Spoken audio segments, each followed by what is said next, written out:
got me. I never thought you guys were this strong. I've lost my host body. Now I'm gonna die. I bet you're happy. You're as happy as can be over defeating me, aren't you? I can't stand it. Just looking at your face makes the anger swell up in me. I'm gonna use what strength I have left to bother you. Now watch with your own eyes and see what will happen. Because you defeated me. Watch in vexation. Ha ha ha.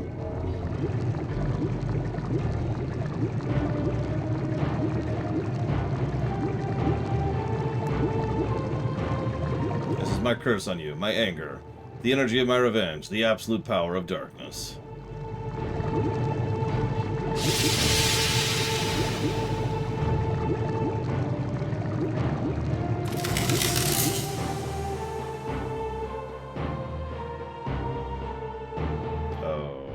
Okay. It hardened. Zane made the lava hard. Man, I'm cold. I hate the cold. Hurry, let's go back to Octum. I never knew the Serum of the Mist had the power to freeze molten lava. Vaughn, danger to the town above is over for the time being. But what Zane says troubles me. I have a bad feeling about this. Vaughn, let's go back up and check out the situation. Yeah, oh no! Anyway, let's get in a freaking save state after that nonsense. So for those of you on the VOD, or the stream, or the anything wondering what the frick, we didn't cheat. Or, to be slightly more accurate, we couldn't cheat. Cheats didn't work. So, instead of actually relaxing during my lunch break, I fought the boss again. Now, you're probably thinking, how many attempts did it take you? A good question. But fortunately, it only took me one. It was just a nice, long fight. I was taking it a little bit more casually, a little bit more carefully, but I'm pretty sure we spent a lot more than 15 minutes, excuse me, 17 minutes of actual, playtime on that frickin' second fight. And if you notice, we still ended it in a very rough state. So we haven't put up the cheat flag. That's always nice. But, we may not be able to cheat, period. And that's problematic.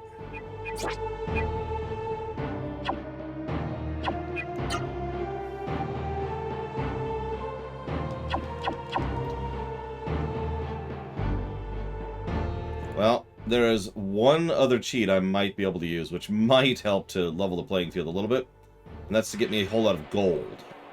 Because we've been behind the gold curve this entire game. I don't know if it works yet or not for obvious reasons. I'm probably not gonna not even bother for the time being. And if we get to the point where, sure, let's cheat again, we'll think about it.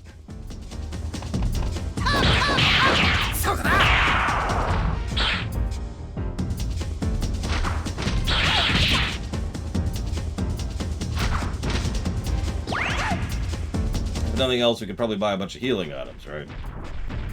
Phoenixes,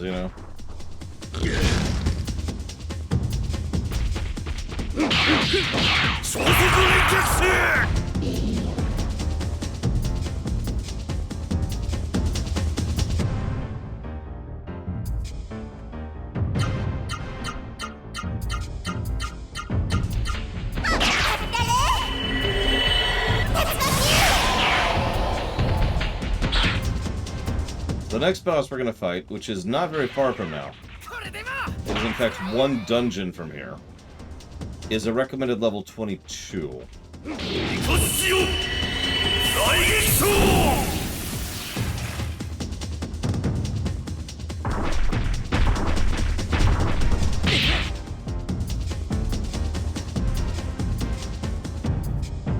Almost immediately after that boss is another boss. Seriously. Like, right after it.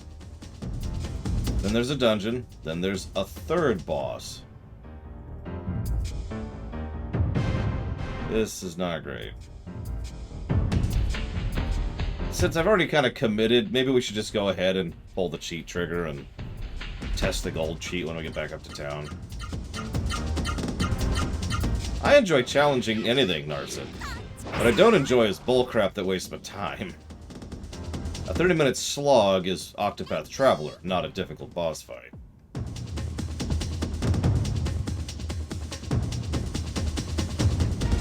So we'll see. We'll see. By the way, we have to walk out of here. So we're gonna, do that.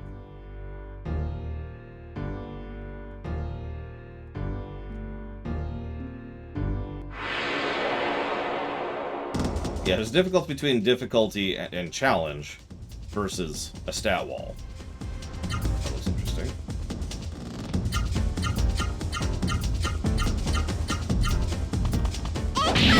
That's a good question, to quote it. Uncertain. If you notice, we still have not had the ability to save after the boss fight. We just got shreked on, which drained almost all of our resources. Like, we're almost out of healing items right now.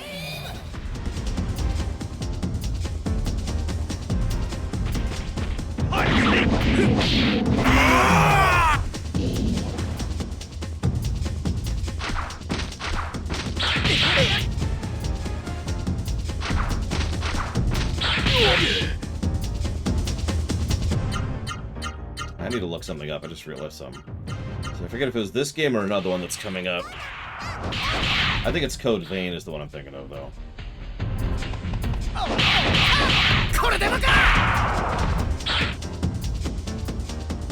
Yep, nope, it's actually Code Vein. Never mind. We're cool. We're cool. Code Vein has, you can only gain X amount of experience per zone, which is a mechanic I hate, by the way.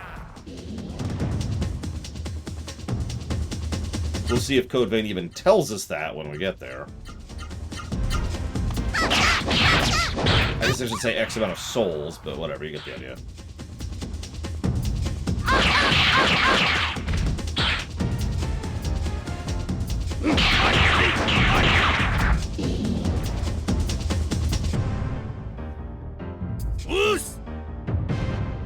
What he said, Kay.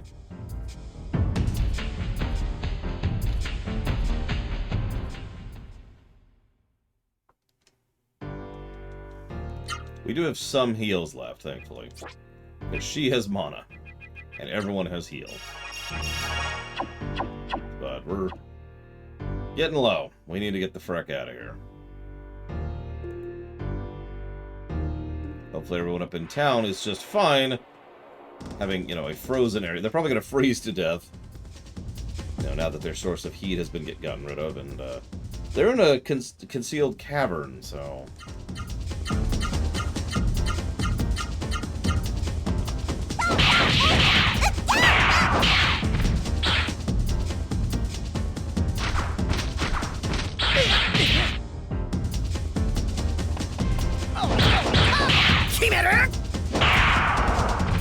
Guys, please tell me someone has a question or a QA thing or something. I've got nothing to talk about, and I'm actually kind of trying to rest my eyes because I didn't get to during the lunch break. Like, I'm here, I'm not actually napping, it's just my eyes are a little bit tired. Literally.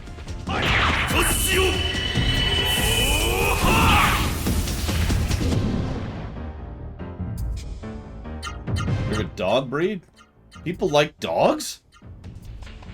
Have I ever played D&D, the most popular and common form of D&D to ever exist? Yes. Favorite class? Sorcerer. In 3.5. Favorite type of question? Something that leads to a discussion that lasts for a while.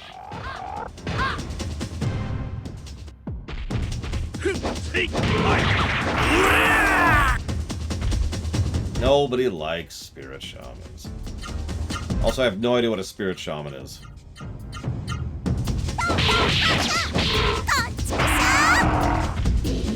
fact, I thought Hexblades were warlocks. And I thought warlocks didn't come around until, like, 4.0.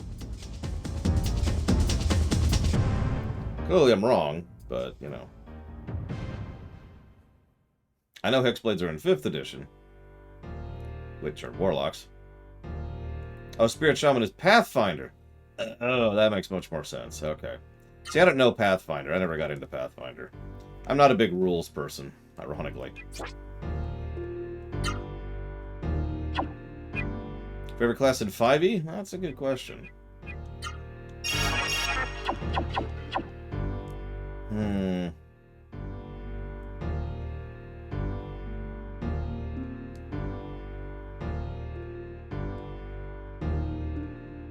What book does it list as its source, Narset?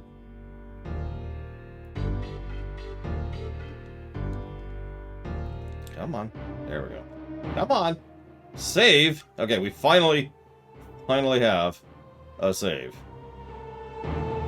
I have absolutely no hope for Dragon Age 4. Literally zero. In fact, I actually have negative hope for Dragon Age 4 because I'm not even sure it's going to come out. And if it does, I have no faith it'll be any good. None. I want to stress, I'm not memeing or joking with that. Negative faith. Of the heart. Favorite class in 5th edition? That's a good question. Hi, Sean.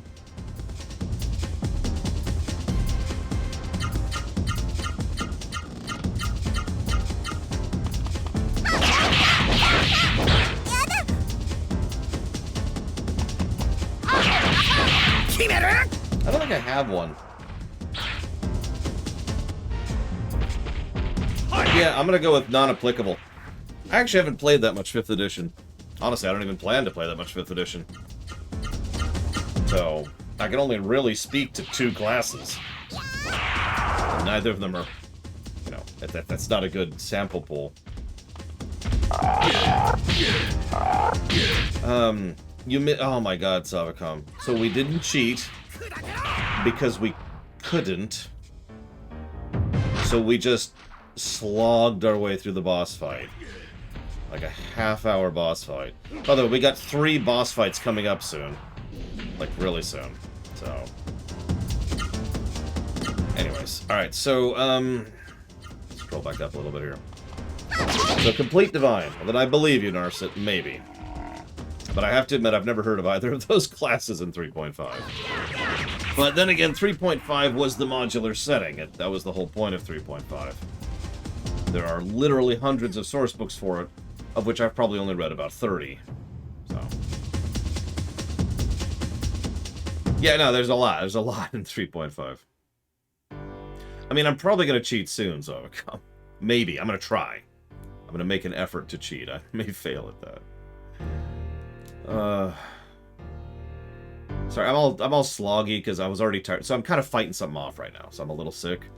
So I woke up really late, like 20 minutes before I had to start stream late.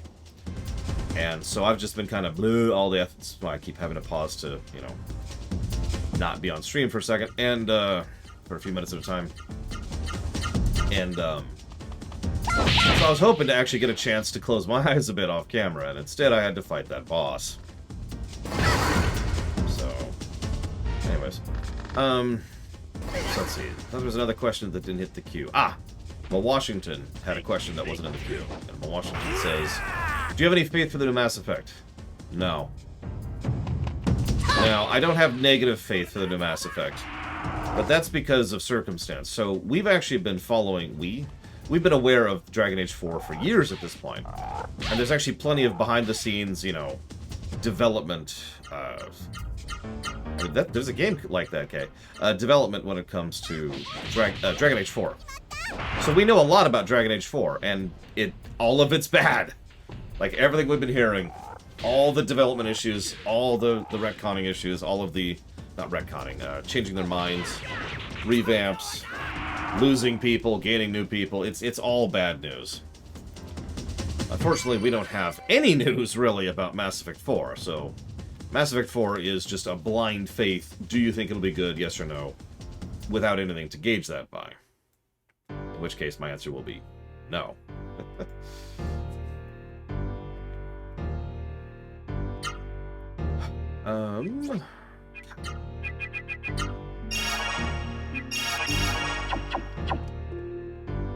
So, I already told you what you missed. Imperial Star Destroyer says, have you seen in-depth review of Steam Deck? So, you say by a specific person, but I'm going to cut up the question right there and say, no, I haven't seen any in-depth review of the Steam Deck. I haven't seen anyone in-depth anything on the Steam Deck. What's the TLTW? Yeah, no kidding, TSB. Yeah, also, but everyone at BioWare who hasn't been working on Tor I have not had faith in for literally years. So, Narset says, you ever played Warblade, Crusader, or Sword Sage? I've never heard of any of those either.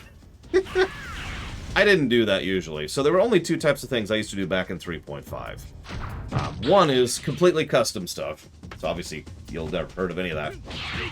And the other thing is, I forget what it's called. There's a term, but it's like core books only or something like that. No, hear me out, Narson. Hear me now. So you obviously don't know this because you're asking me this question. But I am a rather prolific GM. I have GM'd literally hundreds of campaigns across decades since I was about 7. It's actually only extremely recently that I started playing D&D. And even that was only because, you know, I didn't have time to run that campaign that I technically still have on pause right now. That's the Trenthar campaign. So, the reason you're probably thinking, okay, well, hold on. Oh, by the way, could you put your question in the queue, okay? So I can not scroll up to see it. My niece is older than I was when I started GMing. That's a weird thought. Oh, I still remember that campaign, Kay. It was pretty silly, but I was fond of it. Had a whole thing, there was a big old pyramid, and you had to sneak in. It was really basic dungeon. There was a boss inside after like 2 rooms. It was great, I loved it. Anyways, so... And that would have been 2nd edition, by the way. No, she plays under me, Savacom. Remember, I actually talked about... Actually, maybe you didn't hear that story. I was talking about it during the Talos Principle review. I actually was GMing for my niece during a many-hour trip to pass the time. I saw your question, but you obviously didn't hear my answer to your question, which I just said 5 seconds ago. Okay. That's okay. I blame you horribly. Okay, you did hear that part. Yeah, I play it a little loose for my niece, but we still have to follow the rules. We still have to roll the dice. Thank you, Zlartek. I do always appreciate. Thank you. That's not a Star Trek rumination. Jesus, it's okay, Kay. What I said is, could you put that in the queue so I could actually read the question and not have to scroll back up and find it again?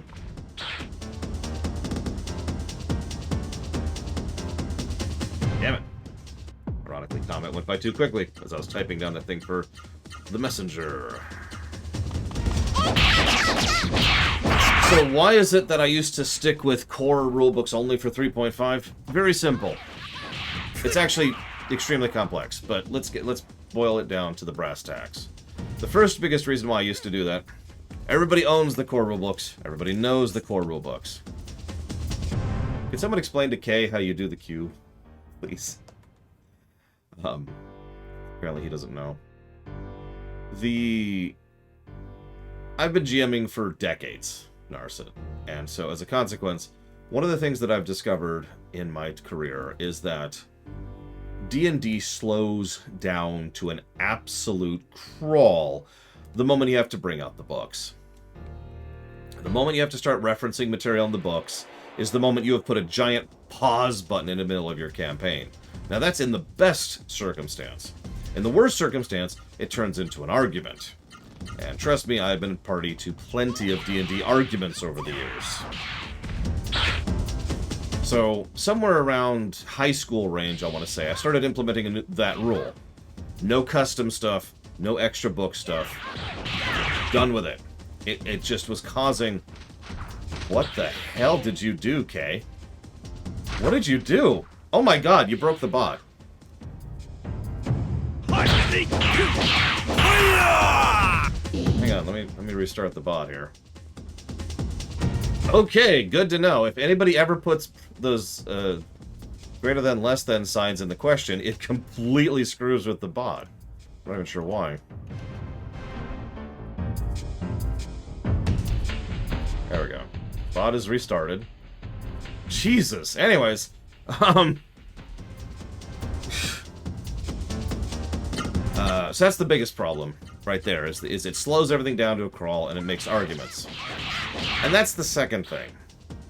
It leads to another problem. And that other problem is that I want my players to have fun, obviously. But if we're running something that's custom, then we'll do custom stuff. If we're doing things that are not custom, then we don't need the fancy stuff, essentially, is what this boils down to. So, like, I'll give you a specific example. There's this one dude who was like, I want to cast Fligarian Tarakug, okay? And I'm like, what the hell is Fligarian Tarakug?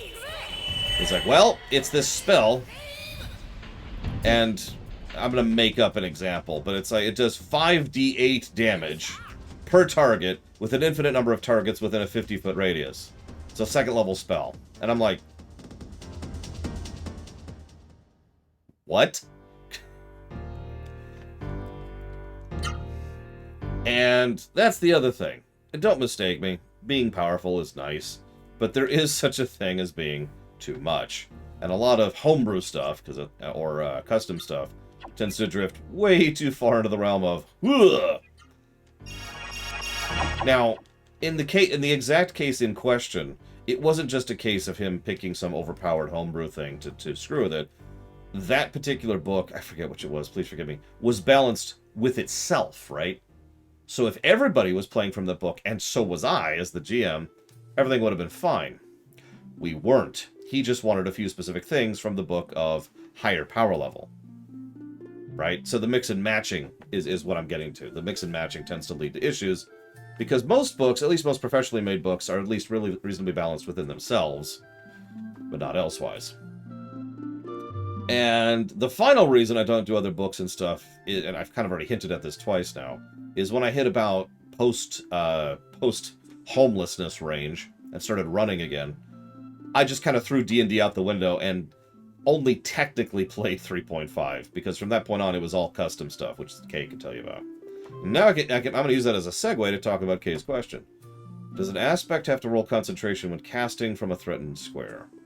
Yeah, absolutely. As long as it's using a specific spell and not one of its special abilities, yes. You defeated the henchmen of the mist who were underground, right? Yeah. You got that right. We taught that Zane a lesson. Die, Zane. I knew it. When the ground stopped shaking, all the townspeople knew you were successful and started cheering. And they cheered so hard, the ground shook.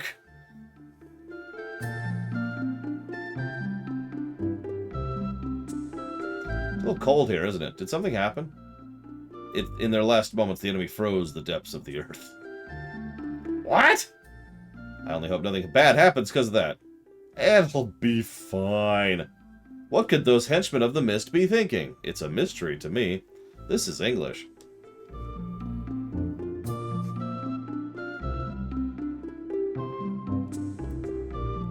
You know, people like to meme on the obvious examples of bad translation in these games. The line that I'll never forget is, "Was it flame?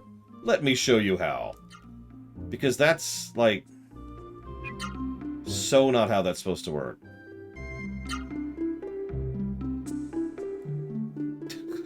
That's not English. Anyways.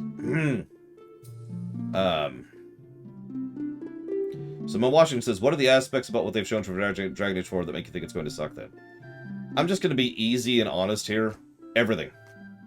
100% of all the information about who has left the project, who has been brought onto the project, and how it's been pushed back twice, about how they've had to change their ideas and revamp some of their ideas 3 times.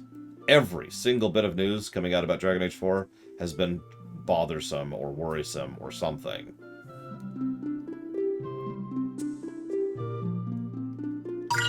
Now, you're probably thinking, Lore, you're dumb and you're stupid, to which I answer, Cyberpunk. For those of you who don't remember, I was paying attention to the development of Cyberpunk, and I predicted for years that that game was going to be problematic and troublesome at launch because of how bad the development of Cyberpunk was behind the scenes. So, let's just say that it was extraordinarily vindicating when it came out, and a lot of people, and I was actually happy about this, a lot of people started saying, he was right! He was right! Because I've been calling that crap for years. And it was vindicating because every time I'd say that, someone said, you're reading too much into it, Lore. Or, Ah, you're just being cynical. I'm not worried about it. It'll be good. It'll be good. At best, I think Dragon Age 4 will be at the levels of Dragon Age Inquisition. Make of that what you will. Where the hell am I going? I'm going this way. You might think, aren't you going to go talk to the mayor? No, I'm going to go heal.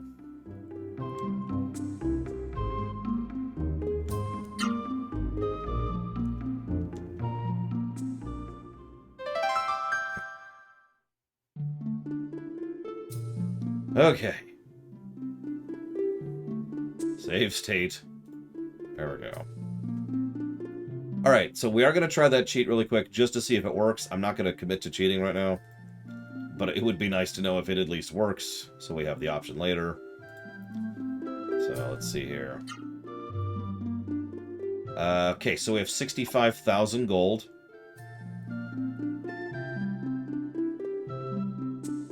Let's see if that actually works. I want to add that. I just want a lot of everything, really. I just want all the gear. Looks like it's working. Hang on, let's try one more thing.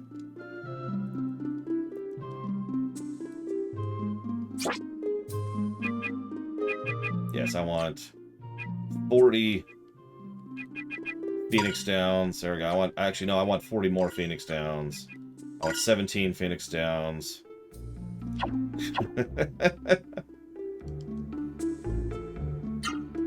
Oh, Inquisition was a better game than it could have been.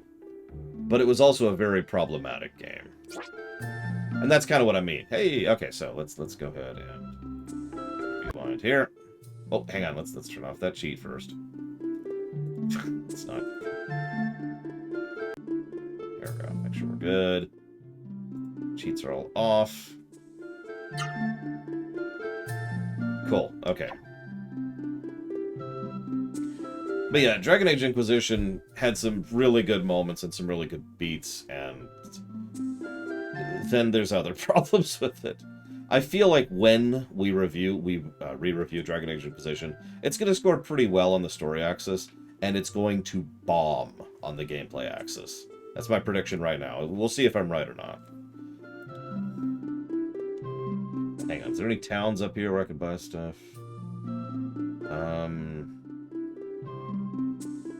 No, actually. Wow, okay. So, yeah, this is it. Okay.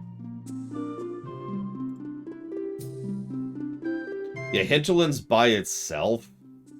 Oof. You know. That is... Whoa. Yeah, exactly. You just nuke so much of the padding, just fluff of Inquisition, and that would really shove the gameplay score up, I think. Okay, so, we've got a new weapon for her, a new weapon for me. I agree with that, Kira White Noise. Really big upgrade. Oh, jeez, so many upgrades. I can afford about 2 of these. Okay, hold up.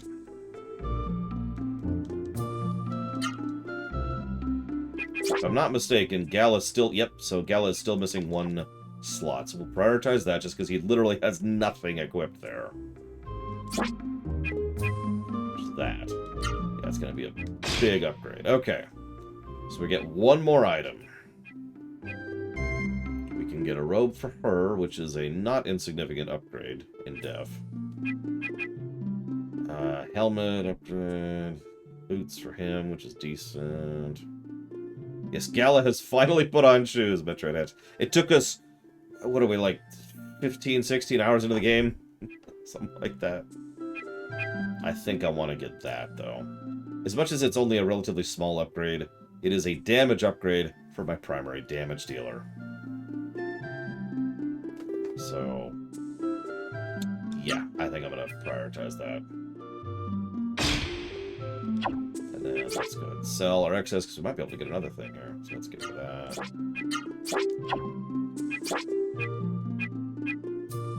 Yeah, that's a really big upgrade for her.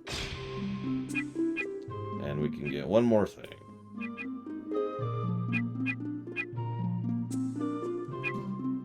Yeah, let's get the boots. Hang on. What do we got here?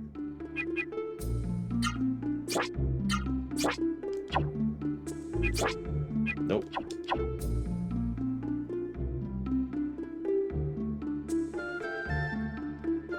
We will go ahead and buy some healing items because we just burned a lot. And by some, I mean exactly 2. And we are dry. We didn't need that gold anyway. Let's grab a safety save now that we've done all that. Meandering. Alright. Okay. Just...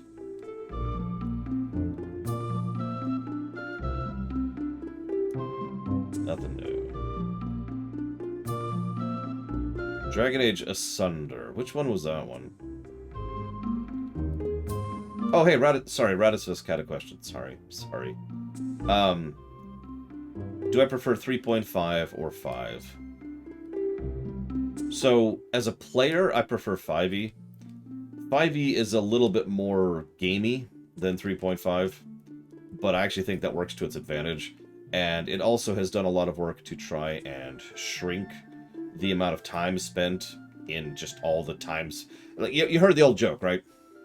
In D&D, it takes 3 seconds to go 3 hours on a cross-world trip, but it also takes 3 hours to do a 3-second fight. Like, it's just... I'm using the wrong numbers, but you get the idea.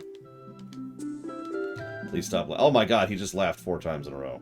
Yes, I have read that one, then, if that's Asunder. Please stop laughing. And he wants... salts. Okay. Yeah, no, I screwed up the time. It's actually a better way to do it would be... it takes a minute to go 3 hours, and it takes 3 hours to go a minute. That's probably a much more accurate way to phrase that. So, 5th edition does a lot of good things in order to try and eject a lot of that filler and padding to try and streamline the whole thing. Whether it succeeds or not is a little bit more debatable, but generally speaking, in my experience, 5.8 flows a lot better than 3.5. Now, that being said, my actual favorite rule set is mine. Now, the irony is the original Mega Saiyan rule set is very out of date at this point. I have been putting a very slow but steady amount of work into revamping it pretty much from the ground up. I've been consulting friends of mine who are actually in game development, as well as Third, who is a professional GM, and trying to make that as cool and awesome and fun as possible. The biggest thing I'm currently, I don't want to say stuck on, but the thing I'm still debating is how exactly I'm going to do classes. And that's a big question mark I'm still kind of staring at.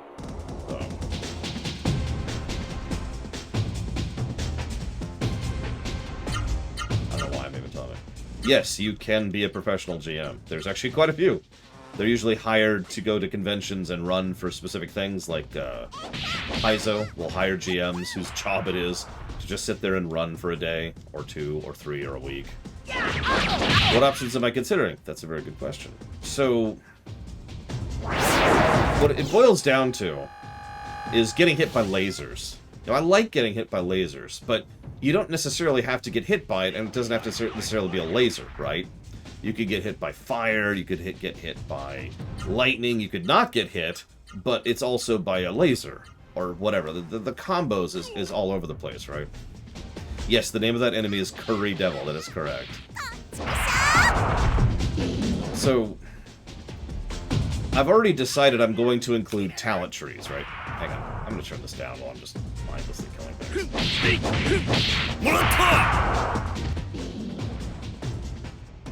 So I've already decided that I'm keeping in talents. I've already come up with a bunch of cool things. In many ways, talents are very similar to feats, just a little bit more, a little bit less stat-focused. So if you just called them feats, I guess that would work. Shrug.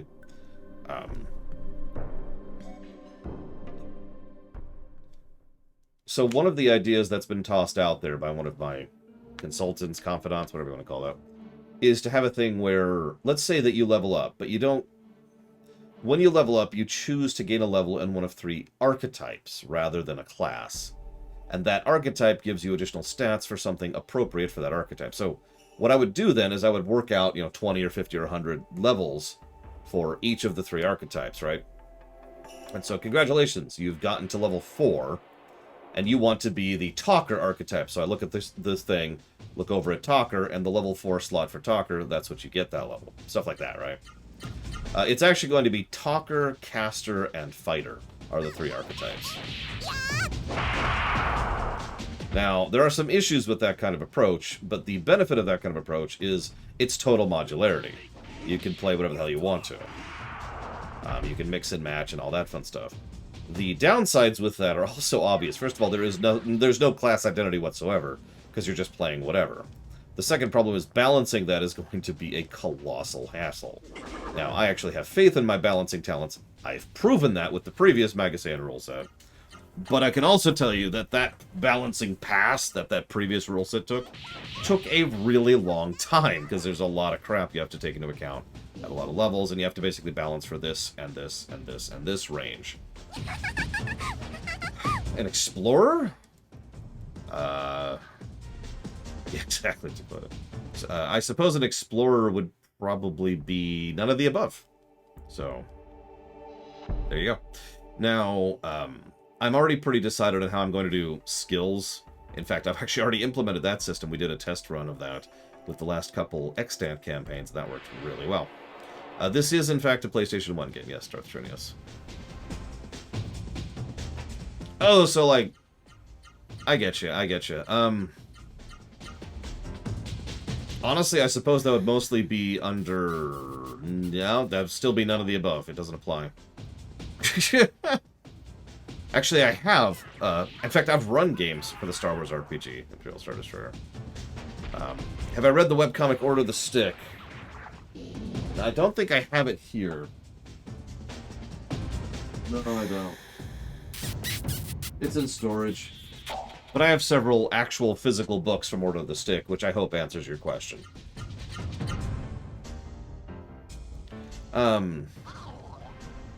So yeah, I guess, honestly, you're right, Blade Cheval. Like, if you wanted to explore, magically, if you wanted to explore in terms of physical prowess, or if you want to explore in terms of avoiding combat entirely, or talking your way through a situation, that would be the thing. You could be an explorer in any of the 3, but you would still be leaning on the 3.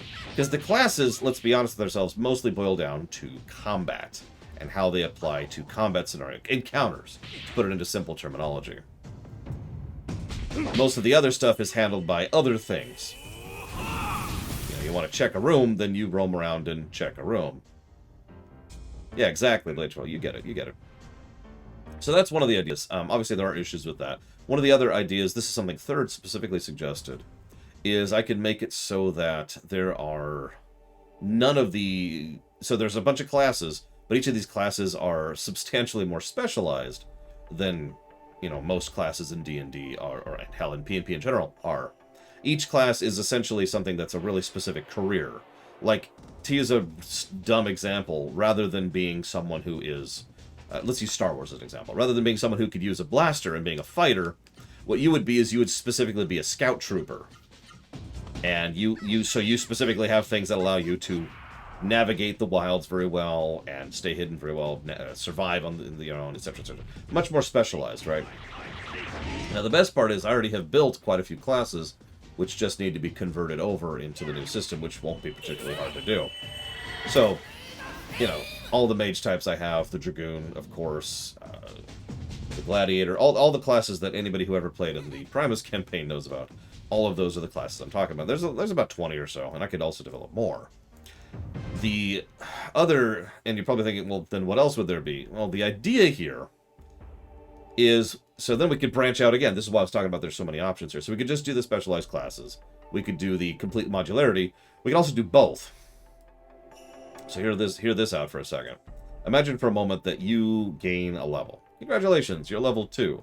Now you happen to be a Dragoon, so you're specializing in Dragoon. But because you happen to be, just because that doesn't mean you're not pushing other aspects of your development. So you are a Dragoon, level 2, but you also gain a level in Fighter or Talker, because you can't gain Mage at that point, right? And so the idea there being that not only will this allow you a way to continue to customize despite being specialized, but, and this is arguably more importantly, it would be a way for NPCs to actually have stat blocks and levels without having to be specialized. Because a level 6 NPC that doesn't have a class is going to be absolutely, nowhere on the same category in a combat scenario with a level 6 Dragoon. But it's not like they're completely worthless, and they might, have taken 6 levels of Talker, for example. Mage. No, I'm still working on it, Radisvik. That's the whole problem. I'm still debating some things. Yeah, exactly, Blitterball. Like, essentially try to make it so that those archetypes are things that you gain no matter what. And they're obviously substantially weaker. So, like, if you're a level 6 Talker, let's do another example. If you're a level 6 Mage, you will inevitably be weaker and less specialized than a level 6 Black Mage, for example.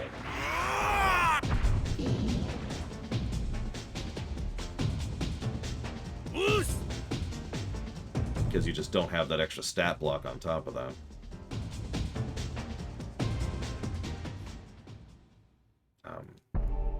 Hi, Mike.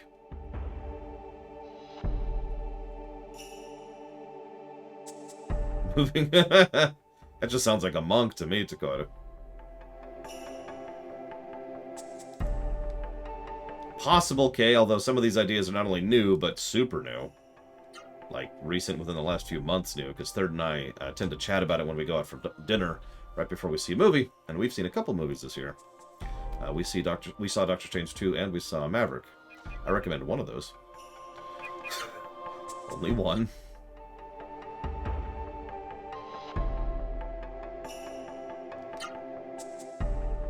Did I say hi to Mike? I think I did. I'm pretty tired, I apologize. So Imperial Star Destroyer also says, hi, Chemic. And also, do you allow custom classes that seek to emulate characters from other media? So, if, for example, that's funny to put. Well, I hope you have fun, Braben. And if you don't, I'm going to destroy the entire planet, so please have fun. They're relying on you. They need you. So, one of the things... Oh, Mexican. Oh, man, I could go for Mexican right now. Yes! Yes, Chemic. You should also see Maverick. It's also a good film. Unrelated to Top Gun 2 Maverick, which is also a good film. What am I doing here?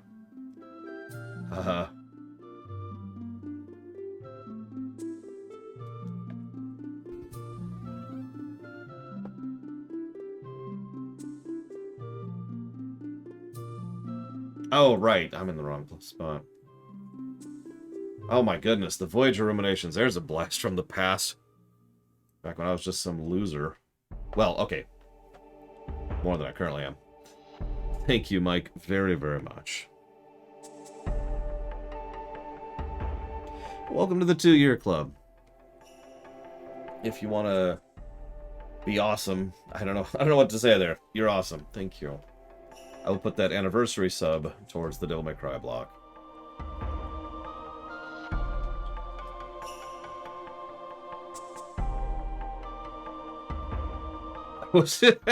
Yeah. No, I know where I'm going now. I just was auto-moding a little bit. Okay. So, custom classes. So, I just mentioned this to Narset. Hey, Luco, I'm not ignoring you, I swear. I'm sorry. Don't kill me, Luco. Oh, God, no. So, as I was just kind of mentioning to Narset, I'm really big on player fun, and I'm really big on you working with me, right? That's true, Metroid Hatchling. I'm no longer a loser because I'm playing this game. I'm umming a lot. You can tell I'm tired because I'm umming a lot. I'm really big on players having fun. And I'm really big on doing custom stuff to make my players happy, right? So let's say a player comes to me and says, I want to play Captain America in D&D. So my first thought is, okay, how do we make that work? Now, we could throw up a completely custom class for that, but my knee-jerk reaction is going to be, hang on, rather than doing that, why don't we just make you a fighter talker cross-class, and we'll give you the class levels of something else, like probably Gladiator specifically, just off the top of my head. And we'll just make it so that instead of specializing in your two-handed weapon that you normally would with a Gladiator, you're specializing in your shield.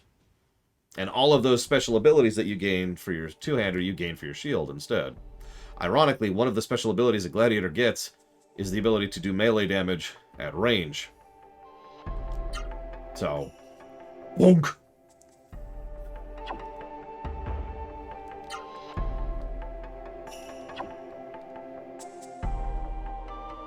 And it would be really easy to just either give them an artifact shield, because the return enchantment is actually a thing, or, you know, allow them to use shields and let them progress through, you know, get better shields and better shields over time, and just kind of replace the stat block of, like, say, an iron shield with an iron short sword, or like and then as you get a better shields, they get more damage attacks and blah, blah, blah, blah, blah.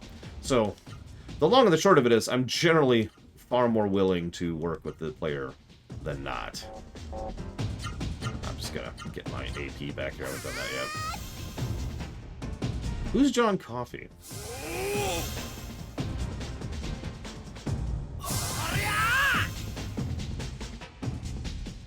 I mean, shield spec for life, yo. Okay, so that's really funny you mentioned that, Imperial Star Destroyer, because the Fell Knight, which is another of one of my custom classes, is 100% based on the Holy Knight and the Dark Knight from Final Fantasy Tactics. Like, just completely based off of that. Right down to the lowers your defense kind of a thing, you know? At range while wielding a weapon. But yeah, no. Crunch kit bashing is something I have done and I have no problems doing either. And if I have the time, and we decide that it's something really, really unique, then we could just go ahead and make a custom class for it. And now we have a new class added to the lexicon. Because the way I tend to do balancing, especially when it comes to specific categories of stats, once I finish them, Imperial Star Destroyer. Oh, right, that guy. It's easy to balance within a range. Let me explain what I mean by that. Let's say that right now I wanted to add a new bunch of spells to black mages within my rule set. Well, that's easy, because all the math for balancing that's already been done. So all I have to do is apply the formulas that already exist for that specific type of thing to the new spells, and you're good, right? Same concept. So, like, we want to make a stat block for shields, or, you know, the abilities they have. No problem. We already have the balancing stuff done for melee and melee at range and their progression thing. We just apply that over and we're good. So, try to be shocked, but the place that was being powered by the windmills, and the windmills were keeping the mist away, and there's no worry, the mist will never come in because the windmills would never stop. So anyways, the windmills stop. I wonder if that dude's still down in the shelter.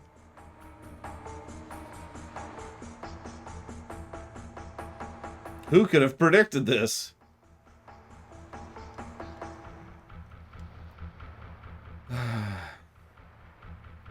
Oh no! Anyways.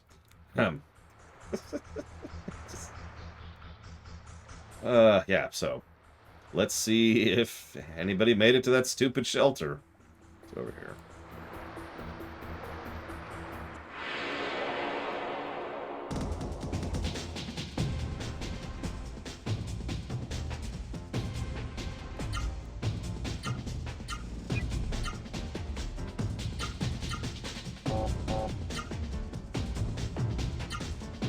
I just wanted to go to the beach and chill, and these people are trying to destroy the world. Like, seriously, dudes, just chillax.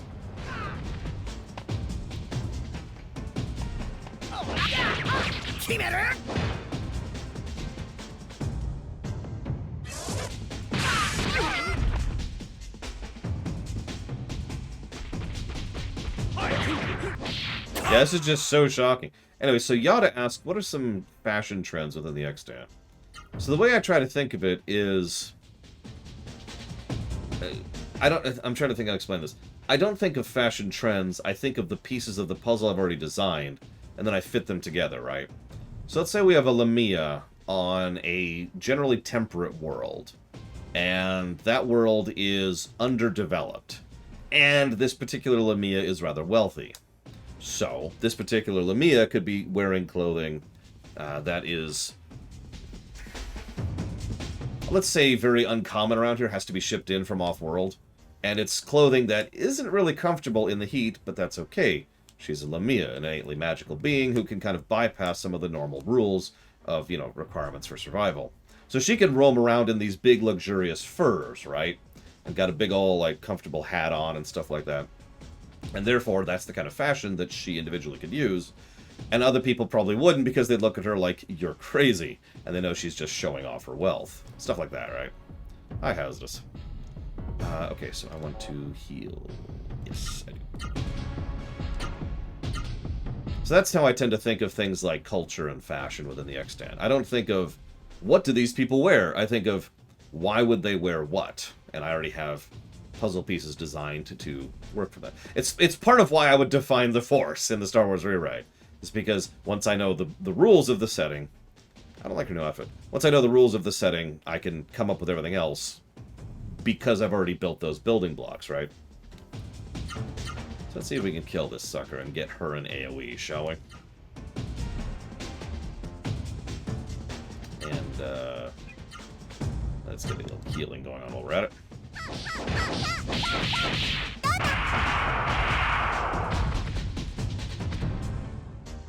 What don't you know, Hazardous?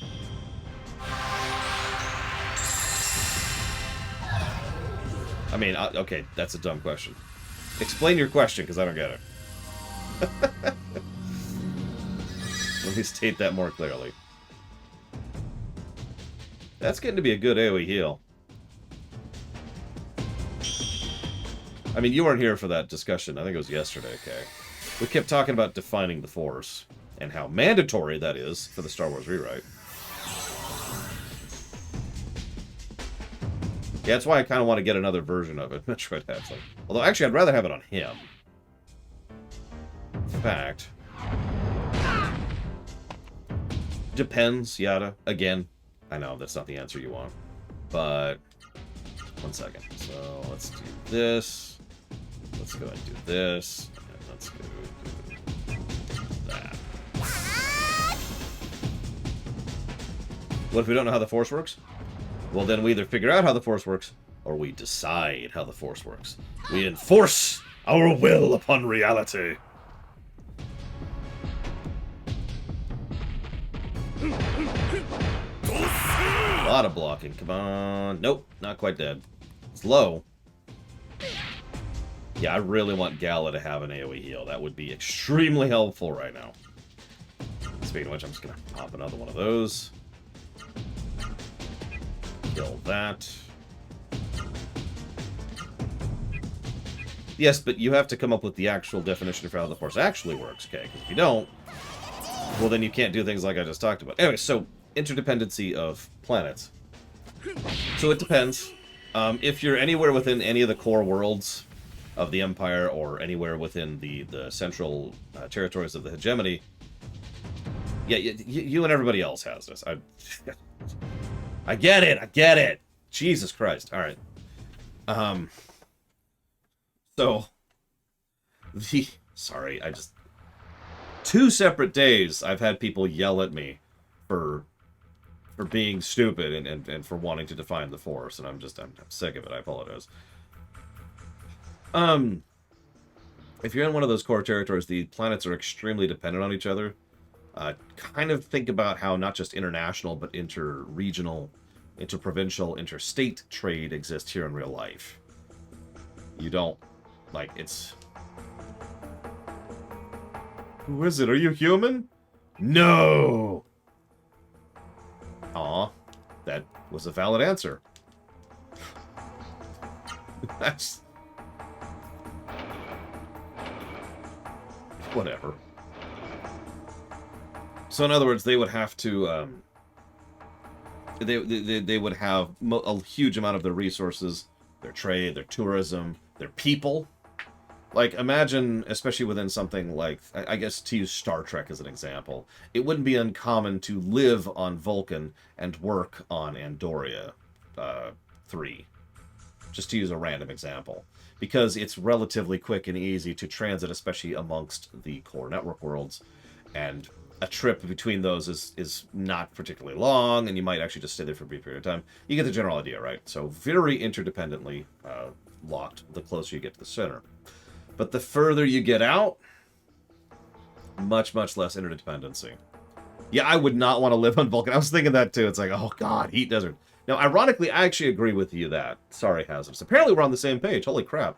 Ladies and gentlemen, Hazardous and I have agreed on something. Because I think that sitting down and saying, okay, so the way the Force works is that this amount of energy is put here, and that makes this formula. None of that crap. I mean, we as writers should define the rules of the Force, right? We should know the rules of our own setting so that when something happens, we know just like that how it interacts, right? If a writer or a player or whatever decides, what happens if I do this? If we actually understand the Force, then we can answer them, right? We have that answer right there. We have that internal consistency ready to go. As far as really defining the Force, no, that's no thank you. That's oof. No. What's going here? The hot spring water suddenly turned cold. The windmills are stopped. There's nothing to keep the mist out. Some rascal must be fooling around with the magma underground. Oh, that rascally rabbit. Getting rid of our magma. The shelter saved a lot of people in Vidna from the mist. My husband built the shelter, but later on, he went outside to look for people who didn't make it, and he never came back. It's just not fair. I was just an old hag who was bad-mouthing Danpus. Now I've learned my lesson. He has great foresight. You been to Ratayu? Actually, no. It's known for hot springs, but who knows what happened to them. Uh-oh. Well, what's going on? This ain't the time for sightseeing. But anyways, if you want to rest, I'll lend you my bed. Thanks. 250 gold a night. What? I don't think I even have that right now. Letting people sleep for free is against my professional ethics, is what he just said. In case you missed that. No, yeah, exactly, Oculus. And this is how I agree with Kay as well. I absolutely think that the characters in the universe probably don't know, for example, how the Force works. In fact, if you've been paying attention, one of the things I really want is I want the Light Jedi, specifically, to be extremely wrong about how the Force works, and that leads to most of how the Jedi Order operates.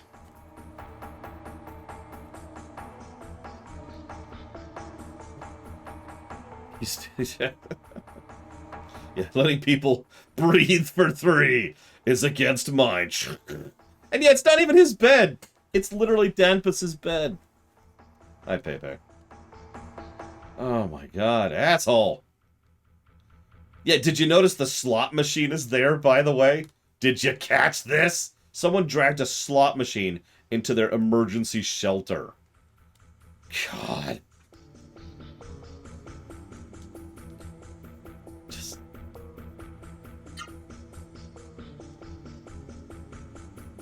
make the mist go away. Please? Okay. I somehow managed to survive. Where is the mist generator? I don't know. But I do know the mist blows from the northwest. Okay, thank you. What a catastrophe. Who could think everyone would be saved by Dampus, the one we all made fun of? Yes, who could have come... First the windmill stopped all of a sudden, right? Then the mist came, and then those Seru. God, what is this? The frickin'... Which shelter in Fallout was the gambling shelter? You remember that one? Oh. Looking for someone or something? Yeah, where's Danpus? Unfortunately, I have no idea where Danpus is. I'm looking for treasure! You're after treasure at a time like this? Doesn't make much sense, but okay. Go to the machine room. Then there's treasure there. There's treasure. Treasure!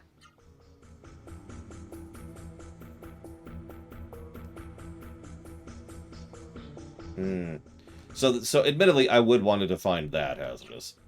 But that's because I think it needs to be... I'm sorry for everyone who's heard me say this already. But one of the things I do think we need to decide on and nail down is how bloodlines and the Force interact. Now, ironically, I'm actually in favor of just ejecting bloodlines being relevant to the Force entirely. You have the Force. Who knows why, right? Like, just random chance. Boop, okay, you're a Jedi now. Congrats! And that's it. I've heard a few other people say in favor of ensuring that we do have bloodlines, and we'll have that debate later. I want to go this way, I think.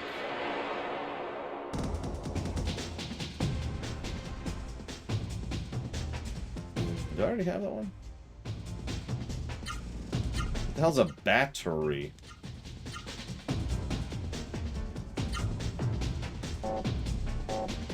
Oh no! So, one of the ideas... I've said this 3 days in a row. I apologize to everyone who's hearing me say this again. One of the ideas that Reloaded had, and one of the reasons why he was in favor of having bloodlines, is he liked the idea of having that be a story idea for both the Jedi, who specifically cultivate bloodlines to make more Jedi, and the Sith, who also cultivate bloodlines to remove Jedi. So, you know, cleansing kind of a thing. Now, my point was pretty much the exact opposite of that. The bloodlines thing doesn't mean anything. It's a total nonsense thing. The Jedi and the Sith, well, the Jedi think it is, and the Sith think it is because the Jedi do, because all the Sith are offshoots from the Jedi. So, they're both wrong. There are no bloodlines, and they're either trying to cultivate people or cleansing people for no reason.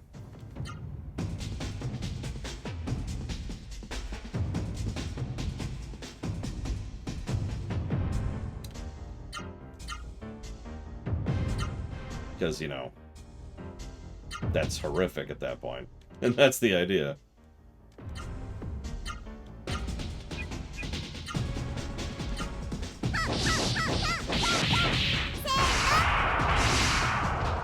Yeah, exactly, TSB, you got it. Now, I will admit the idea... So, to explain one thing, the reason I don't like the idea of Force sensitivity being genetic is I just generally disagree with the idea that you're born into greatness. That you're either born a Jedi or you're not. The end.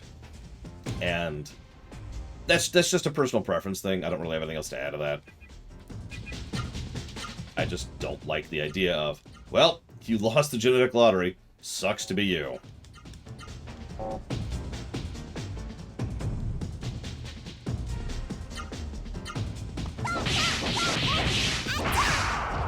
Now, that being said, that doesn't necessarily mean that everyone's forced to... Like, there's a lot of ways we could go with that, if we make it so you're not born with it, right?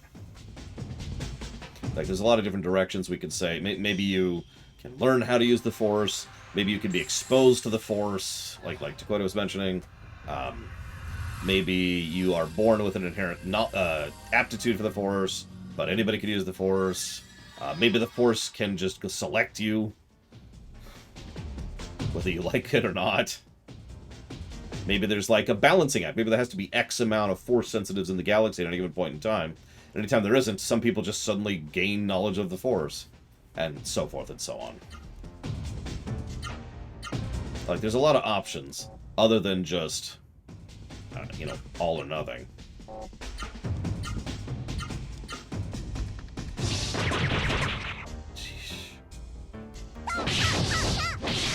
What is Legend of Korra?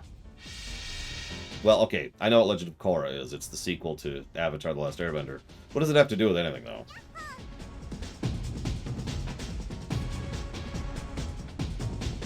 Yeah, I got Swordy, which is great. I might actually have a use for Hermana soon. I should probably also mention that these are not necessarily mutually exclusive. For example, we could say that you could be born, you know, a Jedi, but that's not the only way to become a Jedi. You know, there's malleability here. We don't have to hardline it.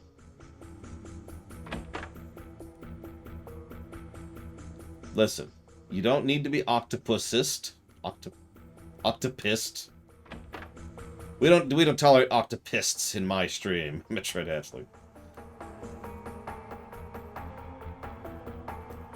Oh, interesting. Why though? Pillars of Snow. Or do they ever explain it? Another orb. Orb.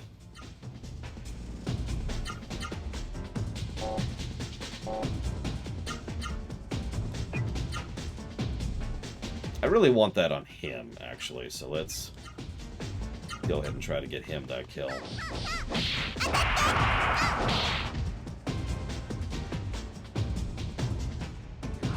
Yeah, no, that's also a possibility, TSB. For example, you could be born with a particular predilection for either the Force in general or a specific usage of the Force in specific, but it's possible you could live your entire life without ever even realizing that. Like I said, there's a lot of malleability here, and that's one of the reasons why we need to have a whole discussion about that before we actually decidinate anything. Why don't you just do this? And you... kill that.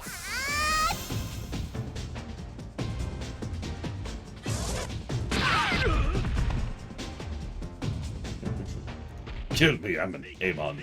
Kill me.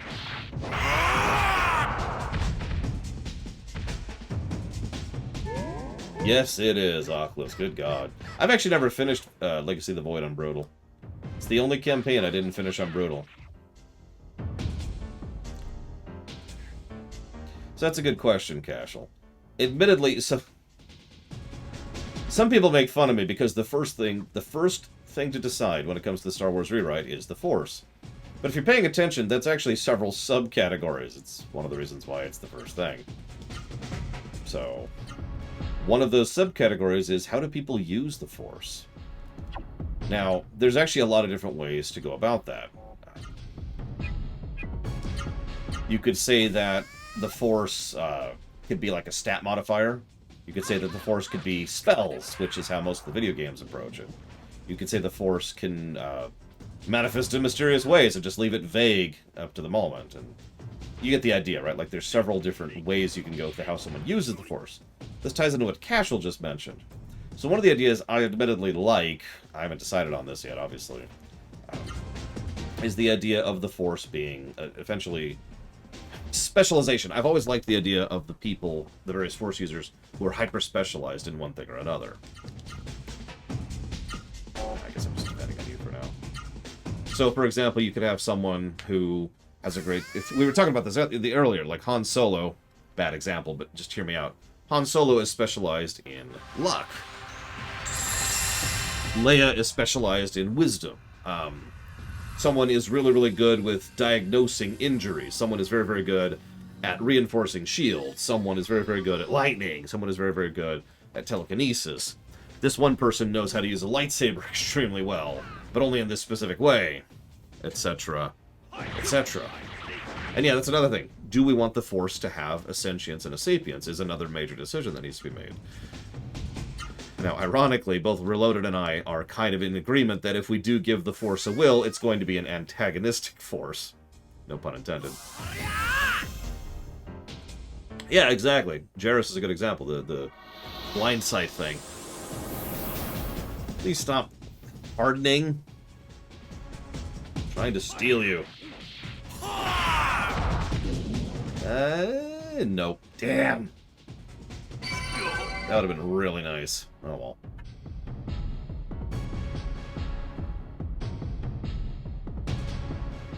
And yeah, psychometry, that's another thing. At that point, the Force abilities effectively become superpowers, but that doesn't actually bother me. I think that could work.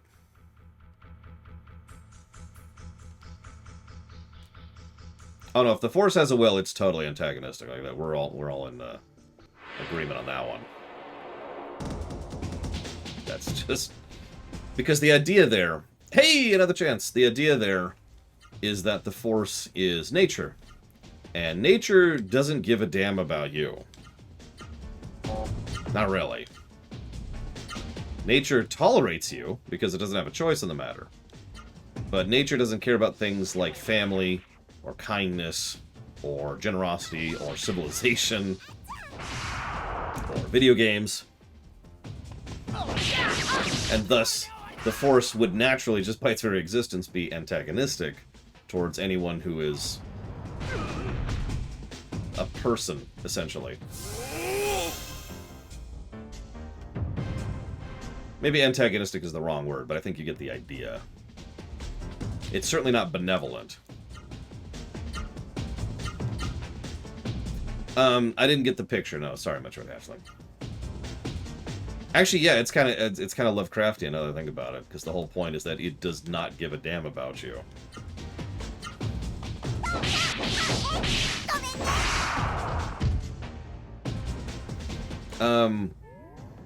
So we've never stopped being in the red line, TSB. We have been behind. Even random trash mobs are giving us an issue, as I'm demonstrating right now. Well, no, that's valid, Imperial Star Destroyer. And that is, of course, a thing, for lack of a better way to put it. It is...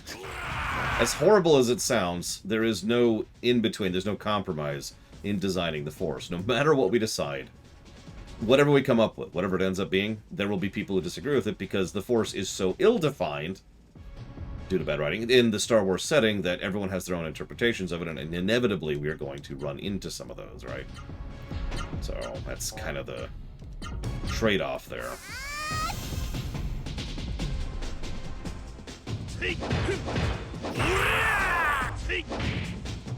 That's true. There is one way to make sure not everyone is pissed off. Everyone is pissed off, we shoot in the head! Okay. We did it. Whoa, that was tough, but we managed it.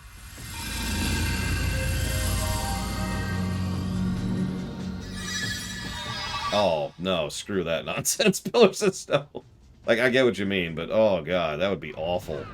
Also, there's probably people who don't think the Force is morphic, so that would still piss some people off.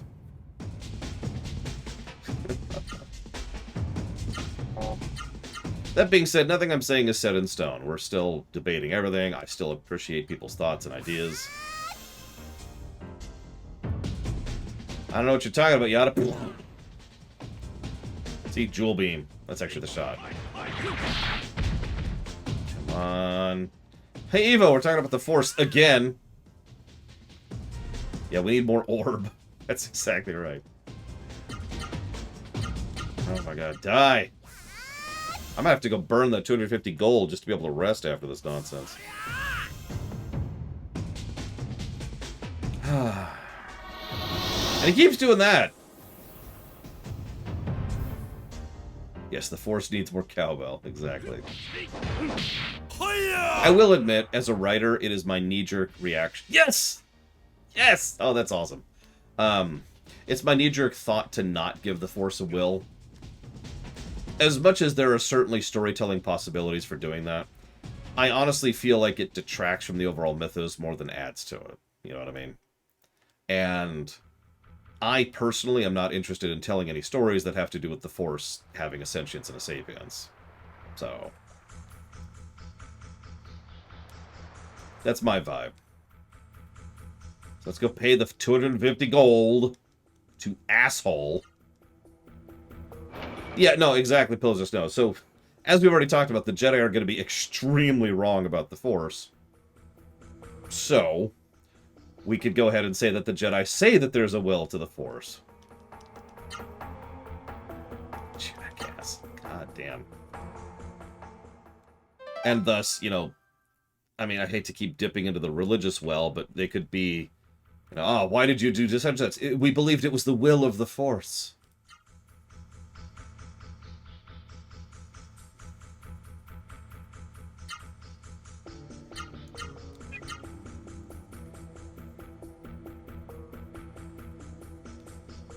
Well, that lends itself towards the prism idea that I was talking about, Orkono. Not that I don't know if you're here for that or not. Oh, let's get a safety save in. By the way, hi, Steve Nellis. Where's my save states? There. Actually, it's funny you say that, Evo, but please do feel free to share. I do value your thoughts. Not your punches as much. Your punches hurt. Please stop punching me. Hey, so, yeah, one of the things... Well, let me actually... I'm going to bite my tongue until you finish. Let me stop. Stop. Oh my god, it's not a curry devil. I'm actually weirded out by that. I mean, it totally does, doesn't it, Loner? If the Jedi Order... Let me be clear about that. If the... Let's call it what it is. If the religious organization of the Jedi Order thinks the Force has a will, it would explain a lot of how they just kind of hands-off things, you know? Like, you know... The Force knows what it's doing. It's fine. It's fine. Everything's fine. Sir, the Sith are conquering everything! It's okay. We must trust in the Force. Does the Force control our actions? Partially. Totally. Yes, the Force. We must always obey the will of the Force. But what is the will? The Mandalorians are invading the Outer Rim. We must obey the will of the Force. Sir. You get it. So, this is a good time to start leveling Orb. Orb. Cheats. Did the cheats work out? So, okay. The cheats did not work out, no. However, later on we tried another cheat, which did work. And that's a gold cheat. We haven't actually pulled the trigger on that yet, so we're still in no cheat flag status. So we haven't cheated yet. We're still killing the devil pump. Will of the Force. Hey, the Force told me we should mobilize the fleets and fight against the Mandalorians. You're right. To the Mandalorians.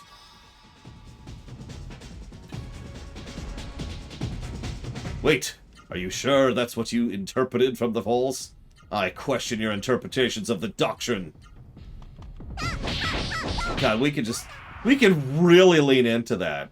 And we're totally going to, because you know me and political stories.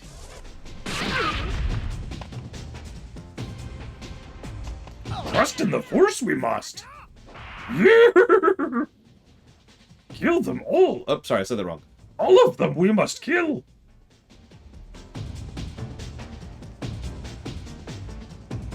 I'm with you so far, Evo. Sorry. That's a good question, Loner. Yeah, let me just check some historical textbooks here. No reason. No reason. Everything's fine. Everything's fine. Oh, no, I want to go this way.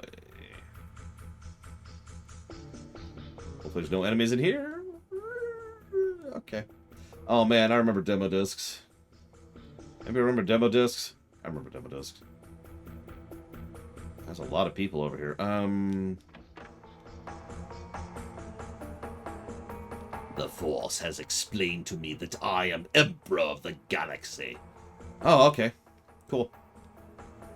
You're just going to let me conquer the galaxy? I mean, the Force wills it.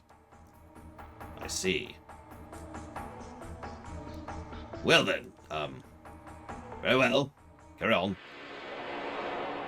Imperial March starts playing. Another orb, but I don't care about this one. I mean, I wouldn't mind having a third orb, honestly.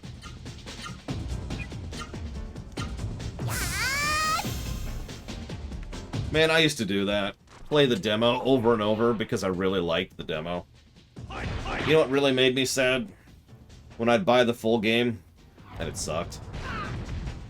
That didn't always happen, but there were a few times where I'd get into the main game, and it would just suck.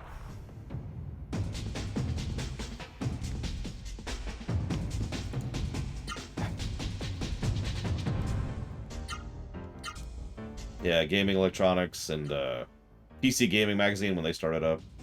I did not play the demo for Metal Gear Solid 2, no.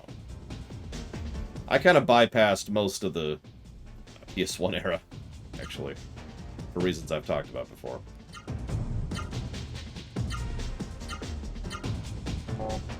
Actually, let's go ahead and heal some more. Yeah, Game Pro is another one. And, let's see, there's PC Gaming, Electronic Gaming Monthly, Game Pro, and there was another one. There was a PC one. Oh, that might kill her. That totally killed. Jesus!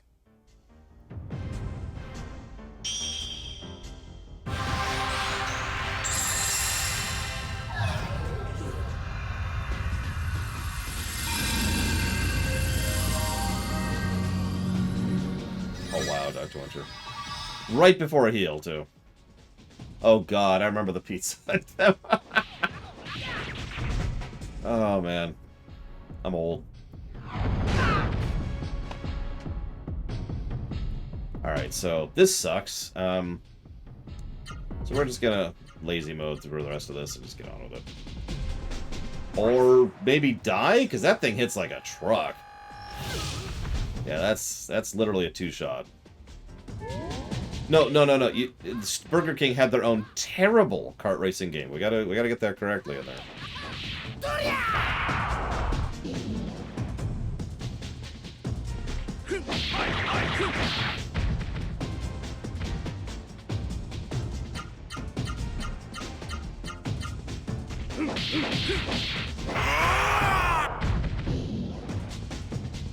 So, okay, I'm missing your point, Evo. Or rather, I get your point completely. What I don't see is how it applies to writing. Because I agree with you completely. First of all, the idea of trying to say Mexican objectively better is ridiculous. Of course Mexican is objectively better. But second of all, if you share something, you're not trying to say you're wrong or right. You're just trying to share something. But, Okay, so I don't remember where this stupid thing is, and I'm gonna die. Oh, Jesus. I'm gonna die. Okay. Okay, cool. Everything's cool here. Nothing is wrong. That's wrong. There we go.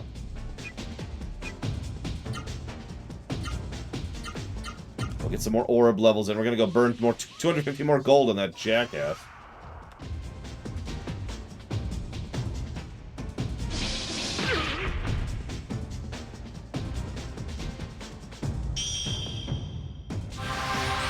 I mean, you think that's bad, Metro Dashling. One of the things I used to do is I used to play a lot of Sims 3. Oh, not to play the video game. To design houses. I just loved the architecture of building and designing and laying out houses. That was really cool to me. My sister and I have a thing. If one of us wins the lottery, we're going to sit down with Sims 3 and design a house. Say, okay, this is the house I want. And then we're going to hand that off to a professional architecture and say, architect, and say, make this. And they're going to say, but sir, and we're going to say, no, you're making this.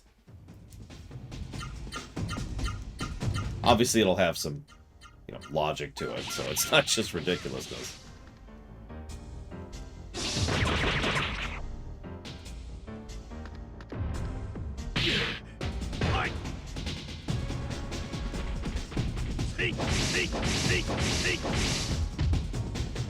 I like that attack. That's the Shao Kahn attack right there. Yeah, no ladder in the pool. Gotta have tradition. I mean, we'd probably have one of those, what do they call them, eternity pools or whatever? We wouldn't have an eternity pool. That's just such a waste of money. Where's my beetle stuff? Is it called an infinity pool? It's the one where, like, the edge looks like it just goes off into nothing, and it's usually a glass edge, so you can, like, see through the water into it.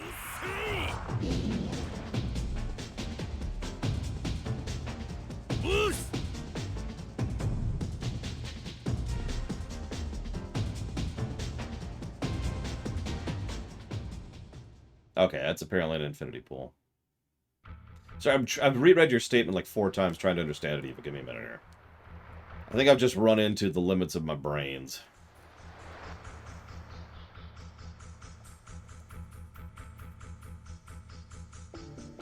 Like, okay.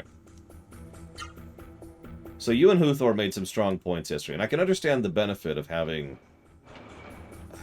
Let me walk that back. Oh, that sounds cool, Blade Jamal.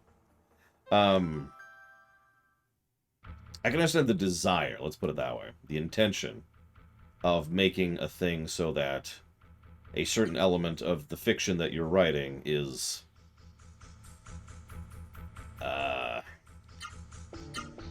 not designed. Because that way, how it's used is more important than what it's used, and blah, blah, blah, blah, blah. I mean, it's the same reason they never defined the specifics of... well, that's a bad example. See, I'm trying to think of a good example of that. But yeah, making it purely thematic rather than an actual aspect of the setting. And that's the problem I keep kind of running into there, is because while I see the point behind that, I don't agree with it, obviously. the real problem there is that I don't think that applies to the Force. Yeah, there you go. Tom Bombadil. There you go. Tom Bombadil isn't defined because it doesn't need to be because nobody cares. It's Tom Bombadil. There you go. Boom. Done. But if... I don't actually have an equivalent. Let me think about that. Nope, that's a bad equivalent too.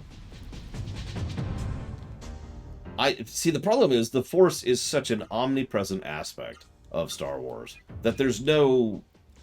It doesn't work like that.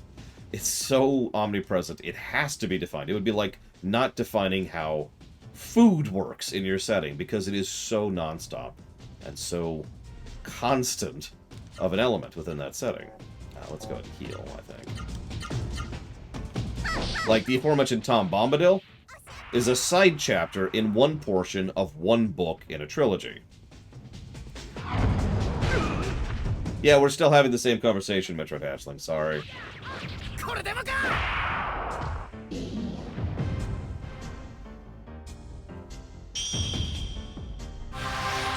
Anyways, I give up, Bevo. It's okay. We're cool. We're cool. I am too stupid to understand the point. I mean, if we want to treat the Force like it's a magic system, that's fine, but if you know anything about me, you know that I tend to rather tightly define my magic systems. After all, if you don't know how the thing understands, you can't really write for it. So, again, need to define how magic works. I'm just gonna do this round.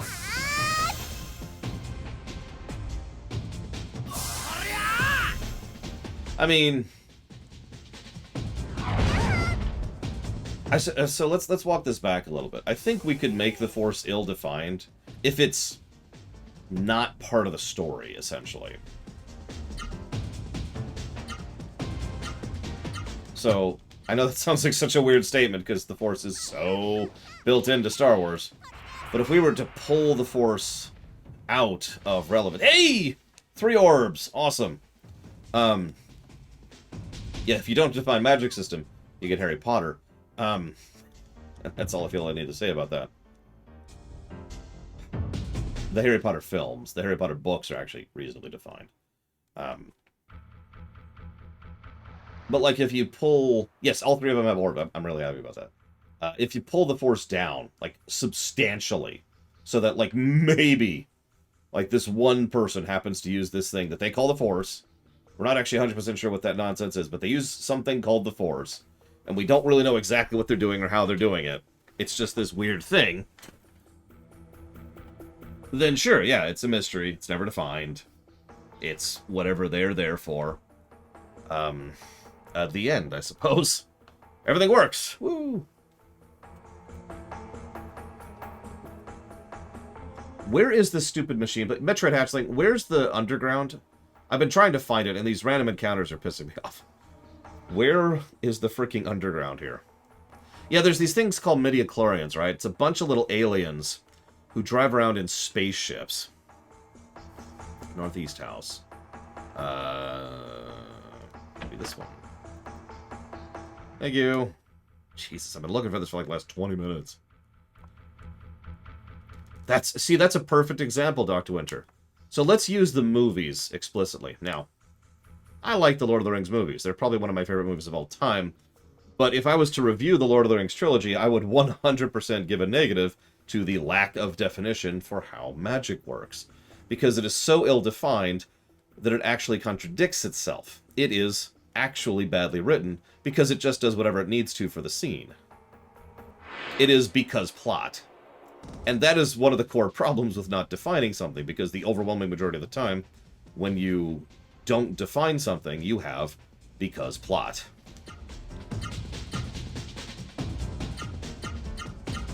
It doesn't have to be perfectly defined, admittedly, but it would absolutely get a negative because of how they play it. Stop shooting me with lasers! Jesus! God damn it!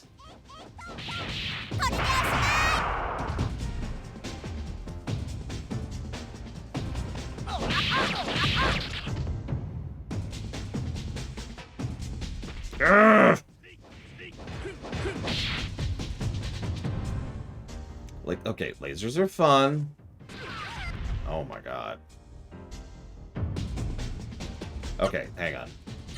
Just get me out. No, no, and Vaughn's dead. Just dead. Couldn't even do anything there. Just dead. Jesus Christ.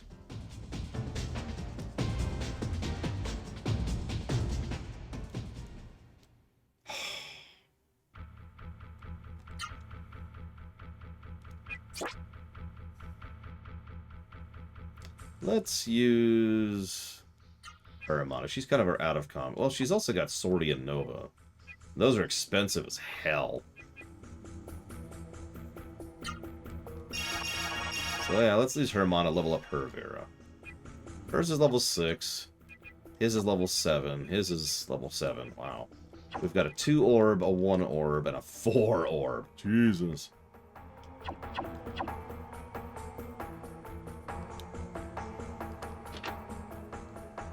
Healing flower. Woo! Hi, Star Wars. Anyways, I am not in any way trying to convince you, Evo. I have long since given up on that.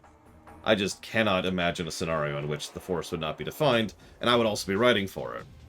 Like, if I'm going to write... Like, I said this before, even if I was just going to write one story in Star Wars, the first step in that would be, okay, how's the Force work? Okay, defined that. Then I would probably write a story that has nothing to do with the Force, but, you know, whatever. You got to get your basics done, right? I'm an engineer. I'm an accountant. I am a janitor. I am a manager. I am someone who kind of needs to know how things work in order to be able to do my job. Same thing with writing. Now, let's kill this orb. Actually, I don't want to kill that orb. I want to kill that thing. That's what I thought. Let's hold down B for a few minutes.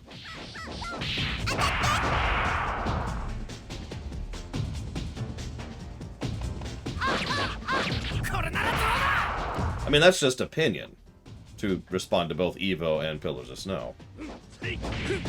I will admit, I've actually never gotten a feeling of awe from Star Wars. Like, that's never been a thing for me. But... I'm not saying there's anything invalid about that. There's nothing wrong with having that feeling of wonderment and awe within a work. That's fine. That's valid. That's preference. Like, no judgment here, you know what I mean? So just never read anything I've ever read. I actually agree with Radosvik. I would say that there are plenty of ways to still evoke a sense of wonderment and awe in something that I understand. And I stress the way I say that. Since, you know, I would be the only one who actually understands how the Force works. I'm the author.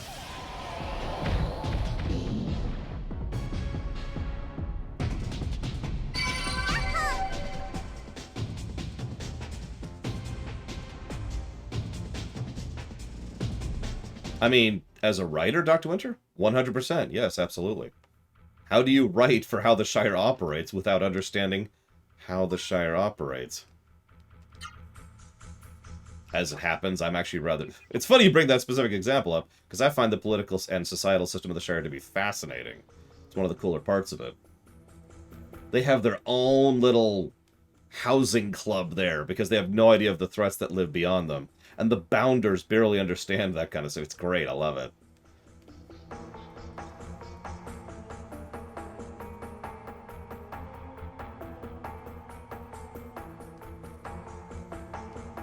Oh, awesome, Dr. Winter. Wow, Dream Whisperer, excuse me. Dude, Magnets! Imperial Star Destroyer. Magnets, how do they work? And I'm not trying to... Sorry, I don't want to make it look like I'm trying to talk you into a corner, Evo. I absolutely am not. I am not fighting that goddamn thing. Get me out of here. No! No! You asshole! You... Screw you! Ugh! Frickin' laser! And then we run! And then we run! You dickwad! You just had to get on that one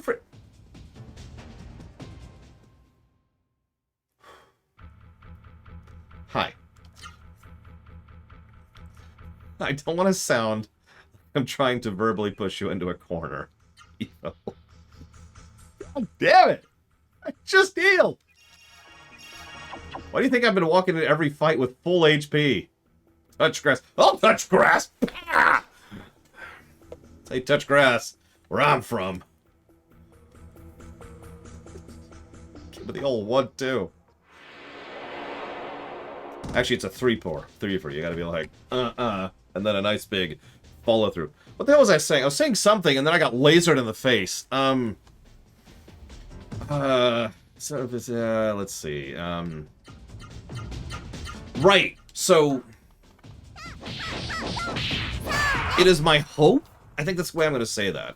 It is my hope that people would still find, people like you, Evo, people like Uthor, would still enjoy the Star Wars rewrite, despite the definitions, because of the virtue of the execution. And this kind of ties back into exactly what... Why are you hitting so hard? Why is Oh god, there's bunnies! Oh man, I'm so hungry. So... Bunnies with lasers! Oh no, god. Because I'm hoping that... helicopters, right? A helicopter is something you can understand and still enjoy the fact that it works, right? At least hypothetically. It won't be the same thing. I'm not trying to say it is, Evo. I get it. Or rather, I don't get it. I get that I don't get it. But the hope... Wow, that was close. Would be that despite the fact that it is not what you want out of Star Wars, it would still be something you would enjoy because it's properly executed in such a manner that it can still evoke emotion, other than simply being an intellectual exercise, right? Excuse me, I need to heal up to full because lasers. What level am I, anyways? Yeah, computers... I know an extraordinary amount about how computers work, having worked on them for the last 20-plus years. I mean, it is also impossible to please everyone. Hey, look! We're almost at the level we should have been for the last boss. Almost. We're not quite there yet. Let's get some orb levels in there. And there's the plot item. Okay, we're done here, I think. So the whole thing we were coming for is for that item. I mean, we got the extra orb, so this is a worthwhile trip. We still have not cheated. We can cheat. We have that in our back pocket, but we have not yet cheated. Okay, so now we need to get to him to turn that in. Which is up here, I think. Hey, Unix. Hang on. Ugh. Let me set up this line of attack. Hang on. There we go. Hugs. Thanks, Unix. Always appreciate it. I will jot that down for Persona 4 Golden. Much appreciate. It's a good question, Star Wars. And undetermined is the answer. We could make tons of Force users. We could make it extraordinarily rare. You know, we got a blank sheet of paper, really. Now, you know me. I actually really like it when Star Wars drifts off the Force, ironically. And so, again, goes and interacts with, you know, normal people, because I tend to find those stories more interesting. I'm the person who was excited about playing Trooper when Tor was announced. Well, no, I think that's a valid example, Radisvik. One other thing, too, just while we're on the subject, is if the audience understands certain rules, then you can create tension better, and you can pay it off better. You can have a really satisfying conclusion. You can have a really satisfying, like, success or failure, because the audience understands exactly why that worked that way. You know, they earned it, in other words. The characters earned it. Instead of Gandalf showing up and snapping his fingers and saying, we win, the characters could really, really, really work at that and earn it, and, you know, come on, if it just needs 5 more seconds. Like, okay, I hate to keep bringing up this frickin' film. That's a lie. I love bringing up this frickin' film. But the recent Top Gun movie, Top Gun 2, Maverick. Everything was defined in that film. So, like, for example, Here's how G-forces work. Here's how G-forces interact with you. Here's the flexibility of the planes. Here's the limits of human reaction time. And here's, like, the target, right? Everything was very clearly defined, but it was so properly constructed, and this is where the hard work comes in, that it was just like, oh my god, how do we do this? This is impossible. And that was the whole point. That was the whole tension there. Thus, if they were actually capable of pulling that off, if they do end up pulling that off, we're more with it because they earned it. Thank you very, very much, Smander TV. Always appreciate those subs. Thank you very, very much. I will jot that down for the Xenosaga trilogy. Absolutely, you got it. And again, you can also understand the stakes. I'm trying to think of an example. That's because fiction has done this many times, and of course I can't think of a specific example right now.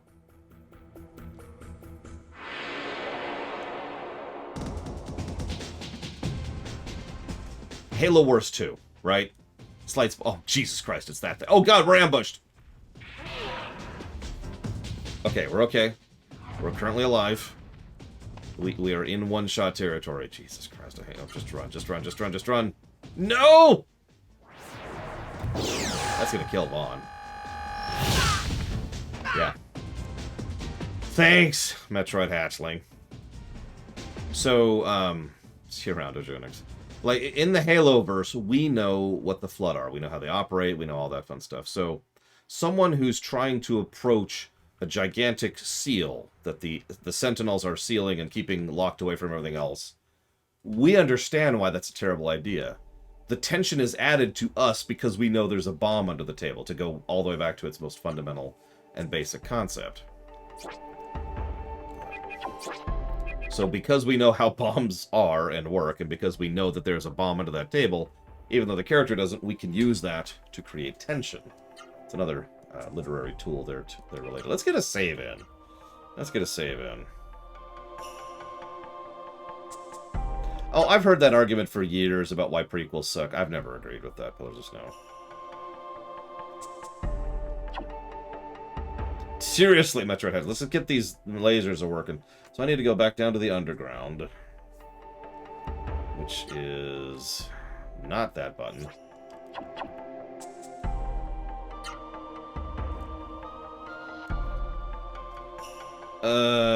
Normally I'd walk, but I'm just... Well, no, okay, we could probably walk. We don't have any laser people anymore. So let's level up Orb a little bit. Yeah, that's level 2, that's level 1, that's level 4. Let's level hers.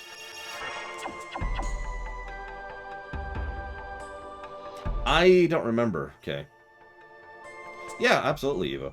Again, I don't want it to sound like we're ganging up on you. I really don't like it when communities do that, even in the online space. So.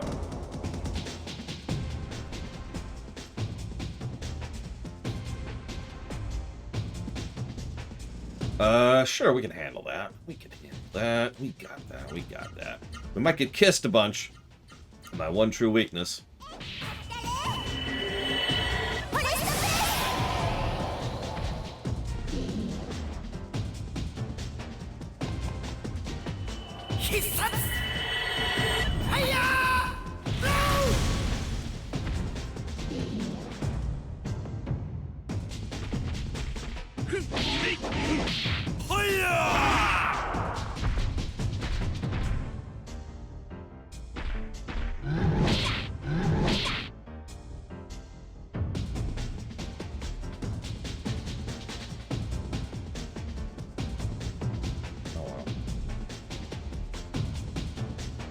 Sorry, I was looking something up on the side, don't mind me. I know, right? Okay, so a giant minotaur approaches you. You have a knife, what do you do?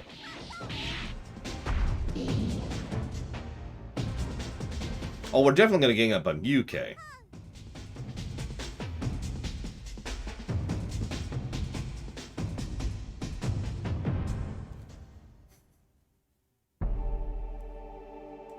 Yeah, right under the jaw, right there.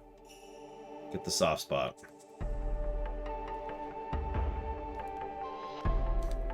right under the jaw, and then asked, "Do you want to be my friend?"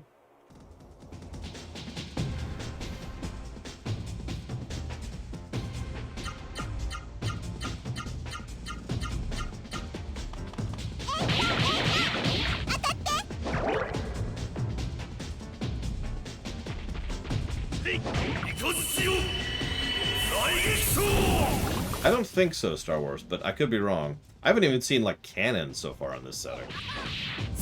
Cannons go back a really long ways in human development. Like, when did they first started putting shot in metal? Serious question. How far back do cannons go? Guns go as a concept.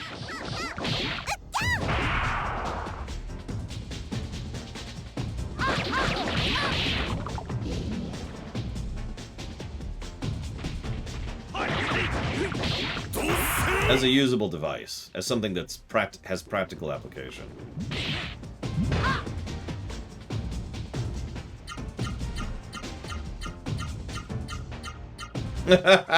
I like that answer, Imperial Star Destroyer. I got something. See, the latest I could track it back to is the Sengoku Jidai, because we do know that the Japanese under Tokugawa, I think, when they invaded Korea on the way to invade China, actually used arbalists or whatever they're called.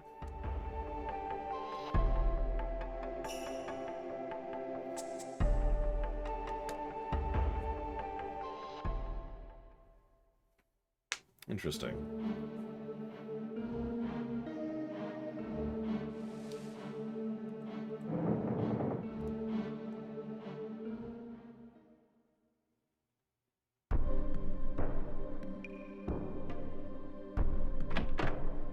So, I in no way want you to stop writing your story within the extant Evo, because it's an awesome story and I'm very interested in it.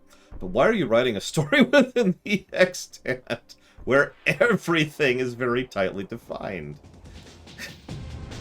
Including magic, while we're on the subject. Another orb! So many orbs. I mean, I guess you kind of bypass that, since there's effectively no magic in your story.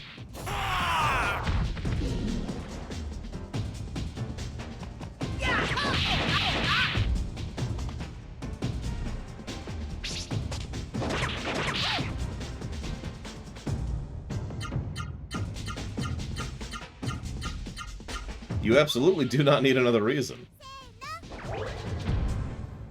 And if you don't finish that story, by golly, then I'll be really sad.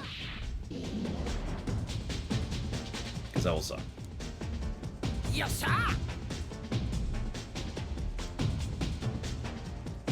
At some point I need to hire you, with all that money I have lying around, to do some concept work, because you're a really good sketcher. I didn't know that, TSP. Interesting. There's a lot of weird looking enemies in this game, for good and for bad. Then again, I guess that's just the norm. I mean, have you ever actually looked at the enemy roster in Final Fantasy VII, for example?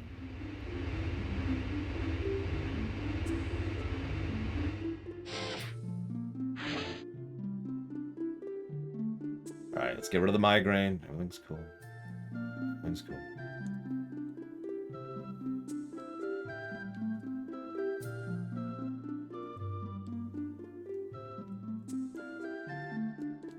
Interesting. Oh, I know, right? Here's a person who's a motorcycle. What?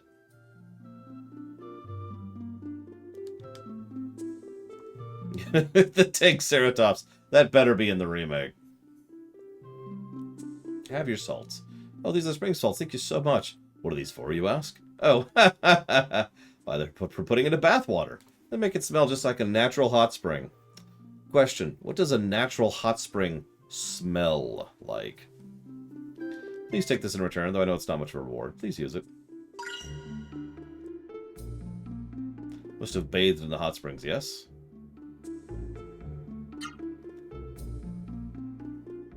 because you saved this town, such a terrible thing happened to Vidna. Oh, the irony! I feel like I am to blame for the misfortune of the people of Vidna. There must be something we can do. If you destroy the source of the mist, they'll be saved from the mist. So you're looking for a Genesis tree? Well, I know where it is. It's at Mount Latona, which is next to Ratayu. But rumor has it the ruler of Ratayu is quite a difficult fellow. But I'm sure you should be able to handle him. Probably Star Wars. For me, and this is purely a personal thing, I've always been very firmly in the idea that if you have something that you can repeat and apply, then you can understand it.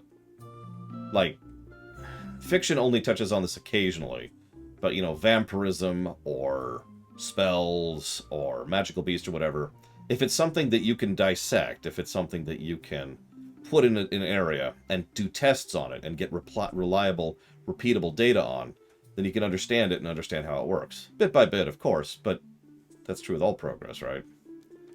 It's one of the reasons why magic is effectively a science within my setting. Because it is.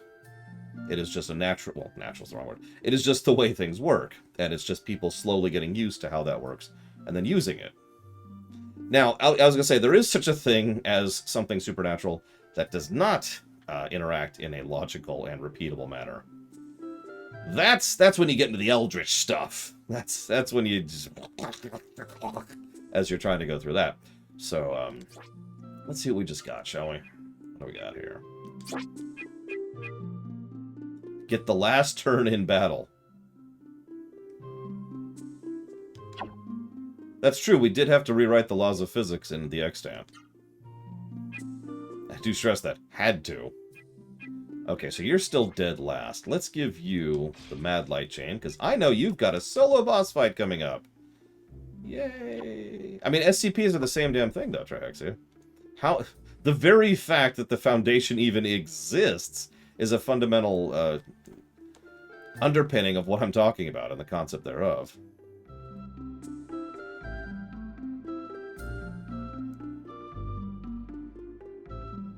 Now, the fact that we can do things like understand, okay, you have to keep looking at the fridge. As long as you keep looking at the fridge, you're fine. That's a repeatable, dependable action, right? Yeah, then there's Arcanum. That's a fun one. I actually really... So, you all know I love Arcanum. I actually, when I was first laying down the initial rules of the extant back in, like, high school... actually, before high school, excuse me. I was really tempted by the idea of setting up a magical system similar to Arcanum. I decided against it, obviously, in the end, but I was pretty tempted. Okay, so we got that and we got that. It's time to head to a dungeon. And immediately after this dungeon will be a solo boss fight. Looking forwards to it. Yeah, where magic, by definition... Arcanum is a PC video game, which I highly recommend if you can get it working. It's not a great game in the gameplay axis, but it is a fantastic game on the story axis. Yeah, Arcanum of Steamworks and Magica Obscura, I believe is the full name of that. Something along those lines. So in that setting, magic specifically functions by breaking the laws of physics on a local level, right? So and they have tech, right? They have steampunk, they have trains, you know, they have guns. But the thing is, technology relies on physics, whereas magic relies on breaking physics. So the two are contradictory to each other and can cause issues. One of the news articles I remember from that game is about a train accident, which actually I believe a quest intersects with as well. And that train accident was caused because someone somewhere used magic in the proximity of the train station, so the train's brakes didn't work, because physics didn't work correctly for a few seconds, right? So the train crashed. The game also has excellent music and some very cool ideas, and is honestly a pretty bad game. It's very unbalanced, and combat is a nightmare. It's way too hard. Like, it's one of those games where if you know what you're doing, you'll have a decent time. And if you don't know what you're doing, you are utterly screwed. That is a very heavy walkthroughitis game. Just, Yikes.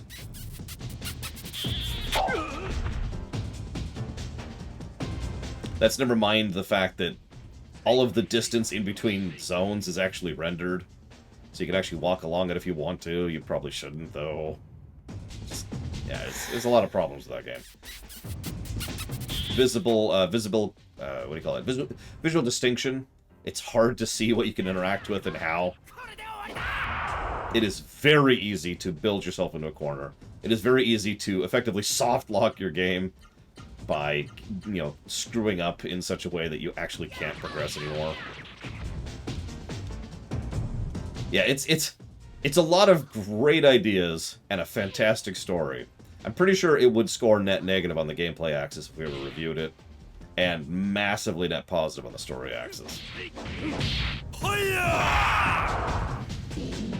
That makes sense, Evo. Sorry, I didn't want to lose my train of thought there.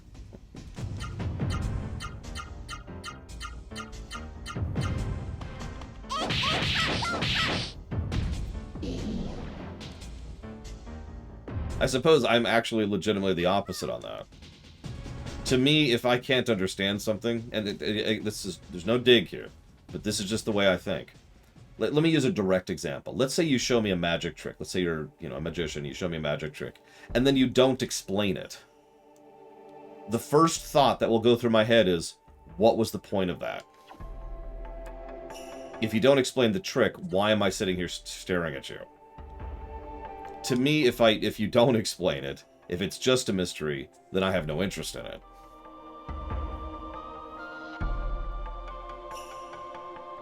Or I impose my own answer. One of the two.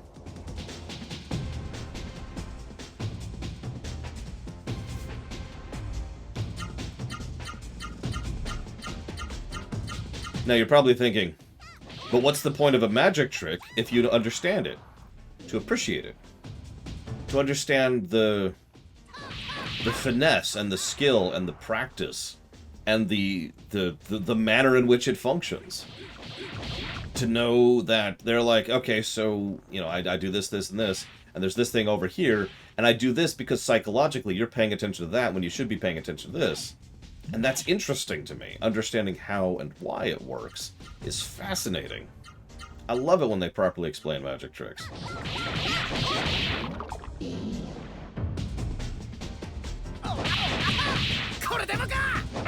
And see, that's the problem with me, Dr. Winter. The flaw of me, if you will. I don't wonder.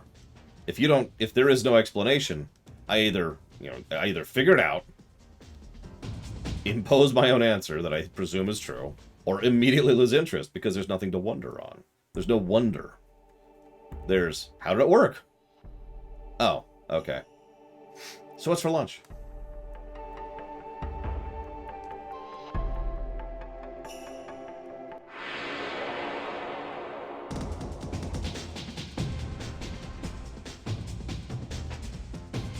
Yeah, I noticed that this setting's technology is extremely Mass Effect.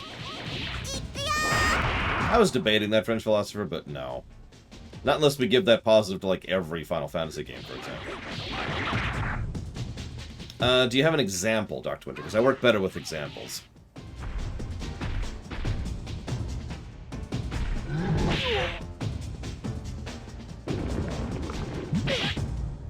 Taxi driver. What the hell's taxi driver?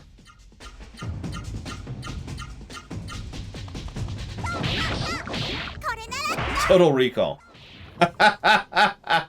Would you believe that I didn't know that was supposed to be an open-ended ending until, like, 2010 or so? When I saw a discussion about it online? I was like, wait, that was debatable? Actually, I did, Imperial Star Destroyer. The Thing? Well, we know who the Thing is, or what the Thing is. It's an alien. It's an invasive parasitic life form that mutates and controls. Like, we know everything about the Thing. Well, I say everything. That's a bit egregious, but, you know, whatever. I think this is where I'm going? Retayu? Maybe? Oh, gotcha. No, that's valid. Admittedly, I also didn't realize that was... I know this is going to sound like a joke. I don't mean this as a joke. I also didn't realize the end of the thing was supposed to be a open-ended ending until someone told me that years later. To me, it was just so obvious, right? It's obvious that. Duh, right? What else could it be? What I'm trying to say is I'm stupid. I think I played that game too, Imperial Starter. It's called Among Us or something like that. I don't know, something.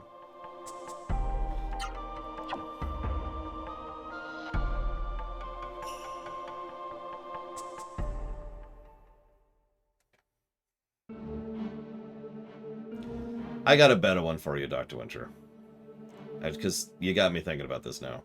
So here's a definitively, no really, open-ended something. 2001: A Space Odyssey. Now, before you jump on it, yes, I know the book actually explains it, ironically.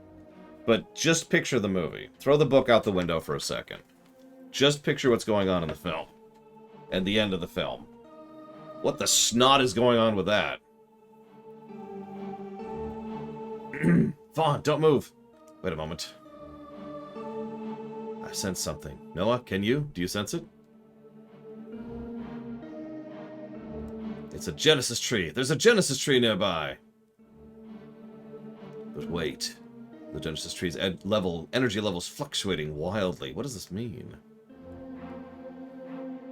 The Genesis tree is to the east. Let's pass through the town and head east.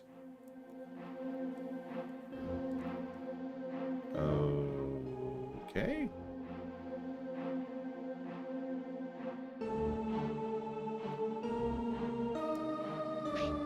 Oh, I can just jump across. Okay. It's okay, Evo. I know that I am both wrong and dumb. You kind of have to get used to that after a while, right?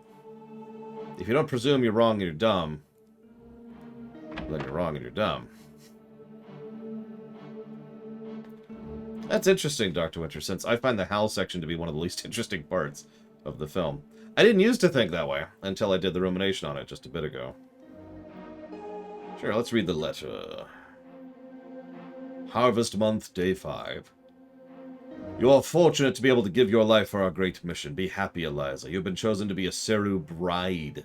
Tomorrow I will send guards to retrieve you. Clear your mind, purify your body, and wait. What?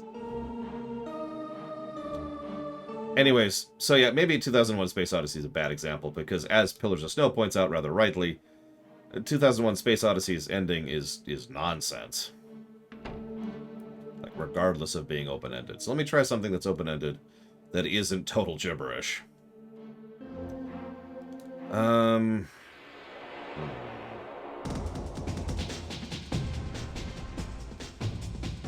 don't think I have a favorite historical figure, French philosopher.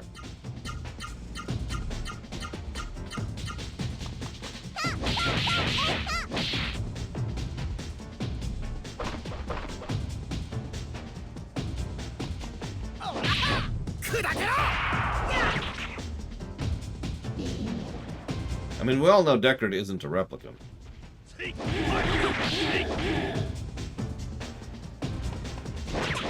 Yeah, I was wondering that the very first time we saw them, all the way back in the Castle Drake Metroid Ashling. And yeah, there's just skeletons for some reason.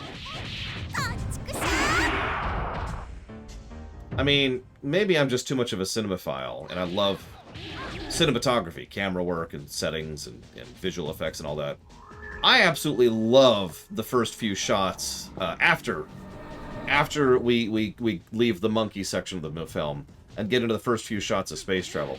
I love that part of the game. There's a lot of great world building in there. There's a lot of great setting building. We understand a huge amount about how space travel works. And the way that they do those shots and the thing that they line those up is just absolutely amazing. Gosh, gosh, gosh, gosh, gosh, gosh, gosh. And then Hal becomes a plot point. See you around, Dream Whisperer. Okay, so we need a key.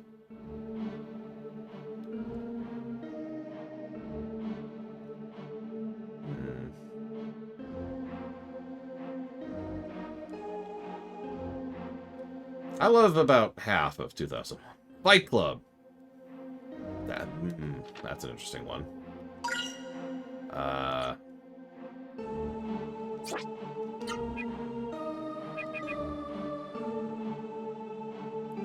Increases magic accrual? What the hell is accrual? In context. Seriously, I'm a little thrown by that.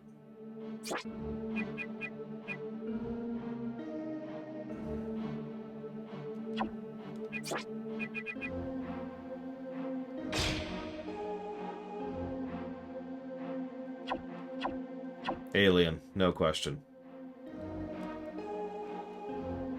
Oh, absolutely, Pillars of Snow. I've always been interested in the makings of it, the behind the scenes. I know, try to be shocked. I love knowing how things work and why things work. And it's weird, because it's kind of a two-edged sword for most people. Some people, let me use a direct example. Some people learn how they do the perspective tricks in Fellowship of the Ring, between Gandalf and Bilbo. And it ruins the scenes for them. For me, it's the exact opposite. For me, I look at that like, oh, that's how they did that. Oh, that's cool. Dude, and then, oh, man. And I could see it. I could see the tricks they used. If you pay attention, you can actually notice the fact that he's actually interacting with the table over here instead of the table over here. And it's really cool stuff. But that's just the way I work. After all, I am the person who insists on reviewing everything from a modern perspective in order to properly understand that work and then be able to properly judge that work, rather than just vaguely saying, I like the thing. So, yeah, it's just me and my brain. I told you, accountant, manager, janitor, engineer. Where am I going? So I got that. Sure, let's get another door. Why not? We haven't used any of these.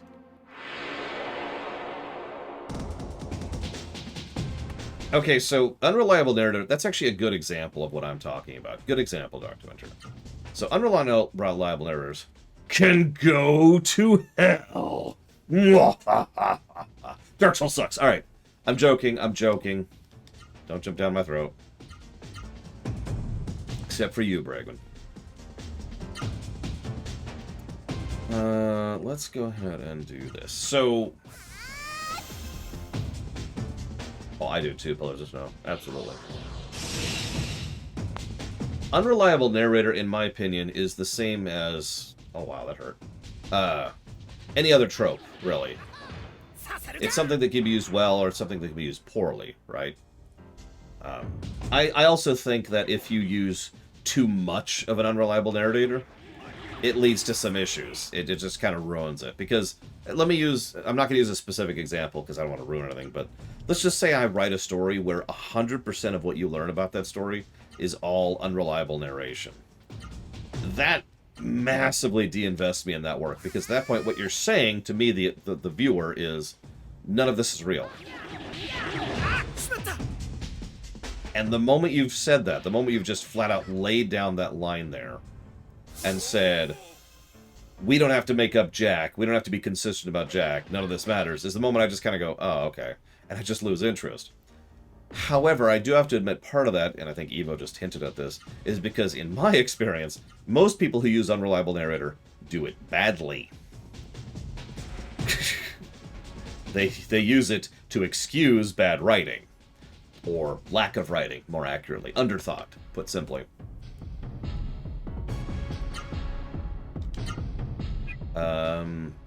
Wait, he's lightning. I don't want her to do that. Hang on. I'm screwing up here. You. Heal everybody. You. Murder that thing in the face. Not that thing. That thing. You. Kill that thing. There we go. Exactly Imperial. But no, you get my point. Like, I don't want to spell too much, but FF7 is actually a good example of how you use unreliable narrator. It's especially worth an example. It's an especially noteworthy example of unreliable narrative because it's pretty obvious pretty early that the narration is unreliable. And the question shifts from what's the truth to why the lies.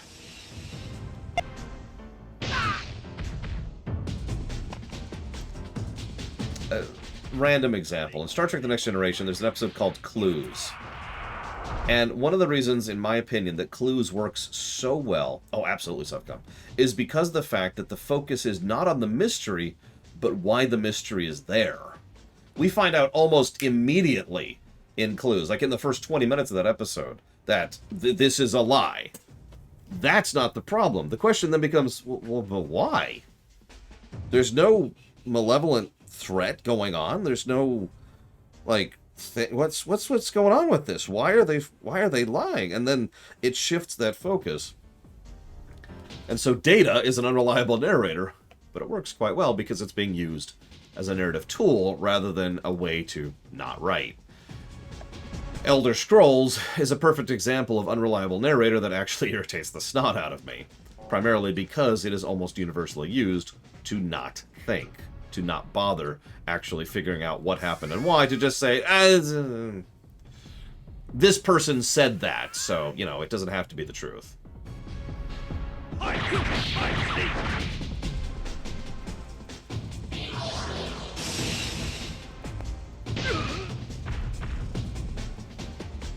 He's lightning, right? Yeah, because she's wind and he's fire, so he's got to be lightning. I'm right.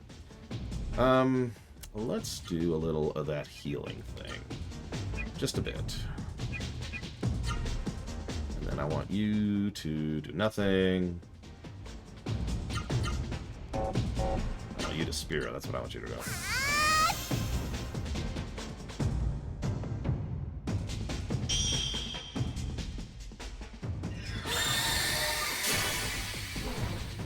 Well, yeah, but that's not... I mean, Huckleberry Finn is not an example of the kind of story I'm talking about. Because, as you say, the whole story isn't a lie. Again, I'm trying not to use a specific example because simply naming an example of a story where the twist is the whole story is a lie is the twist. But there are stories where the whole story is an unreliable narration. Haha, figure it out for yourselves. Screw you. And then they piss in my Cheerios. And why'd they piss in my Cheerios? I like Cheerios, damn it. I feel like I'm doing too few. So that's left, right, up, left, right, up, left. Yeah, I got another one. Let's do it down. Let's just add a down to that. Actually, hang on. Left, right, up, left, up. Nope, hang on. Shoot, hang on. Left, right, up, left. Let's just do it right. Let's do that. Go.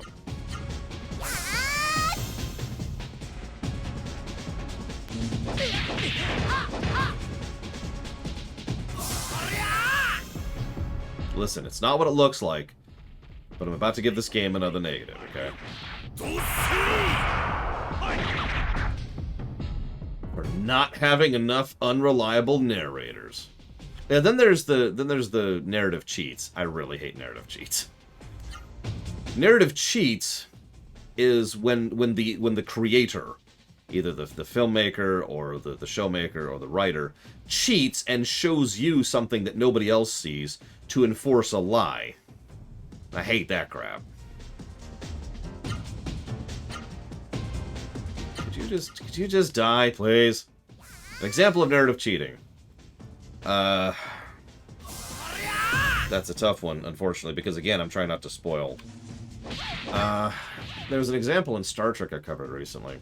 Okay, you know what? I'm gonna use a generic example because I see this happen all the time. Did you seriously miss, like, all those attacks? Good God. Hit the thing! So, generic example, right? Let us assume that I hire you, Evo, to play a character in a show, okay? Now, as it happens, you aren't playing Bobina. You're actually playing Barbarella, who is impersonating Bobina. Now, if I was a good writer, and I was a good director, and you were a good actress, then what you would do is you would portray the role of Bobina portraying Barbella, right? But a narrative cheat is you not doing that at all. A narrative cheat is when you, the actress, are just playing Barbella. Straight. No hints, no nuances, no subtleties, perfect portrayal. Everybody buys it 100%. And even when you're off camera, like there's this scene where you go and you're completely in character in a place where there is no one else, and there's no security cameras, and there's no nothing. You're still maintaining character, and you do something that only makes sense if you are Bobina, Or, sorry, Babella. I'm screwing up my own names now. Right? Yeah, you get it, Evo. That's narrative cheating. It's when the creator of the work is actually cheating to the perceiver of the work. And that's why that pisses me off. And yeah, that's another good question. If Bobina is a truly good actress, maybe that helps to explain a little bit of it, but that wouldn't explain the narrative cheating, and it also wouldn't necessarily explain the off-camera thing. Okay, real quick, do you see this symbol, like, right above me? You know, the diamond thing, and then there's, like, a circle thing? Do you see the one to the right of that? Does that look like the Imperial symbol from Star Wars to anybody else?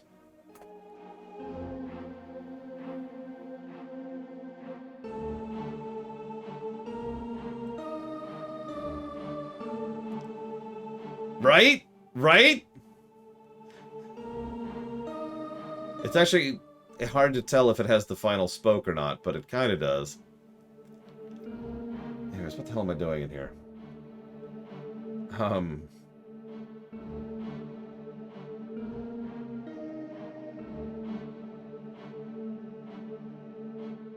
Okay, so we're going this way.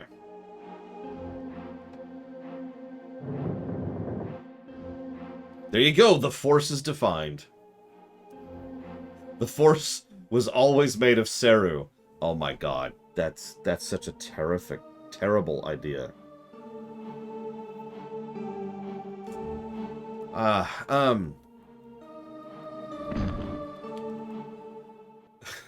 The Force is Seru. It all makes sense.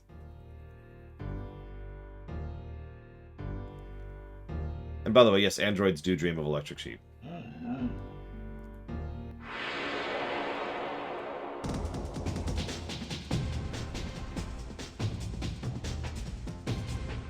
Why the undead?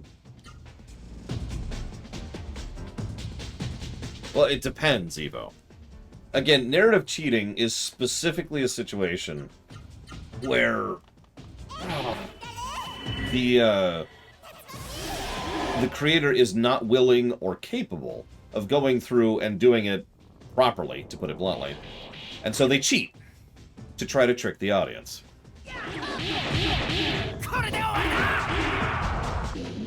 A lot of mysteries do that. A lot of mysteries. Like murder mysteries, for example. There's actually plenty of horror films, too, which do the acting thing that I just mentioned. There are a lot of horror films where there's a character who's actually playing, like, this horrifically evil demon who does not know how to act. But the actor isn't told that. Instead, the actor is told, you're playing Bob. And so they play Bob until they get to the scenes where it's like, okay, we've revealed that you're actually a demon, so now I need to play this demon. And so the actor gives a completely different and incongruent performance, and you get the idea. And again, it's almost always done to essentially deprive the viewer of the capacity to piece together what's going on before the reveal moment. Hence why it's a cheat.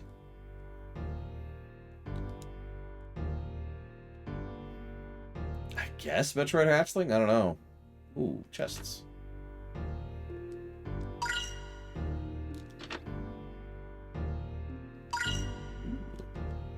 What's with all the fabric around here? Look at all this.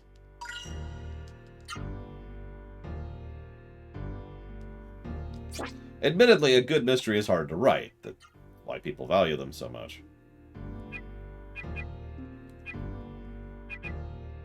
All stats +4. Hey, Gala? You're gonna need this for your solo boss fight in a minute. Hey, you. Give me the key. Honestly, that's very probable, Dr. Winter. Unfortunately, I'm not sure, but it wouldn't surprise me. A visitor. Sorry you am pleased. I have something nice for you. Sorry, you're possessed by a Seru. How can you speak to us? I cannot understand difficult words. I give you the key to Latona.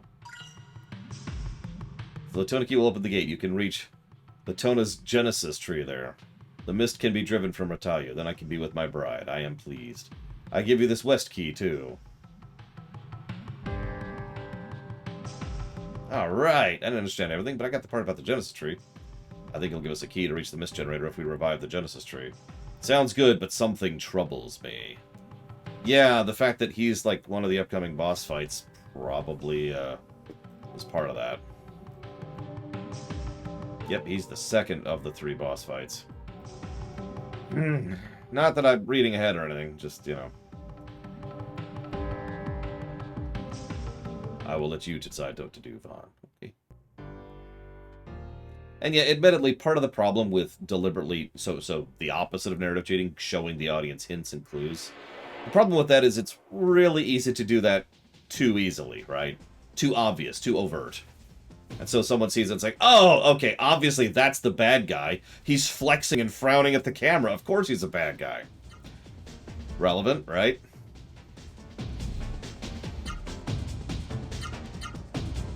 Alright, I'm gonna start playing with some of these. Get some damage out here. Oh, that's an AoE, holy crap.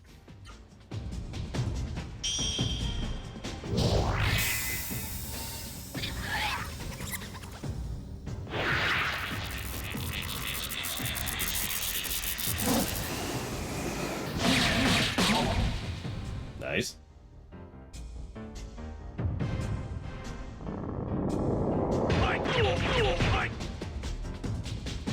Well, the servants of Ill-Surveyn are attacking. Or Ill-Servian, if you prefer.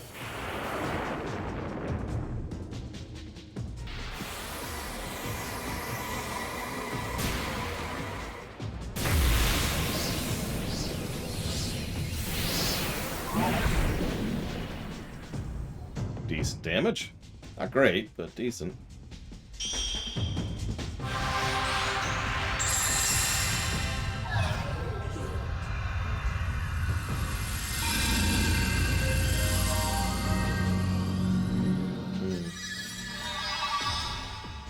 It's because of the Pepsi thing. Anybody who prefers Pepsi to Coke is actually pure evil. Everyone says it's the pineapple on pizza thing. No, no, no, no. It's Pepsi. That's what actually does it. Pepsi is like the dark side of the Force. You know, in canon, obviously.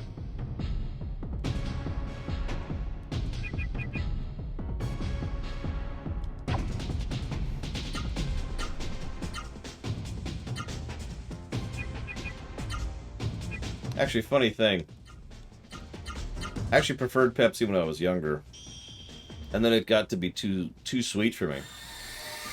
It was literally too syrupy. Too sweet, too... I don't know what else to call it. It was too sweet. So I switched to Coke.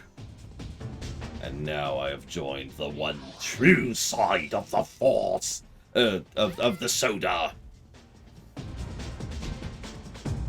Exactly. See, you get it, Dr. Winter.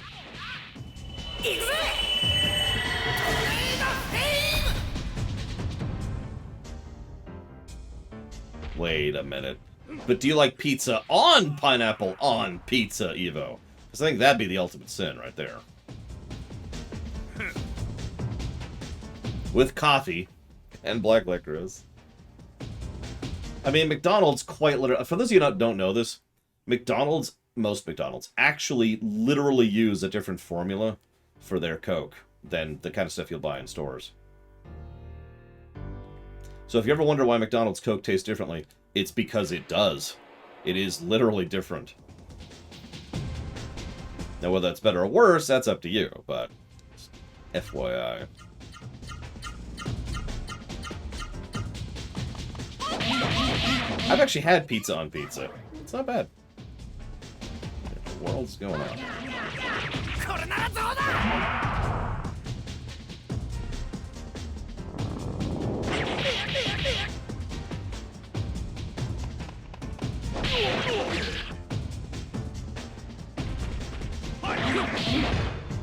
Yeah, anybody got any plans for July 4th, consequently? For those of you in the States. Or Britain. It's a good time to celebrate, you know.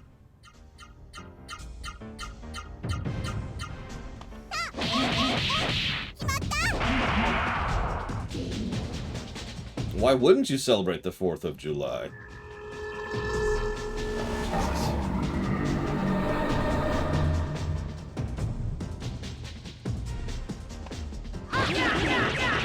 That sounds like fun, French philosopher.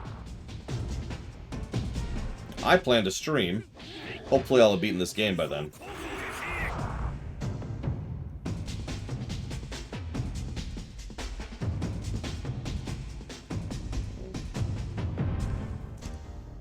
Are they not dead yet?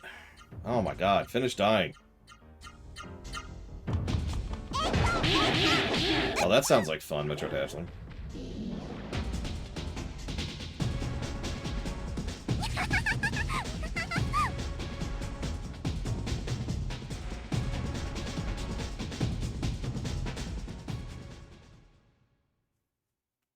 Yeah, the next birthday I care about is,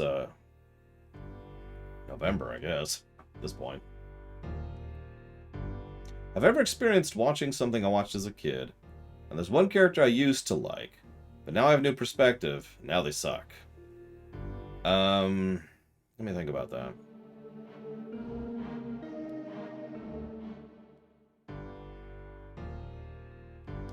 We're not up to the RPG block yet. I know we're playing an RPG right now, but we're not up to the RPG block. This is an outlier. Several people, Evo asked me to push back a couple of runs. Actually, literally all 4 of the next runs after this.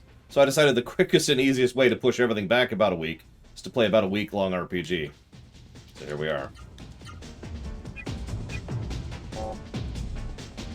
These hurt. No, I can get exactly why, Dr. Winter. I'm trying to think if there's any character that was like that for me. There's shows like that for me. Where I remember liking a show a bunch, and then I go back and it's like, why did I ever like this? And games that are like that. But a character? Oh, you donated like... You're our other majority shareholder here, Savicom. The only one who surpassed you on this one is Imperial Star Destroyer. Well, the good news is Hades is probably going to be our recovery game. Because if you're paying attention to the schedule, there are no recovery games between now and, well, Lufia 2, with the possible exception of Hades. Because our next game is Code Vein, which is an anime Dark Souls, and then after that is Hollow Knight, which is Bugs and Dark Souls. Immediately after that is something else. Oh yeah, Outer Wilds, which... And then we have Hades, which I don't know anything about, really.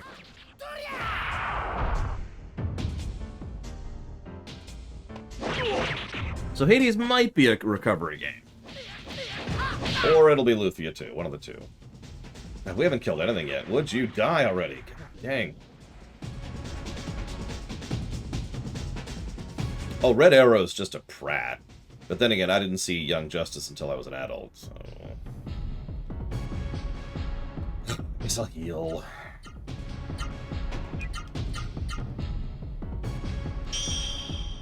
How much time's planned for Hades? 70 billion? I don't know. Until we're done.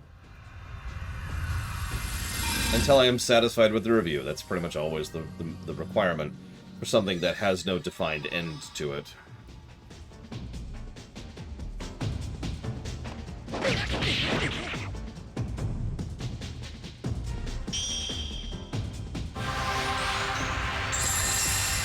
Wait, seriously?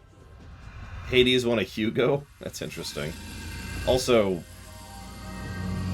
I can't take Hugos seriously because I study television for a living.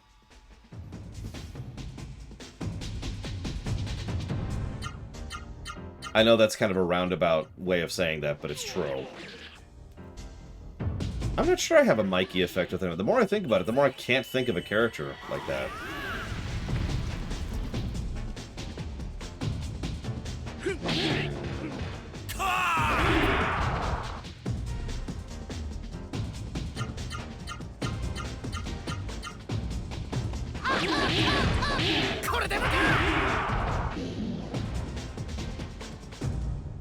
See, I'd say Palpatine, but that's not, like... He changed as a character, that's not on me. Also, that's not a valid example anyways.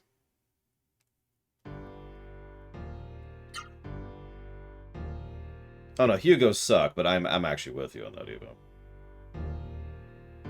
I've been debating that Imperial Star Destroyer.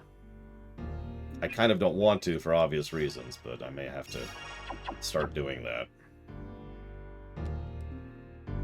Kind of wish I had memory cursor. Full memory cursor, but it's whatever. Now, the real downside is I don't really have a recovery anytime near, and I've got a boss fight coming up. So I guess right now we're going to finally, start using some things here. Do you know if you can use the wings to go to areas that aren't towns? The Door to Wind? Or is it cities only? The story's been not bad. The only story negative I've come up with so far, and it's still a question mark, is Songhee. And he sucks. So I need an answer to the question I just gave. Well, okay. Screw it. Let's just test it. If we're wrong, we're wrong.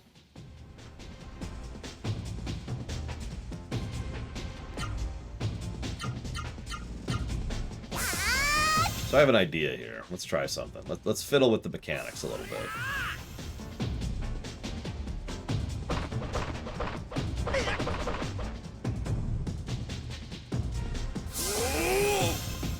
What he said. So let's see if it can handle the expanded bar. That's question number 1.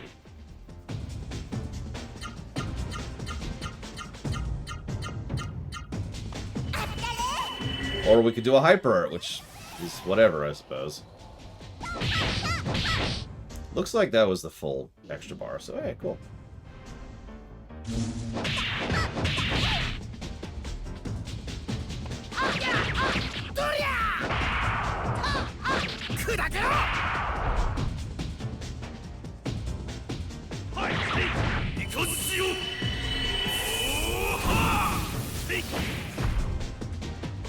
Now you get some health. Jesus. So I'm probably going to auto-battle the rest of this, because this guy's got to be on the verge of death.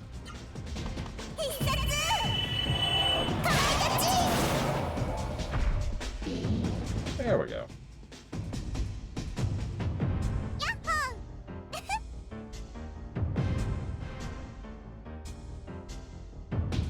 You know, I was about to say something. I'm still going to say it, but it occurred to me. Let me explain this first, and then I'll go ahead and say what I was going to say.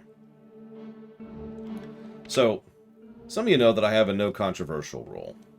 Now, that's defined very loosely on purpose because what is controversial changes, depending on where you are, who you're talking with, and what point in time you are historically, right? So, I tend to avoid controversial topics, but that is defined as is a very... I don't want to say loose, because it's actually very defined, amusingly enough. But it is also something that depends wildly on the circumstances. Interesting. So this is just straight into the dungeon, then. And there's no recovery up here, is there?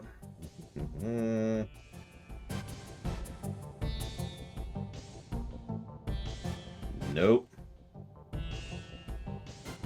Wow. Okay. Well, if we want to heal, and I kind of want to walk into this dungeon with some health, let's leave, I suppose. Anyways, the reason I bring that up... Yeah, tightly defined but heavily contextual. That's a great way to put that one, Locke. Thank you. The reason I bring that up is because there was a while there, both for the time and the place I lived at the time, which I'll tell you right now, is Kansas, where I couldn't even mention the word abortion, because if I did, people would, wig out, because... time and Kansas. So let's rewind this all the way back to the stupid joke I was going to make. You ready? All this explanation is for a really, really dumb joke. To me, at this point, saying anything about video games being art is like talking about abortion rights.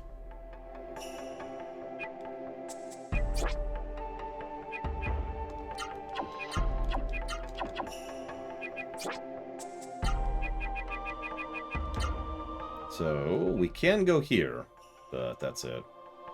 Wow, we can go anywhere. Check that out. Where was that free heal? It was in Jeremy, wasn't it?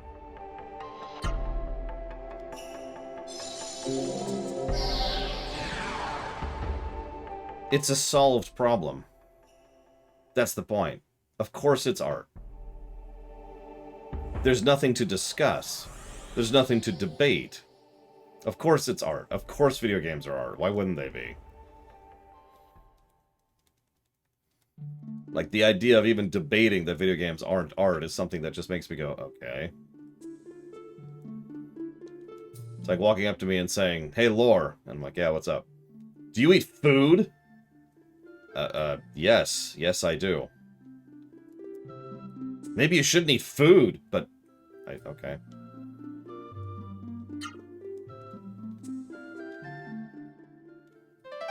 Yeah, it's... video games are art. That's the idea that that is still a debated thing, which I absolutely know that it is still a debated thing, is legitimately nonsensical to me.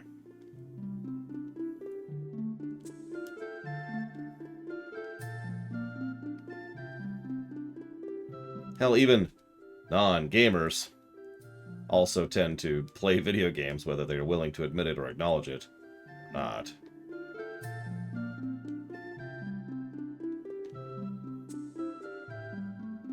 Where's the... oh, whatever. Eh.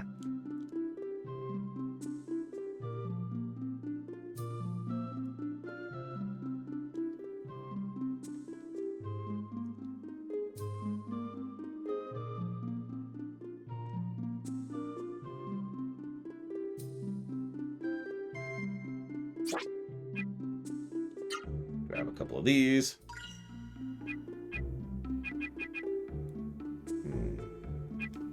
Yeah, it's like saying anime isn't art. Speaking of someone who doesn't like anime, the idea of saying that anime isn't art is just kind of... what? Huh? But you... okay, okay. Let's grab a couple of those, too, actually, while we're here.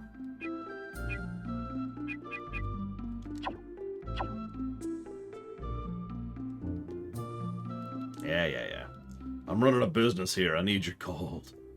I need your gold. But I saved your lives. In fact, you wouldn't be capable of selling. I need your gold. I need it. And then we're just gonna do this, first of all. And warp out to here.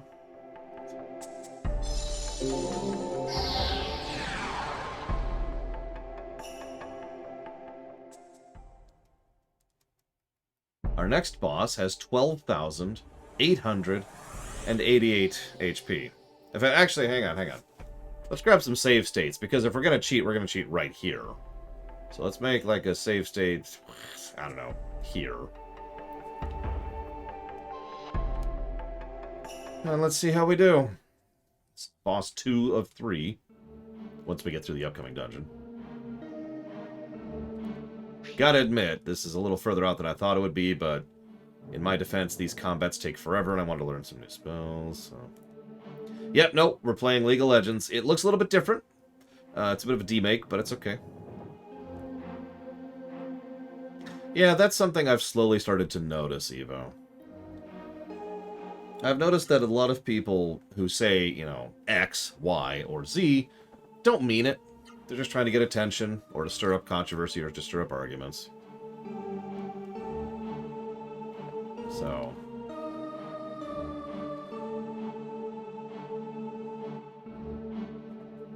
shrug.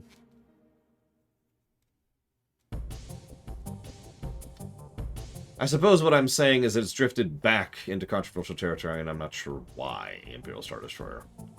Now, let's go kill some Seru.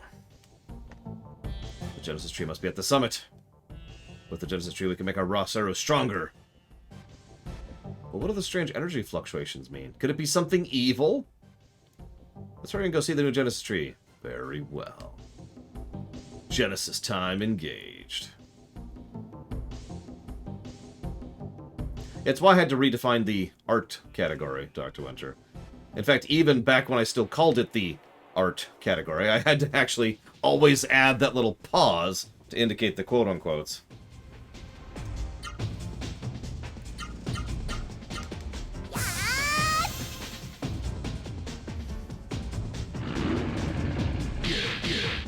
I'm sorry, what?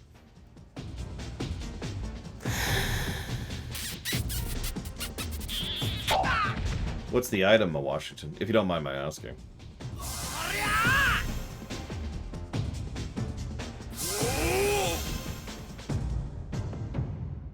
Art or art, Evo?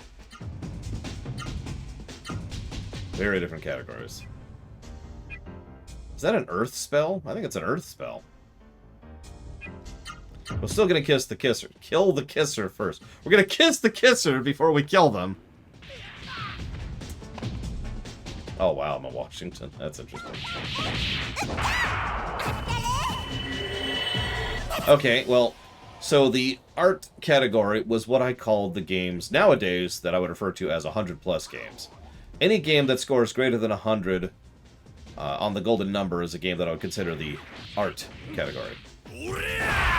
In other words, a game that isn't merely good or great, but actually manages to go above and beyond, right? Same thing with shows, same thing with books, same thing with movies, same thing with music. In musical terms, the art category would be the 01 playlist, because of course all of my playlists are named that way. Do you know nothing about me?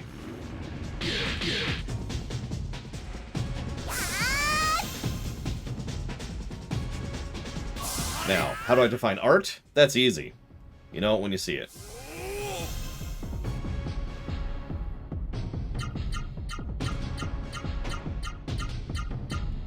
That's a good question, Scruffzilla. I don't know.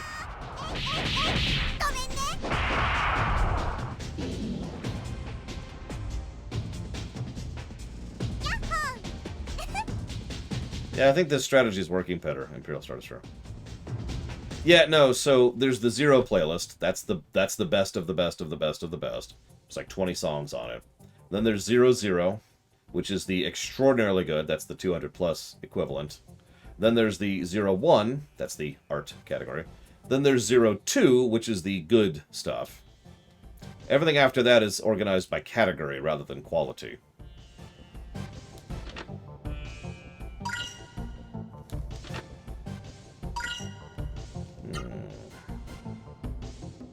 Gree would be not art. Sorry, not art.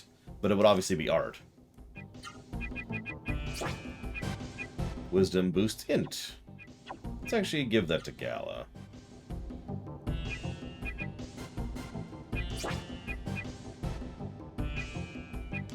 Yeah.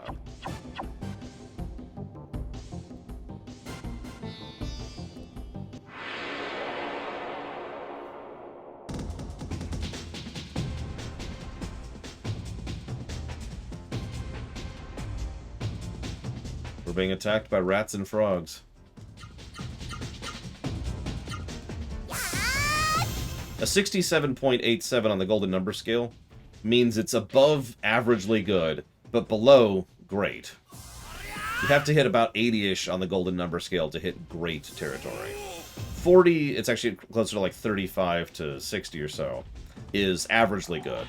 Above 60 is, you know, stretching up towards great, but not quite reaching it.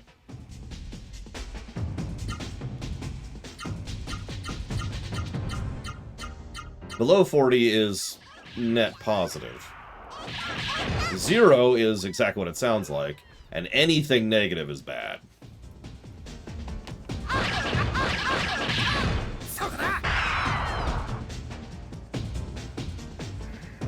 It's actually, I don't think it's 100+. Hang on, someone type in !guess for a second, please.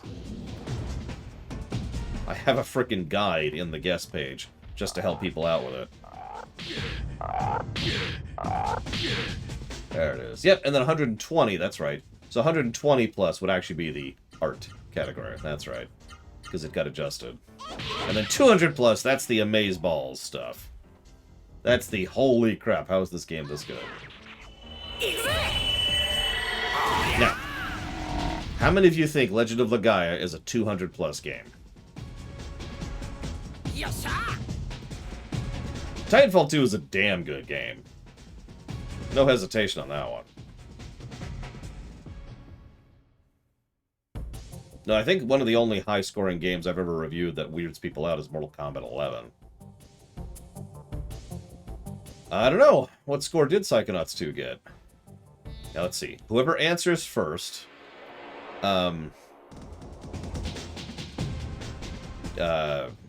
can put $1 towards the game of your choice. There we go. Make a game of it.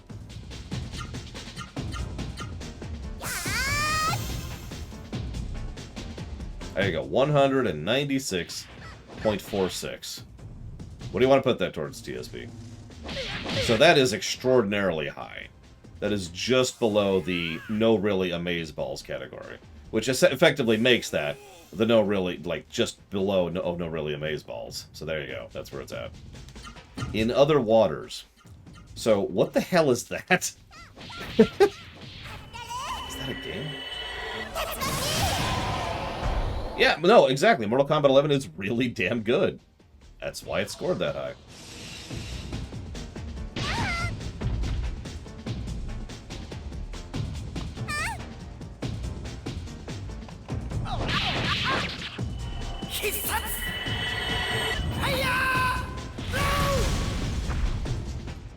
Hang on. Okay, it's already on the list. That's all I care about, TSB.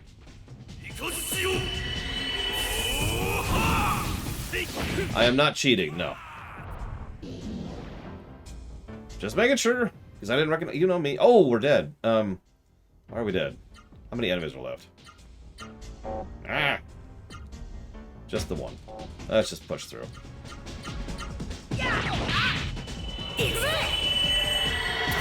You know, considering I have never given a game a score of 300, I can't even imagine what a 300 would be. I'm pretty sure Final Fantasy VI would not be a 300. Jesus Christ, die!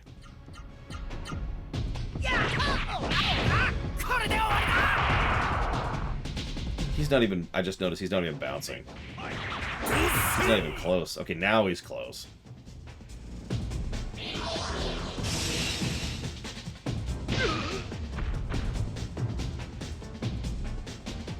Ugh, fine.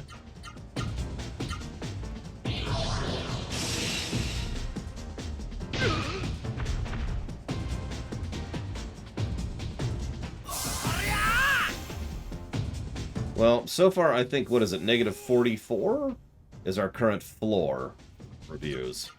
That would be Mega Man X7, a horrifically bad game.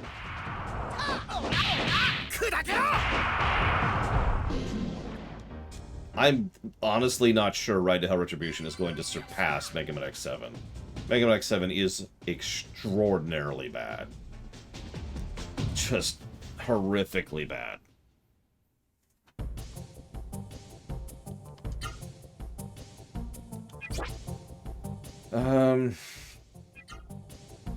Level 5. Let's do that one. For the record, I'm also very curious how Ride to Hell Retribution is going to score. It's a personal goal of mine to someday review that game. What did Quest 64 get? I don't know. What did it get?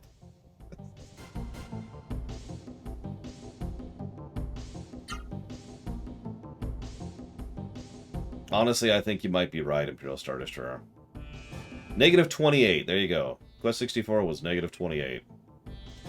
I was about to do something. Right.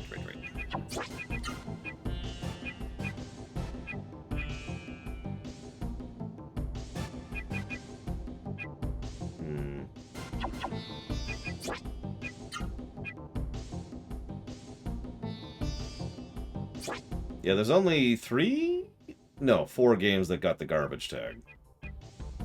And, by God, do they deserve it.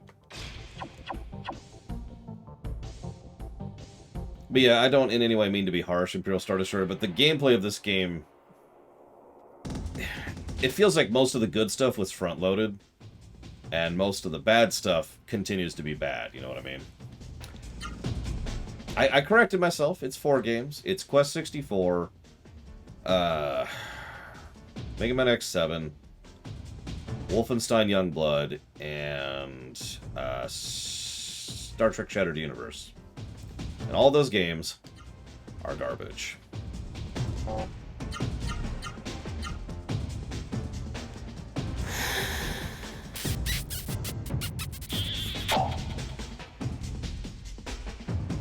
Thanks, game. Anthem has not been reviewed under the current system of Washington. Anthem would get the garbage tag, however. I can tell you that right now. I was actually... one of the things... it's another one of those wish list things. You know, post-lottery winning kind of a thing. Is I want to re-review Anthem, essentially by watching my own run of it. While, you know, making fun of it the entire time.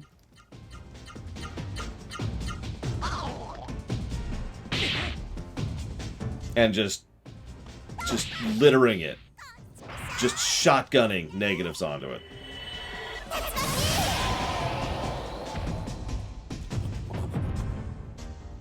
Wait, hold up. The jet flight is cool, plus to gameplay. Alright, back into shotgunning.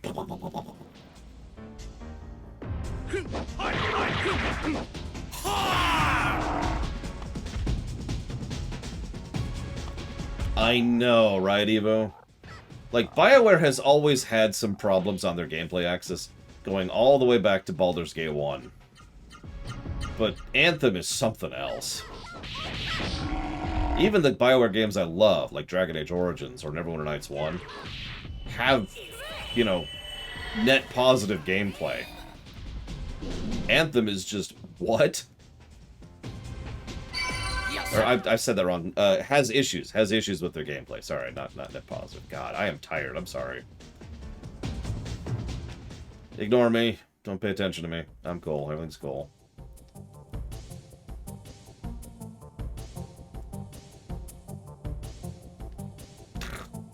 Wow.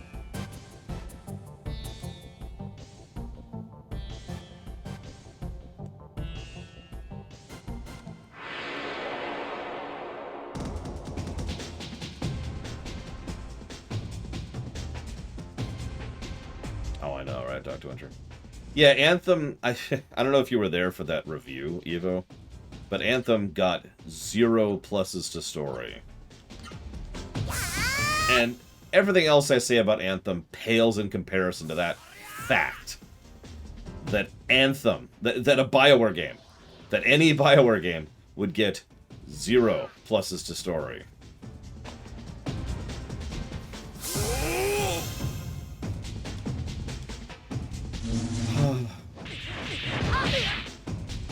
God, that whole run was such a level of frustration and irritation and aggravation to slog through.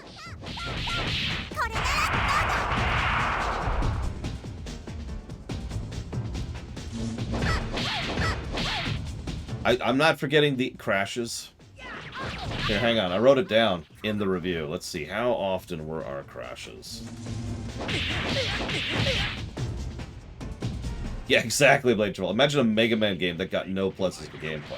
What the frack? Alright, here we go. Let's look for Anthem. There it is. How frequent were those crashes?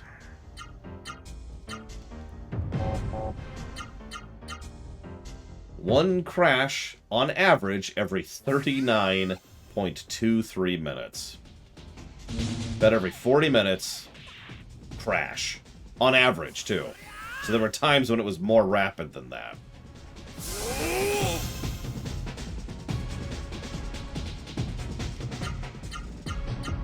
Like, I'm glad we got some good footage out of that, but let me tell you, the experience of playing that game mega sucked. Just... God. It did get 2 pluses to gameplay. 2.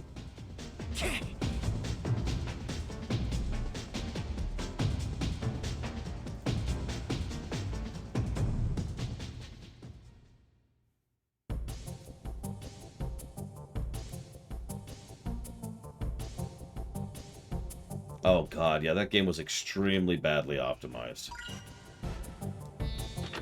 You know, every time I see a video game that's badly optimized by a large-scale studio, I'm reminded of Super Mario Odyssey. But Lore, why is that? Did you know they went back after Mario Odyssey came out and had actually spent time optimizing Mario Odyssey so it loaded and ran even faster on the Switch than it already did?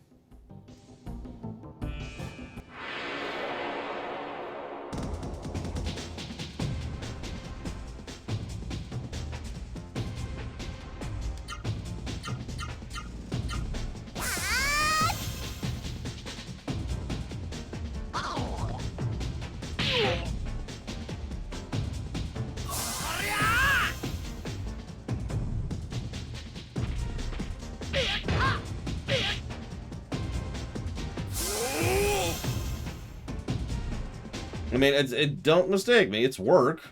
It does take some time and some effort and some work. I'm not lying about that, but you can do it. What constitutes a bad launch? That's a good question. Depends on the game, of course, but, you know, it can be bugginess. It could be maybe the game doesn't launch. It could be crashes. It could be maybe the game had an unacceptable mechanic. Maybe it had a built-in real money auction house. Diablo 3, excuse me. In short, the game was worse than it is.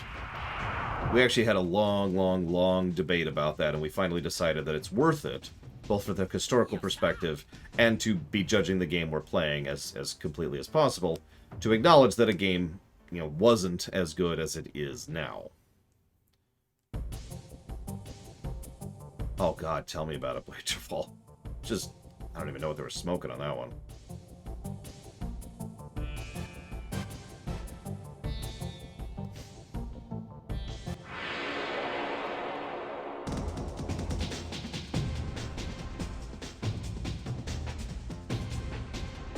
Probably TSB. Which is funny, because Mario Odyssey also got delayed, specifically so they could spend more time in development on it. Polish time. Go figure.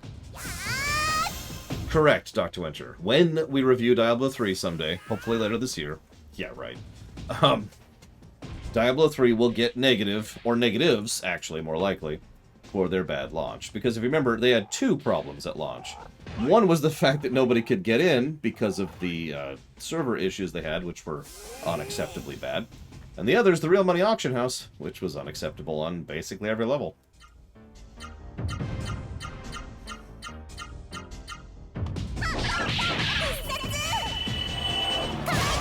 On the plus side, those might be the only gameplay negatives that Diablo 3 gets.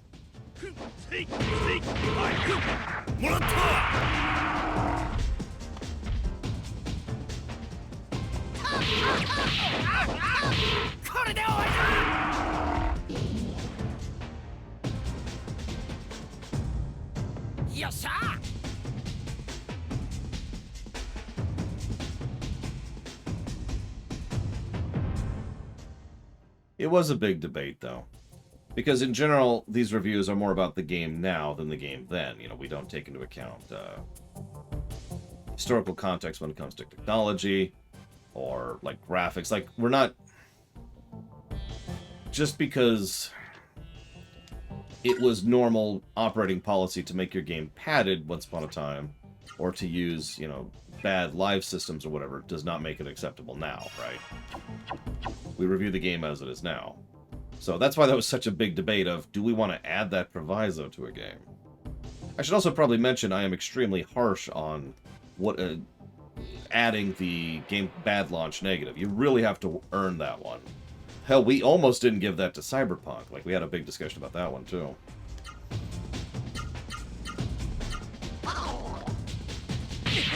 I'd have to think about what would be a 3 negative launch game.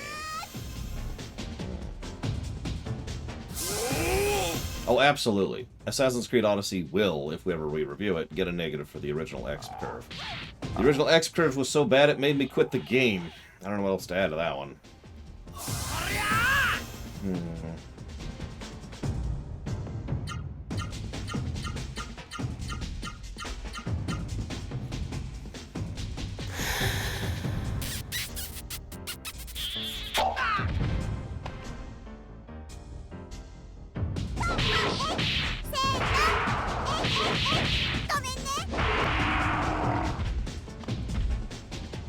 New World. Oh my god. New World might actually be more than 3 negatives for launch status. What New World did was just so many levels above and beyond. Actually, that's a good example, though. Fallout 76. Remember Fallout 76 at launch? How many weeks did I keep reporting on Fallout 76 during Lore Week? Because new stuff kept happening every single week. So, I can answer that one fairly easily, TSB. The moment I reviewed Oblivion, actually even call it the Oblivion line. That being said, when was that? You're going to have to have me pull up my own website here. Because that was October 8th, 2020. Wow, it's almost been 2 years under the current system. Nice.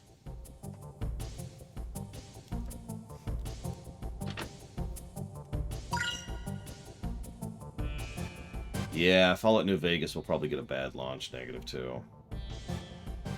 Frankly, I think Fallout New Vegas is going to score worse than a lot of people think it is because of the gameplay. Let's do you. But I've said that before. That's an interesting question, TSB, but the way you phrase that question makes it sound like I decided to say, one day I'm never doing this again. No, so, hang on, let me rewind that for a second. So, in case you're not aware, TSB, the review system had been in a near total, wrong word, a near constant state of overhaul for years, actually. Going as far back as when I started actually using the plus and minus system on camera.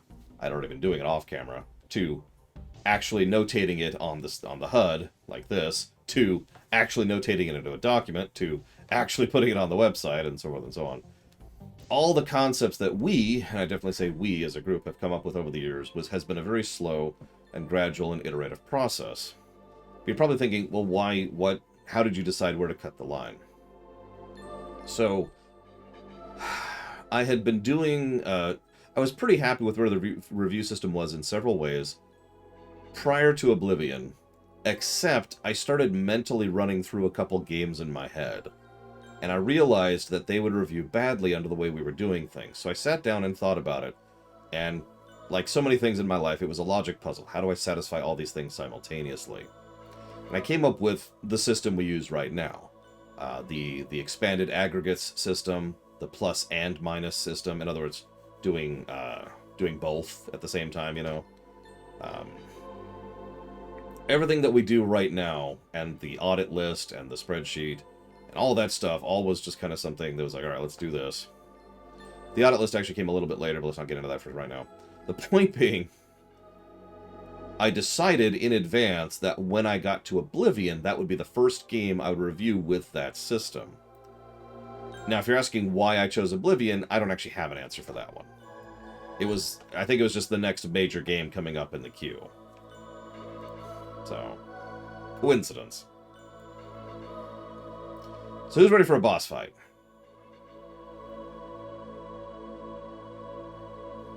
Something strange surrounding the Genesis tree. What is this? I've never seen anything like it. Vaughn, this is weird. It's a spooky wall. Yeah, no, like I said, it's been almost 2 years, TSB. I'm actually really happy about that. When we made the chikunk over into the new system, it was a common joke for someone to say, so how long is it going to be before you come up with a new way to review things? And the current system, you know, is invalidated, and we're going to have to throw all these reviews out the window. But we haven't done that yet. The review system has not changed since the Oblivion line.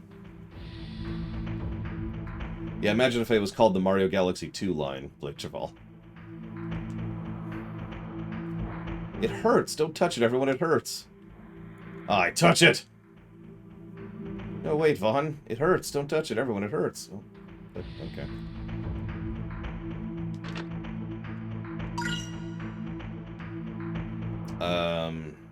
That's a good question, Dr. Winter. God, look at how bad that skybox is. Wow. Well, well, well, if this isn't my favorite group of idiots. Welcome back. I'm Song-hee, the worst part of this story.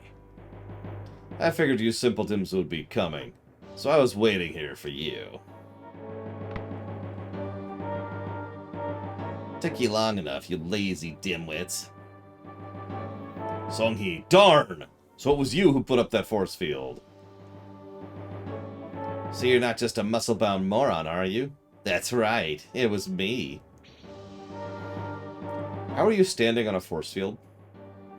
I put up that force field to keep you idiots from trying any of your foolish tricks. Ha ha ha! Well, do you want me to deactivate it? Of course we do. Well, then fight me. Come on, all three of you at once. In the very unlikely event you defeat me, I'll deactivate the force field. Boss fight. Okay, so he's weak to nothing. But he does lightning damage. Look how big his Seru has gotten, by the way. Okay, Sue.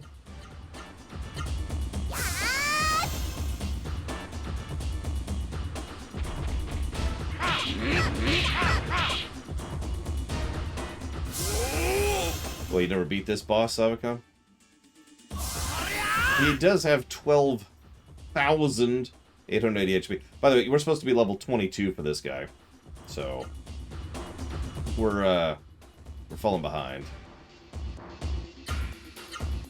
Let's see here.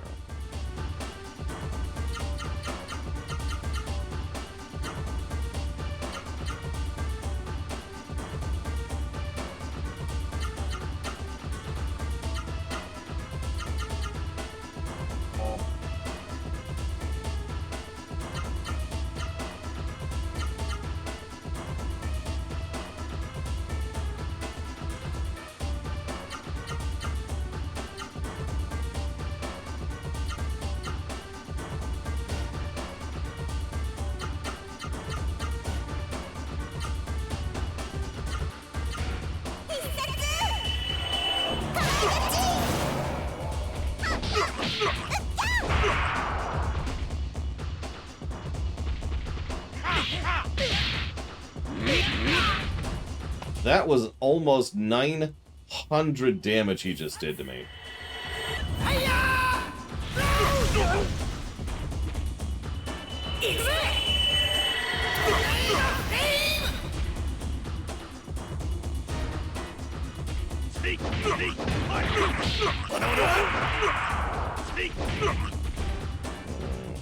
Okay.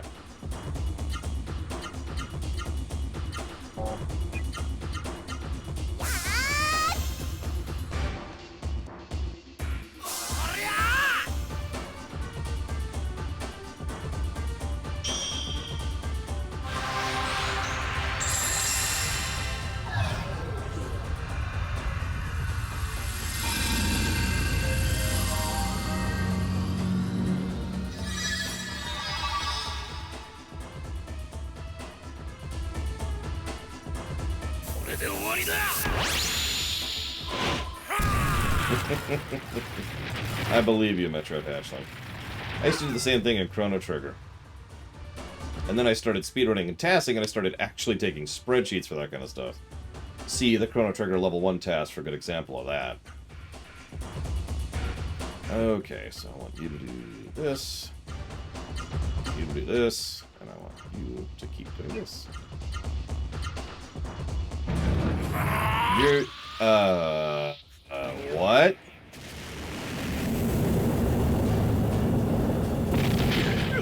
Yeah, he's dead. So there goes my healer. By the way, he has an item on that reduces damage from lightning.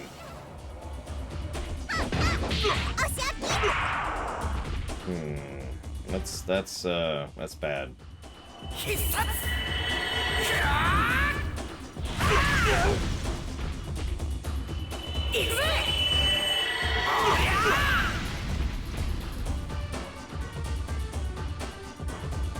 Well, we do have a couple of phoenixes. No, actually, hang on.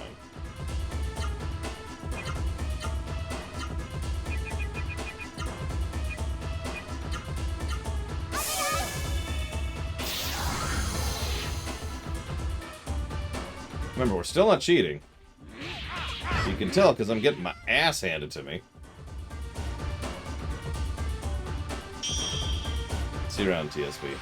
Have a good one.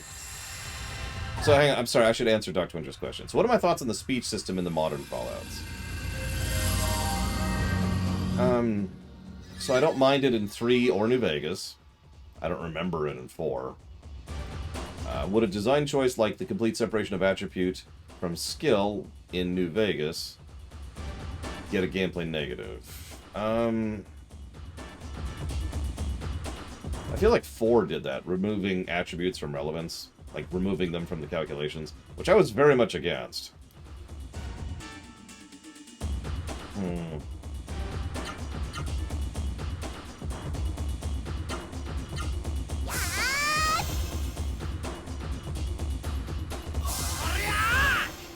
I suppose they don't... Yeah, no, I don't like that idea. I'm not sure if that's a full negative.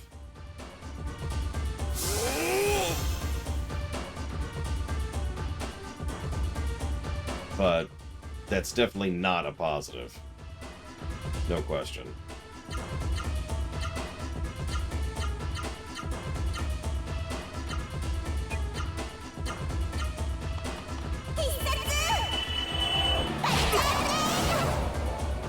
I don't think anybody liked 4's dialogue wheel. Of all the things that I do actually enjoy about 5, and there's several, that's not one of them. Please live through this. Thanks.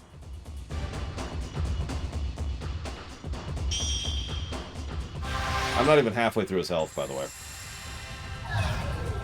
Just for a bit of perspective.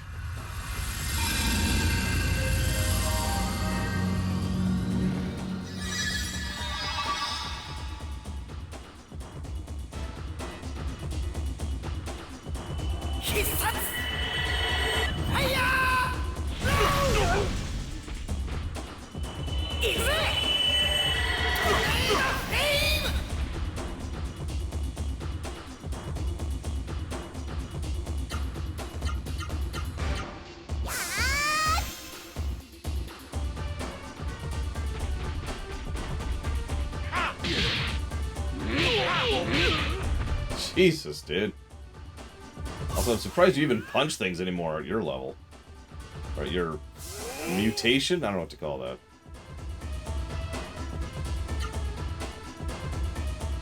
Okay.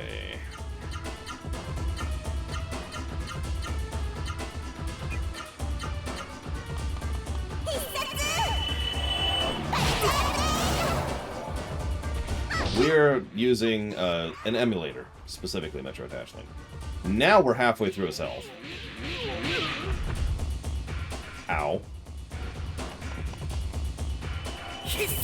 I actually do own this game, but ironically, I wanted the option to cheat, so I decided to emulate it instead of playing it on, I believe, the PS3.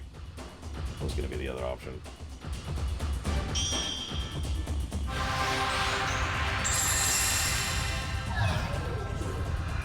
Ugh.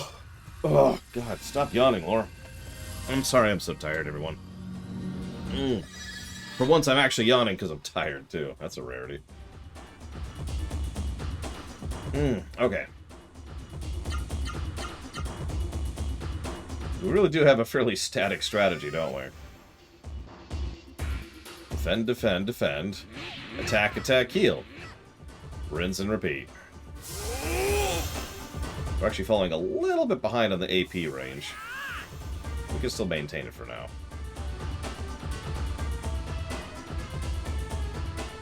Yeah, someone was telling me in one of my comments that there's a bug in the PS3 version specifically. And that's... That would have sucked. Just getting to the end of the game. Hey, you can't beat the game. Oh! Cool. Cool. What?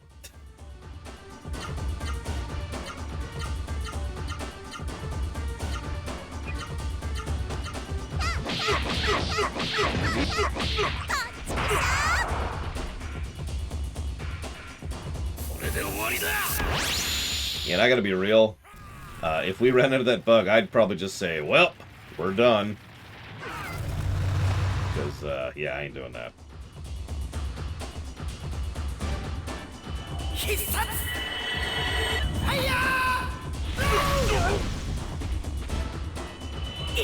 I actually do have the ability to convert saves from one thing to the other. We actually proved that on the Suikoden run, if you remember.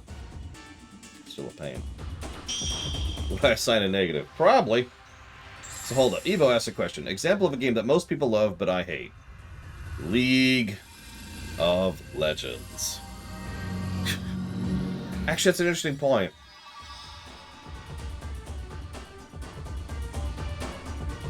Does this game deserve a negative for a bug that exists in the version that I own of this game? So how's the bug work? Run me through the specifics here. Help me to understand. And yeah, it's actually really easy to name a game that other people love that I hate, because there's actually a lot of them. Yeah, Chrono Cross, Xenogears, a lot of older games, especially the early PS1 stuff. League of Legends, absolutely. Hate that game. Fortnite, hate Fortnite.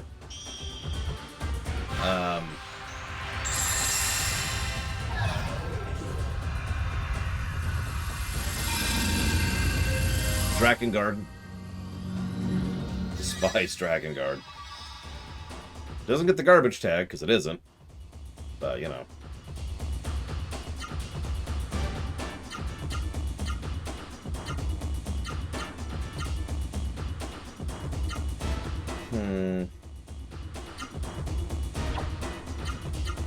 So the problem is that gets into one of those weird questions, Metroid Hatchling. How do we define the version of the game we're reviewing? Because I'm not reviewing the emulated copy of the game. I own this game. I own this game on PlayStation 3. That is the copy of this game I own. That is the copy of the game I would be playing if emulation wasn't an option.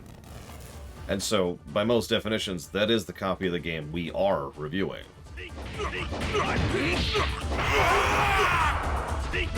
Like, there's always that little asterisk we have to add when it comes to emulation. If an emulator gives us issues, we can't ding the game for that. And similarly, if an emulator improves on a game, we can't, we can't not ding a game for that. That's always been the rule, because we're not actually reviewing the emulated copy. It's just a much easier way to stream certain games, especially older games.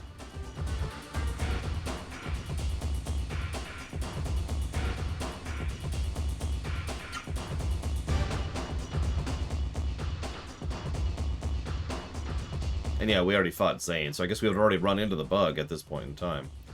Whoops, I want you to do this. And this. I stopped counting. I was counting his health. He's below half health, I know that. Yeah, no, the more I'm saying this out loud, the more I think I have to give this game a negative for that game-breaking bug.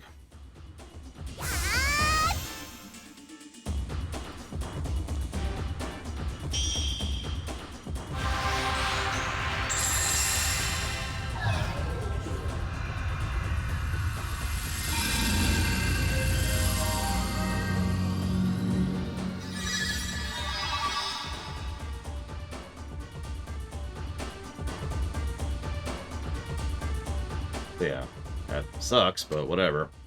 Game breakers are pretty bad. Usually we tend to give negatives for even a single game breaker instance of a bug. See KOTOR 1 for an example of that. Or was that KOTOR 2? You know what I'm talking about. Yeah, we're running out of mana. Whoops. The good news is, I think he's only got about 5,000 health left.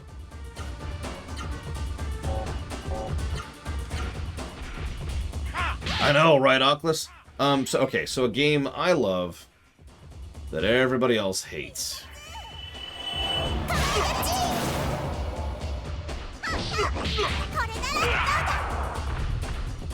Yeah, he's getting knocked down now. I think we're getting close. See, I could be cynical.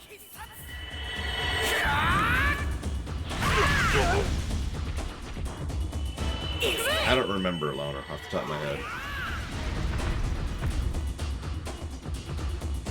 This is the copy that I have is a digital one, Metroid Hatchling.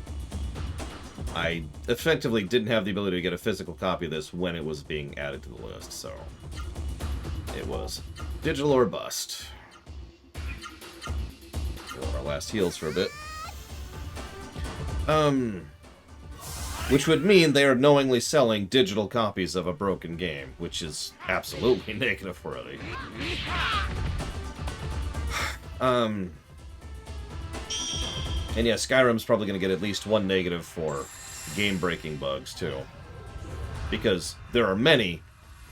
You may never encounter any of them, but they're there, and we know they're there thanks to just, saturation of enough people playing it to encounter such things. Hey, orb level up again. So I kind of need him to die. I'm getting low on this pattern here. So a game I love that other people hate. So I can think of games I love that aren't great.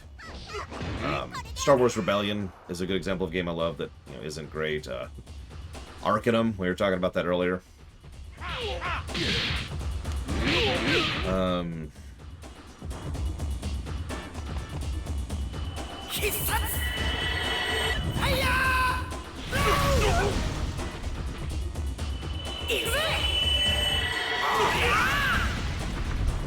Final Fantasy Mystic Quest. There you go. There's my example. Everybody hates FFMQ. Except me. I even know why now, because we reviewed it.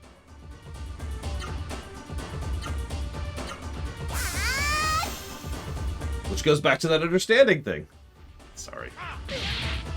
I mean, FFMQ is a pretty damn flawed game, and the middle part of the game actively sucks. Let's just be clear about that.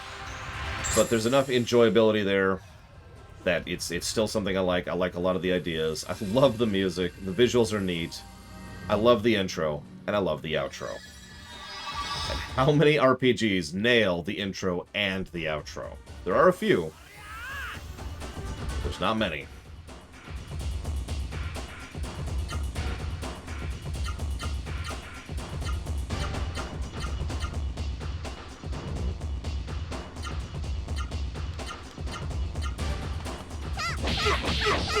Also, Castlevania 2. Although I haven't reviewed Castlevania 2. Hey, we did it! Who needs cheats when we can be cheap as crap? Yeah, that was kind of boring, actually. But hey, whatever, we did it. Okay. Songyi. So you've gotten much stronger since our last meeting, have you? I am impressed. Your Seru are strong as well. Not bad. Stop talking. Deactivate the force field right now. Well, a promise is a promise. Alright, I'll deactivate it. Watch and learn.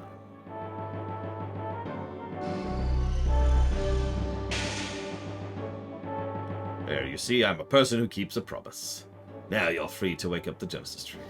Use the Genesis Tree power to drive away the mist and make your raw Seru stronger. I eagerly await your next feat of bravery, so don't get yourselves killed. Yeah, unfortunately, the fact that we haven't already killed Songyi pretty much guarantees he's going to be our recurring rival character.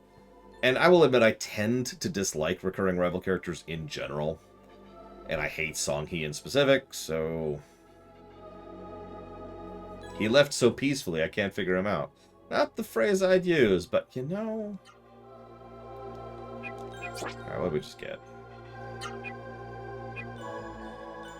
For Ozma, it's you.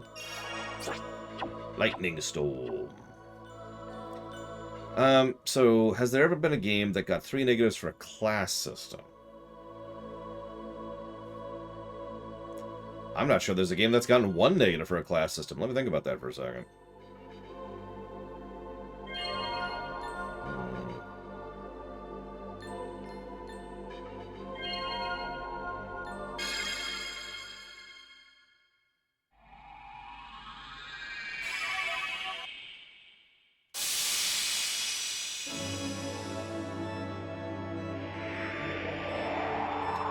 I think Final Fantasy III, specifically the DS version, got a negative for the way that you have to have, like, the cooldown period after changing classes.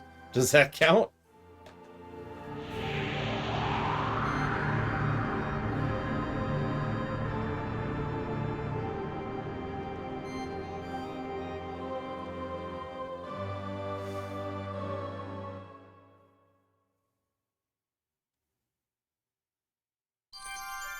Yay, level up.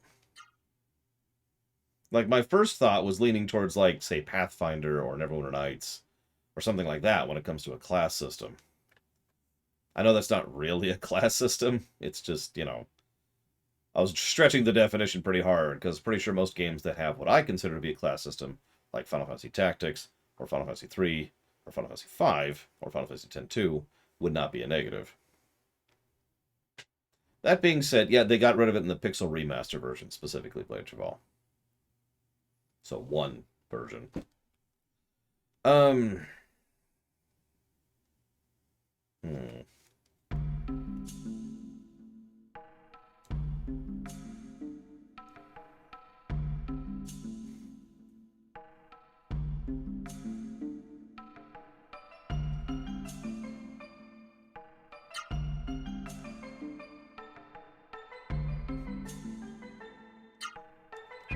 So, here's an interesting thought process. Imperial Star Destroyer, who I don't think is here anymore, unfortunately, posited a positive earlier. He said the visuals of the equipment.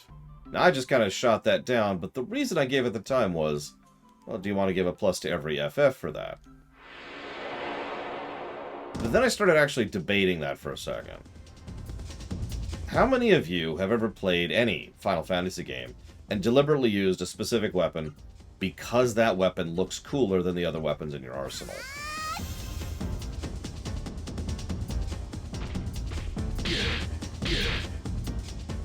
I mean, the most obvious example is the Atma weapon over in FF6, but this is true in a lot of the FFs, right? And I got to thinking about that. That's a form of a cosmetic system. It's a really basic cosmetic system, but that is still a cosmetic system.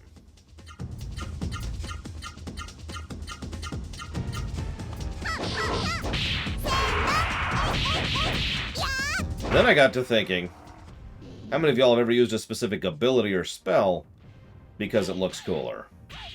Which is a related thing.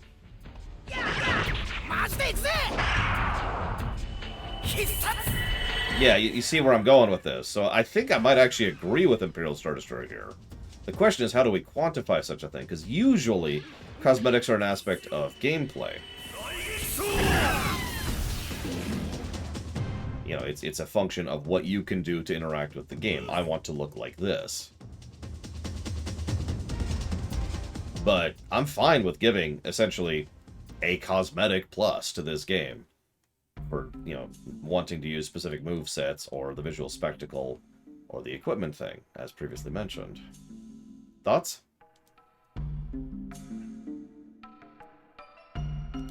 And I can agree with that, Dr. Winter. Ironically, Morrowind had the exact same problem, too, although in a different expression.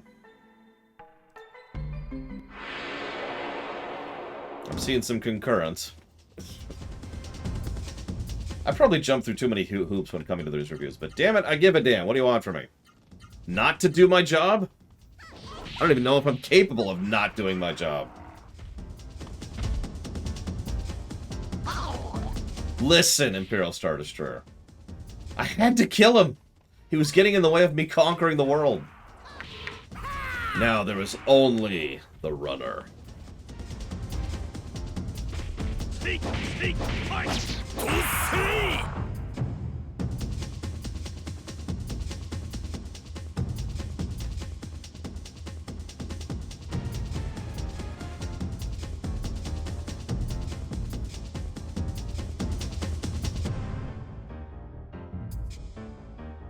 Then I'm afraid we must kill you, Dr. Winter. Plus to Dr. Winter.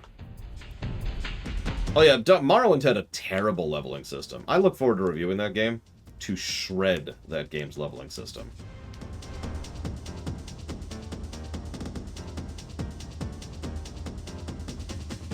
Okay.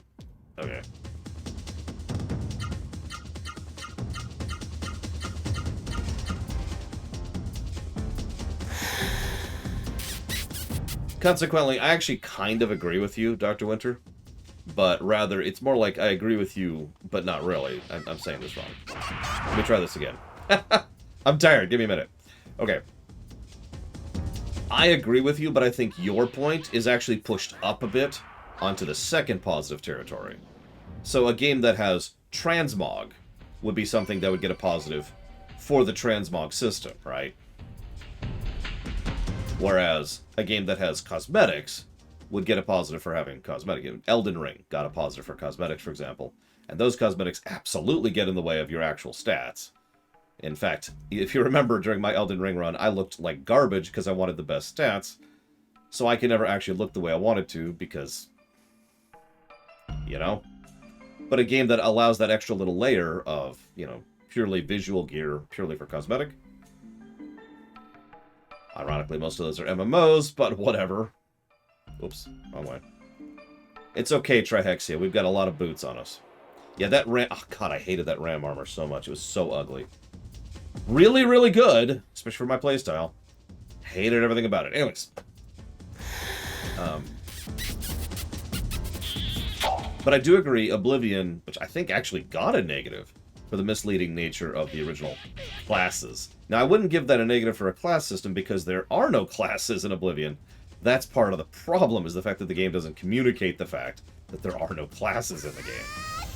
I know personally, especially the first time... See you around, Star Wars.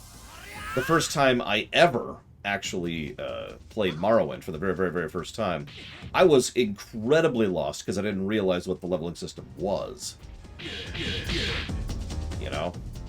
So I was anticipating classes. There weren't any. So that's misleading information, which is its own category. Listen, Loner. It was... I didn't know.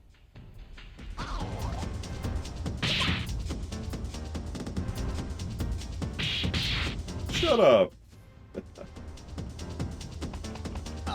What's funny is the quality of those pre-planned classes varies pretty wildly.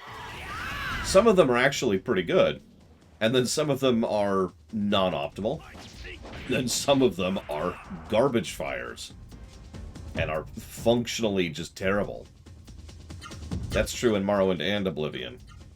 I don't remember if Skyrim even does that. Does Skyrim do that? I don't remember. Ironically, I don't remember Skyrim's intro that much, because as much as we meme on it, usually I have a save right outside that stupid cave, so I don't have to do it again if I ever replay Skyrim. I also haven't played through Skyrim that often, now that I think about it. Hang on, so I did that playthrough of Skyrim. And then that one and that... I've only played Skyrim 3 times. Huh. Well, 3.5 times. That even counts.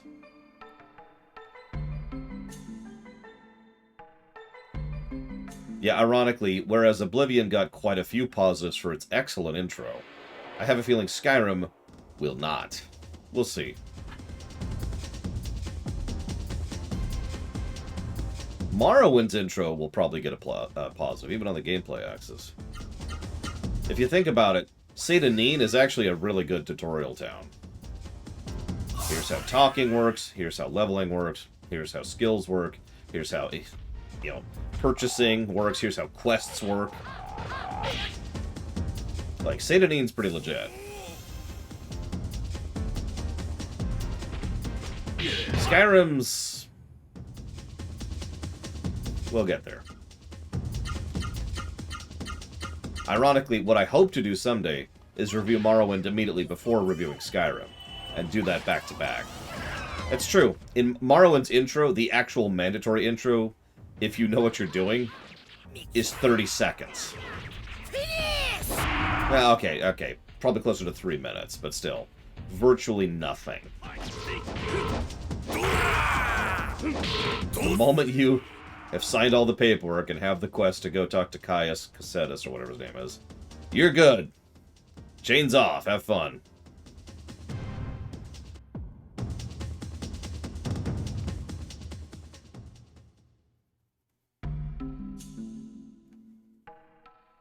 Yeah, the guy falling out of the sky. Woo!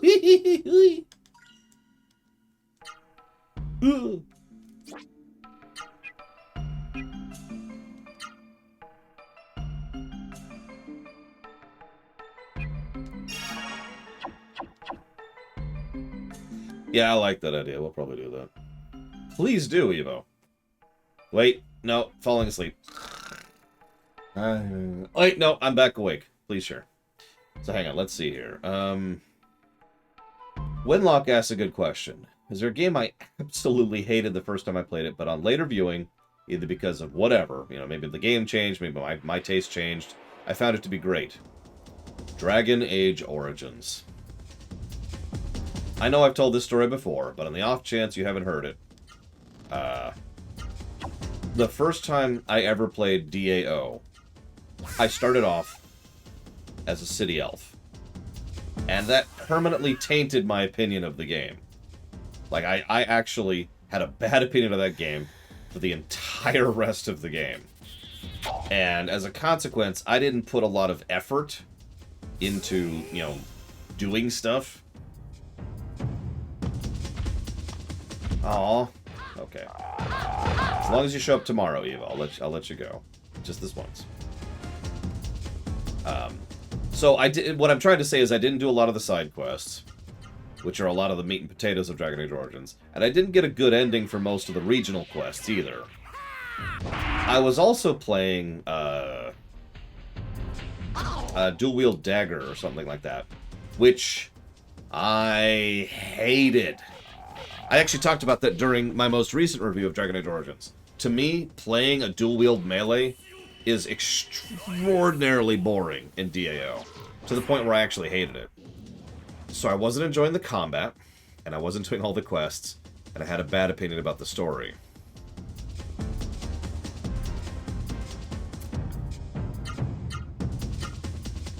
Screw it, let's just go for it. Years later, Pax came around and was like, "Hey, Laura, stop being stupid." What? And I'm like, ugh. And then I replayed it and loved it. Like, just absolutely fell in love with it. So, I could probably come up with other examples, but that's probably the most severe example, especially since Dragon Age Origins is, to this day, one of my favorite games ever.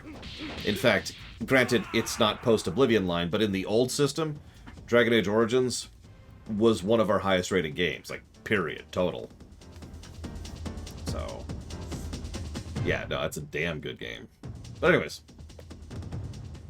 Vice Versa, a game I used to love, something changed and now I hate it. Wow! No, I'm joking,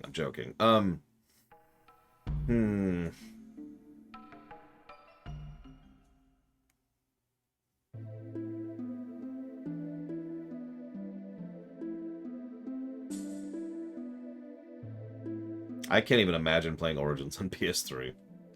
Yikes. DAO. Yeah, DAO was kind of one of those unique Confluence games.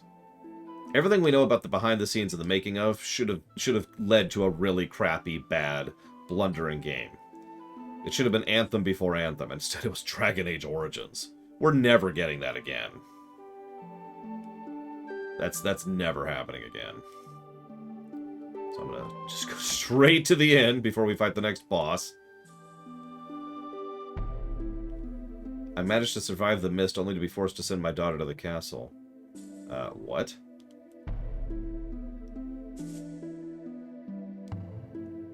So you drove out the mist. How do you do? I am Eliza. I have been chosen by Seru to be a Seru bride. Soon the soldiers will take me away. But please, don't worry about me. After all, I'm fortunate to not have died in the mist. And all my good friends have already gone to the castle, too. Besides, if I don't go to the castle, my parents will be hurt or worse. I've heard you are the heroes who drove out the mist. That's why I have a favor to ask of you. I'm concerned about my parents. Please check up on them after I've gone. What? Come on, we can't let Eliza go. Don't let her be a Seru bride. I'll go in her place. I'll be the Seru bride. That sounds like a terrible idea. I'm strong. I won't die. So, Vaughn, let me go instead. No. You're so mean. If I go, she'll die. So let me go instead. No. Ah! Whatever. I just wanted to heal! I just wanted to heal! Jesus, let me heal. Oh my god, I'm not gonna talk to anybody else. Let me heal right now. God damn. Okay, so a game I loved initially, then I went back and replayed it and I hated it. So, I used to say Mega Man 7, but that's actually kind of a weird, unique case. Let's not use that as an example.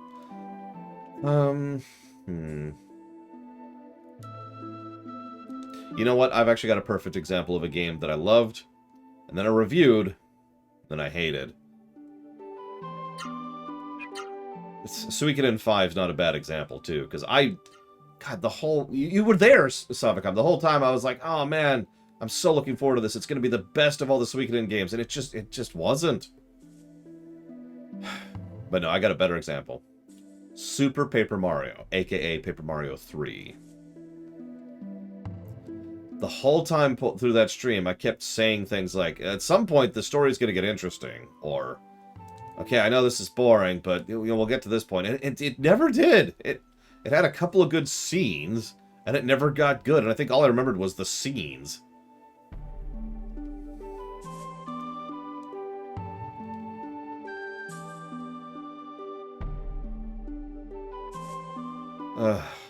Anyways, hi. You guys are wearing weird Seru. Juggernaut, the monster Seru is raising, is also a type of Seru. Be careful, they all say that Seru, no matter what kind, suck the life and soul out of people. Brides of Seru. The word bride sounds nice, but all it is a human sacrifice.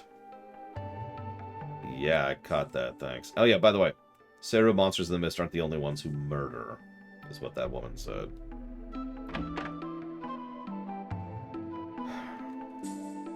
There are actually many types of Seru. Do you know about a type of Seru called Sim Seru? Tell me all about it. Satisfying some conditions induces Seru to self-reproduce. It's the basic Seru production method.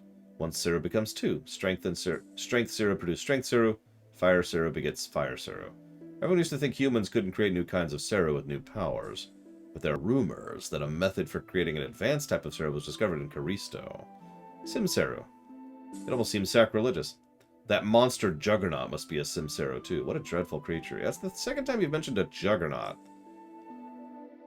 I saw it with my own eyes. On the day the mist covered the earth, I saw Juggernaut come out of Seryu's castle. Seru must be draining the life force from those young girls to feed Juggernaut. Cute. Yes, I wish to know all about Juggernaut. Legends say Juggernaut will come to life when the mist covers the land. He's a child of the mist, larger than Mount Latona, faster than a flying card. Juggernaut is a Seru not meant to live in the human world. He feeds on human life and eats hearts. Literally? But that's supposed to be a legend. Just a legend. But that thing's sucking the life out of those women in the caverns under the castle? There are no women here. No one at all. Go away.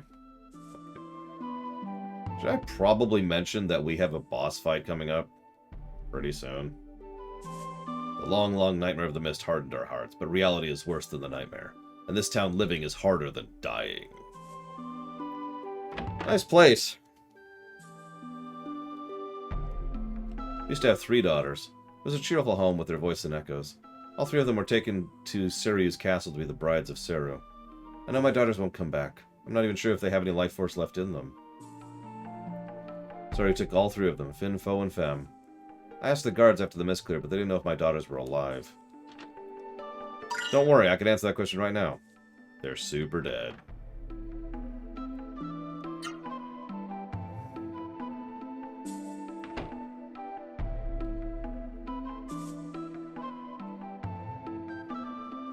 So he used to be a good lord, but he changed completely after a man named Dohati came. You guys keep a secret? Yeah. If someone killed Seru, this town would be saved.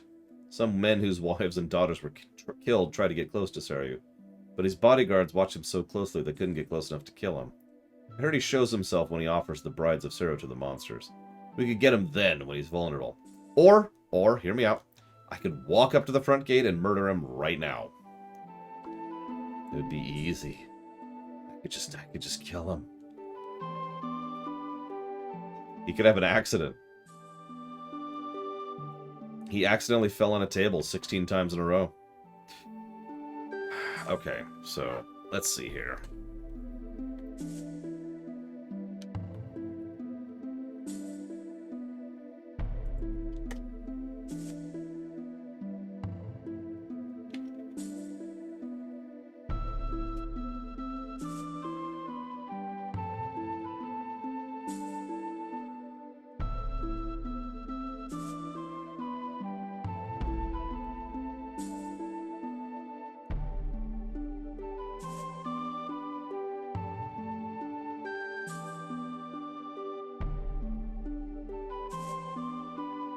So yeah, plus to story, the town we're in right now. Plus to gameplay, we actually already talked about that.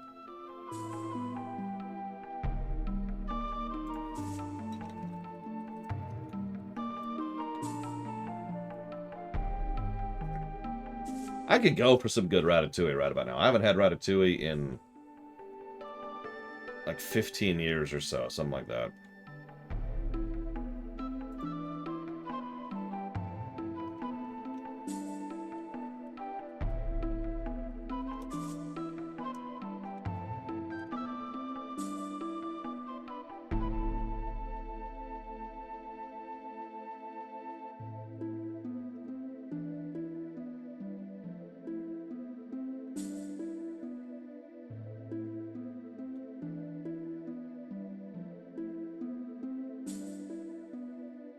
It's okay, I don't have any fond memories as a kid like that, Loner. I'm safe. Wait. Happiness is not having to go through sorrow like that. Oh, wow. Sure. What you got for us? Alright, let's grab a safety save state while we're here.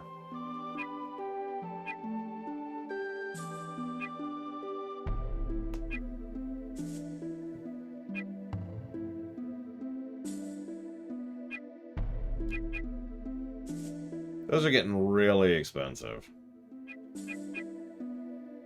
Like, holy schmoly. This is a solo boss fight I'm about to do. Let's look this up.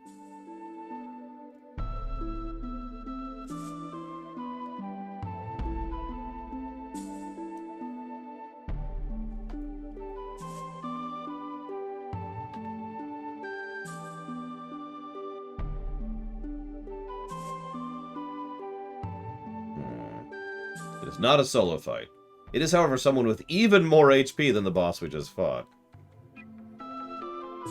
Yeah, no, I've already dinged the game for its economy and how it's not very well designed. I think I'm going to go ahead and go for the damage. Damage, damage, damage. Just damage. Just damage.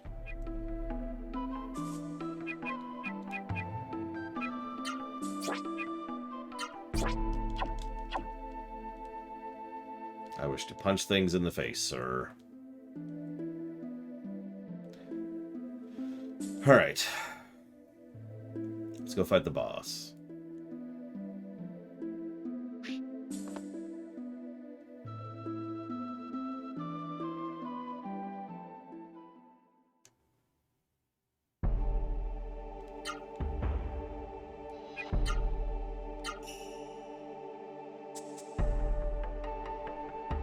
I wonder how hard it would be to make my own Ratatouille.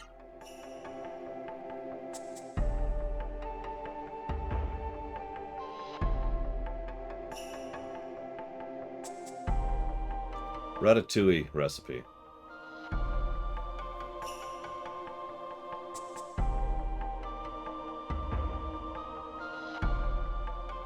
Oh, looks good.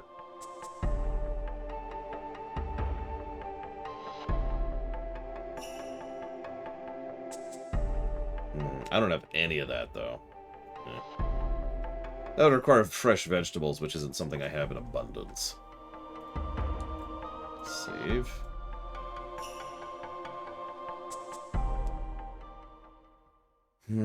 Okay. I'm pretty sure I'm not using overclocking. If I am... See, that wouldn't be a ding against the game. I don't even check. Do I have overclocking on? Where's my CPU settings?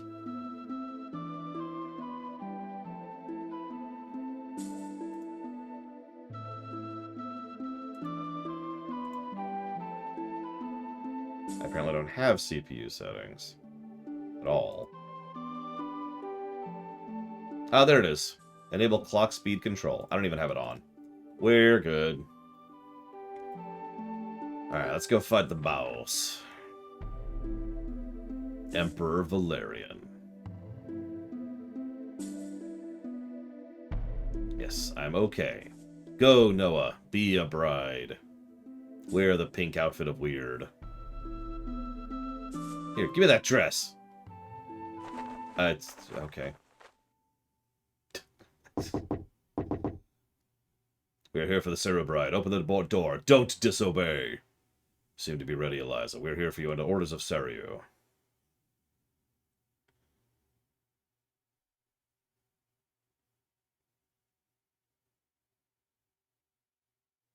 What have I done? I let Noah take my place.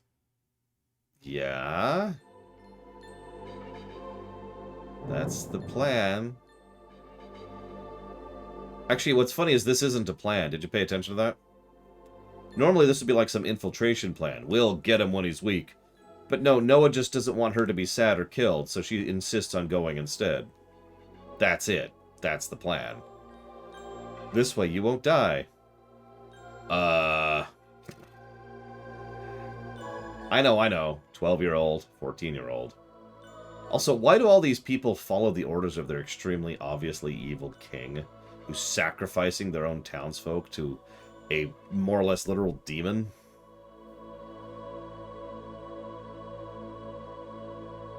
I guess I always ask questions like that. What am I looking at? Someone help me. I can't hear anything. I can't see. Oh, the pain.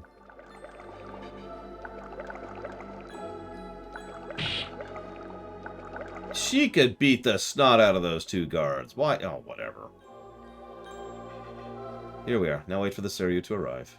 Hey, look, it's Dr. Hojo.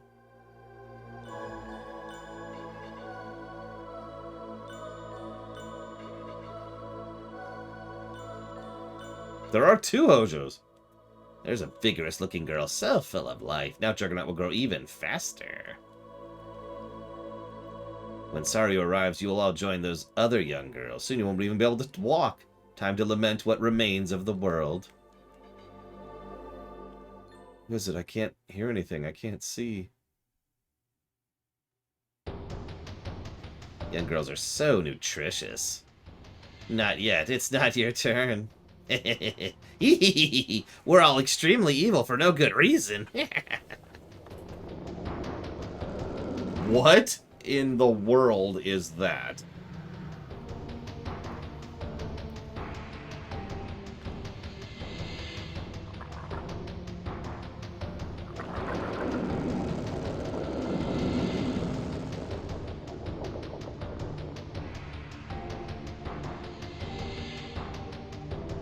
Where did that woman go?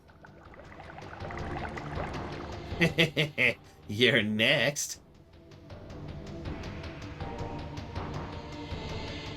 What? The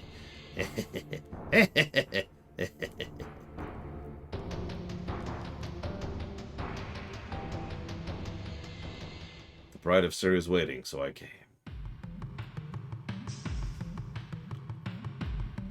You'll find more happiness as Juggernaut's flesh and blood than living your own wretched life. So consider yourself lucky to be the brides of Sarah. Now be quiet, that's an order. Suri, what you've done is unforgivable. Oh, bull frickety crap. The brides are not dead, their vigorous bodies live. Now connect them to the machine.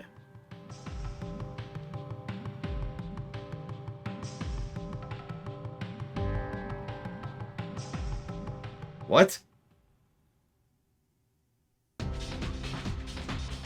On, receiving contact from Terra. Terra's sending out a warning. Yeah, maybe we should go help. Jesus Christ, this is actually irritating me. This is the second time I've seen something that might actually be a negative to story. Which I suppose is impressive, but still, what the crap?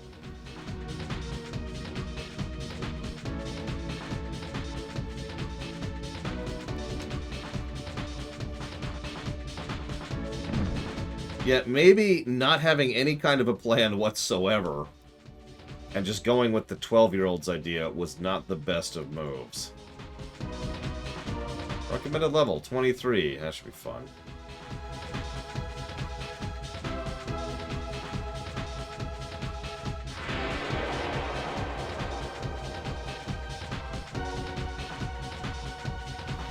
Why are... Okay.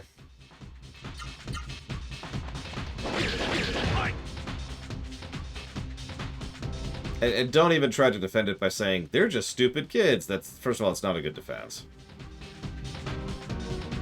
Second of all, Noah has been an unmitigated badass this entire game.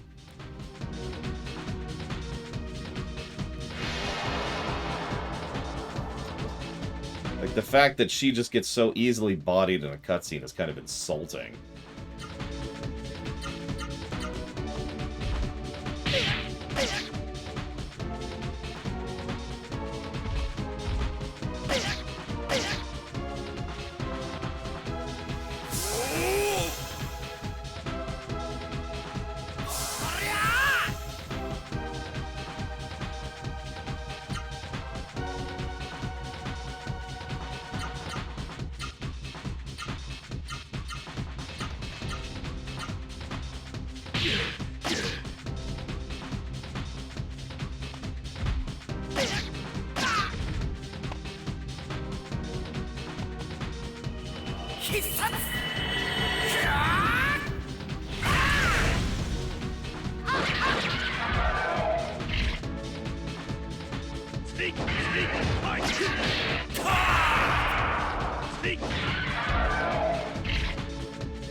Yeah, it's a form of the idiot ball.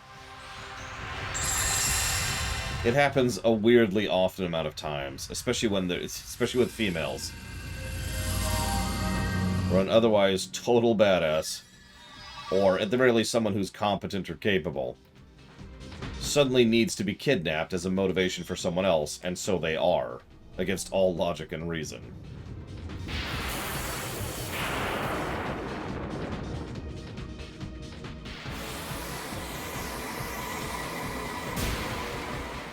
Not always female, it's just that's a commonality.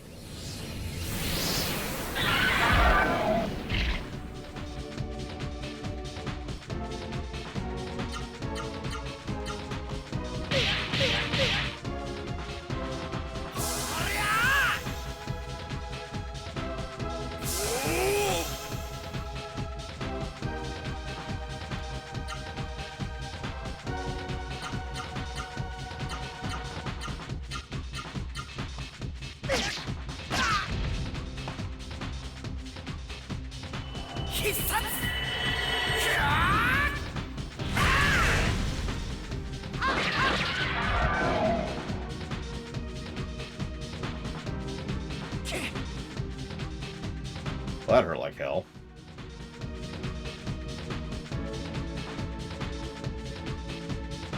Ooh, you mentioned the composer, Metroid Hatchling. What else have they done other than this game? Do you know?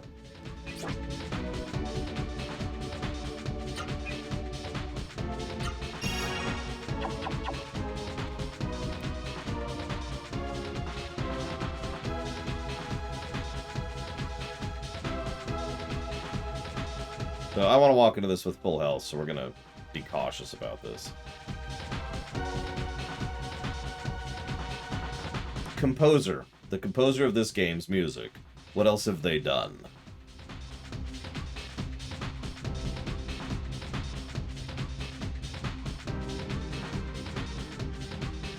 Did Eco. Okay. I did do a rumination on it.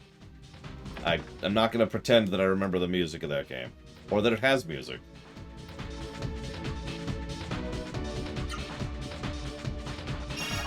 Oh, wow, a free heal. Holy crap. That's actually kind of cool.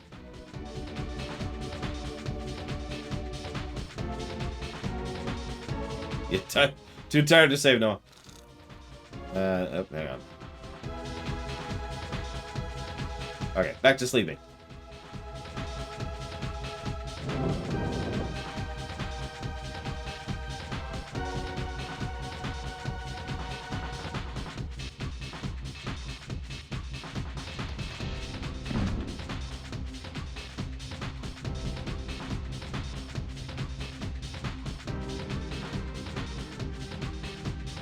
Yeah, okay, nap time's over. Let's do this.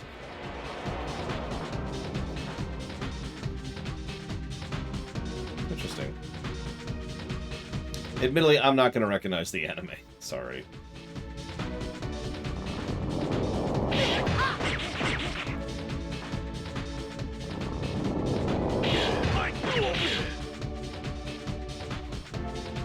Sorry, I just realized Imperial Star Destroyer asked a question which I answered in my head and didn't answer out loud.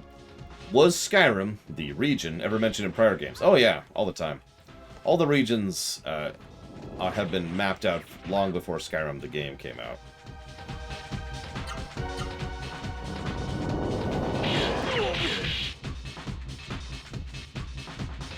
It was even relevant, since it's most likely that most of the Nords came through that region. And I have to say most likely because Elder Scrolls lore. And if you know what that means...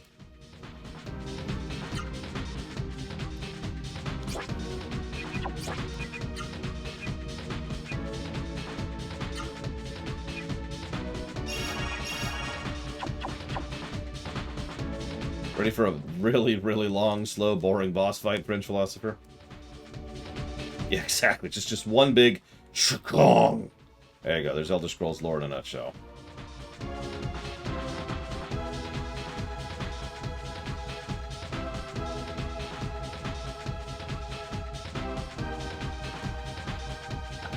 What am I even looking at? I don't understand what this room is. Like, I'm just... What?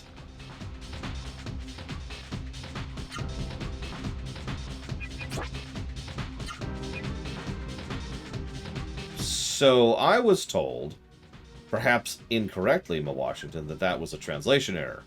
That if it says all, that would mean all. And that he wouldn't have any negative for using that weapon.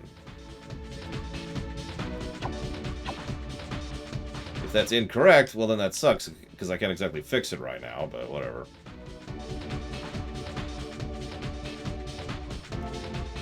That... God damn it. That's exactly what I thought was true, and then I was told the opposite of that, Ma Washington. Well, I don't have another weapon. So, whatever. Whatever.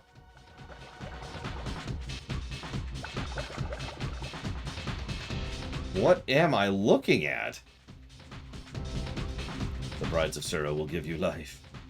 Juggernaut's near full life force. Noah, we're here to save you. Hollywood Undead? No, what is that?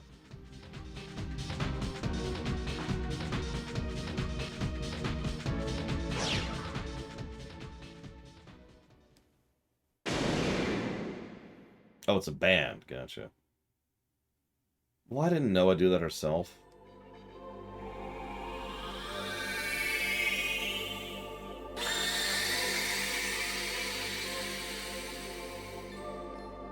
Oh, the dress was impeding her. That makes sense.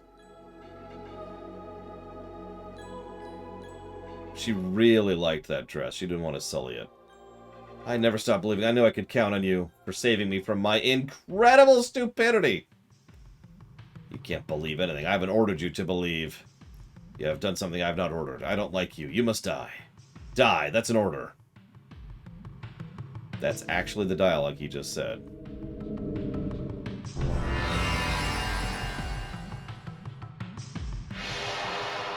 Great.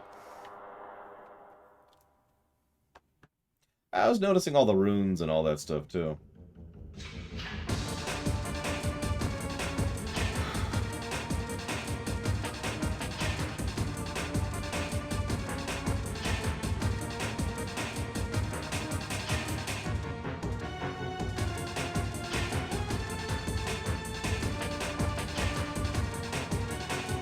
Okay, so...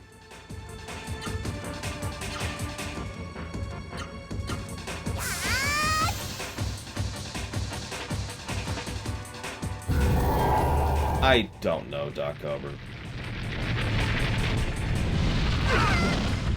By coincidence, I was defending there.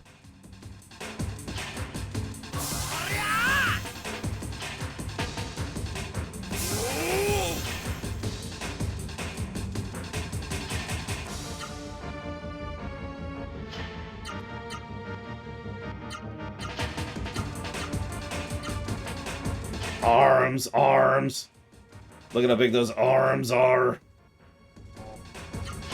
Arms. Jesus Christ. Whatever. Whatever.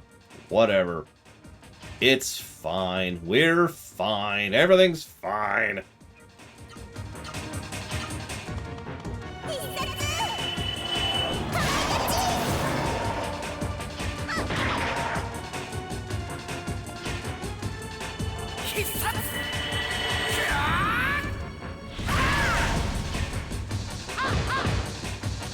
Oh my god, this is actually going to take longer than the last boss fight just because my damage has gone down.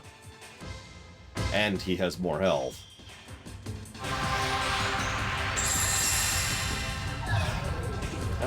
Okay. God, someone please give me a topic or a question or something to talk about. Because this is probably going to take us like 20 minutes. Okay, if Michael and Trevor win a fantasy setting, what would they be? Well, obviously, Michael would be... I have no idea. Let me think about that for a second. It's such a vague question. Let's see.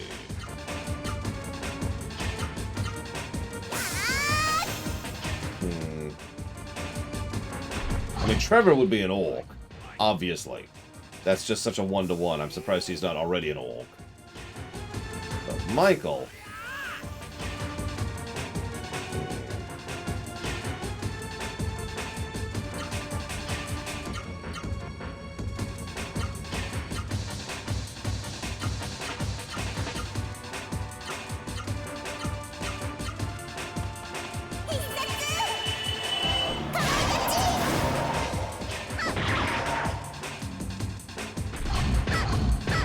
Jesus Christ, Oculus. Go eat, man. I'm gonna eat dinner. You should eat dinner. I'm gonna make a boiga tonight.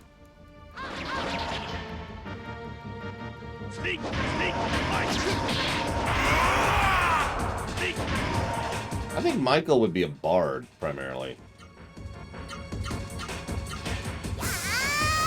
Yeah, I think I'm gonna stick with that.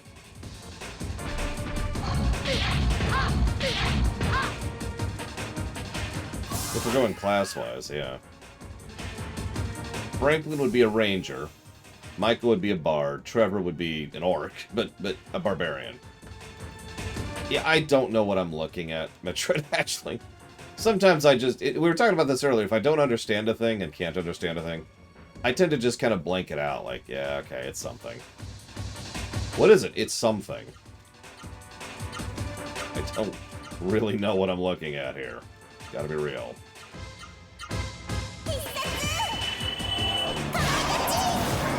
I do like the claws on the arms, but like, and it's an earth elemental, I know that.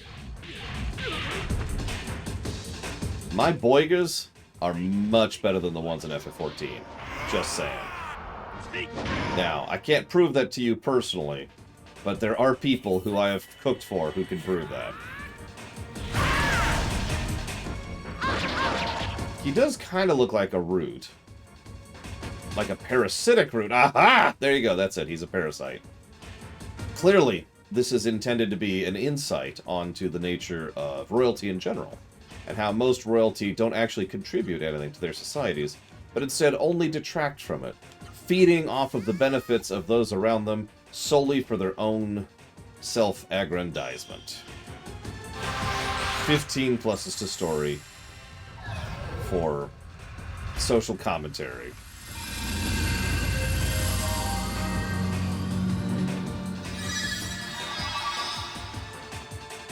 Who in GTA 5 would be a mage? I mean, the obvious answer is their handler, whose name I can't remember. The guy who gives them missions, you know, for the heists. What's the difference, Baron? They're all scum. They must all die. Eat the rich! Or, I mean, hi. Lester, that's him. Lester would be a mage.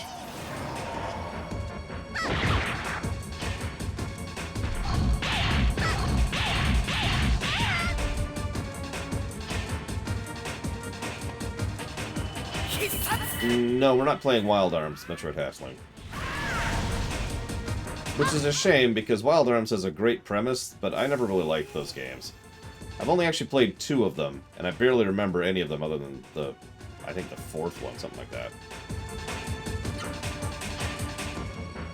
Where am I at in the cycle? I'm actually losing where I'm at in my cycle. So you do this. You do the heal. I think you're right, actually, Metro Hatchling. What is it with Star Trek and Terrible Fathers?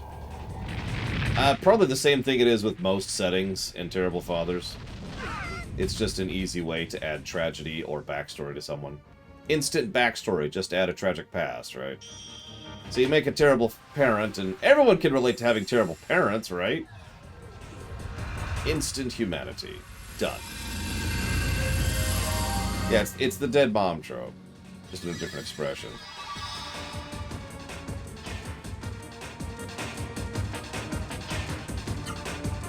So we're on... Yep.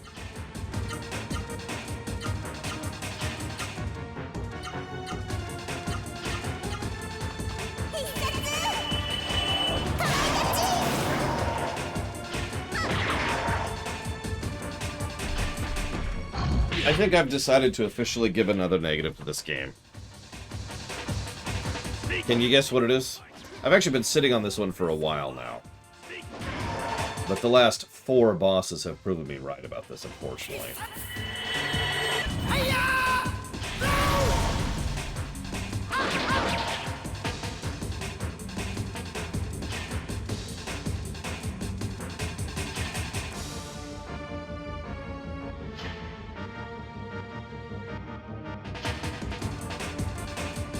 Yeah, Ma Washington has the right of it.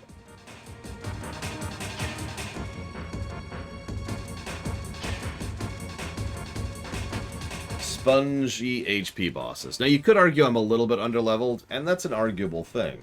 But my point is, for several bosses in a row, I've been doing decent damage and managing the fight with careful strategy and tactics. It just takes absolutely frickety forever to do, because the boss health is ginormous. And that's the problem.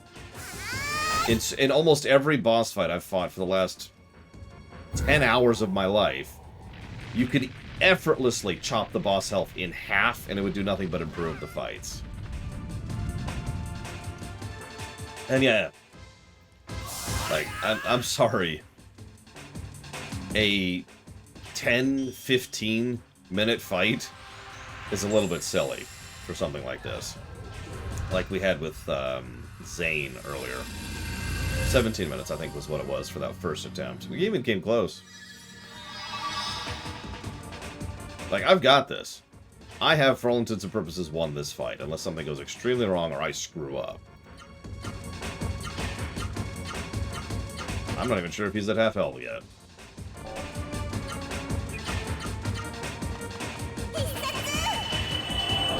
And that's with a gear disadvantage, because I screwed up on the gear.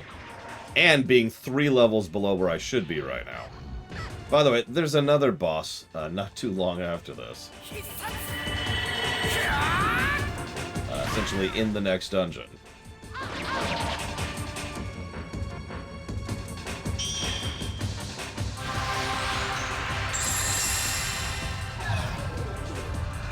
Yeah, no, I feel like I'm with you on that. The spell effects and the arts effects taking so long, it is literally seconds and minutes. It's padding out every single action by just a few seconds, but it does it constantly, which is the entire point of the seconds and minutes concept.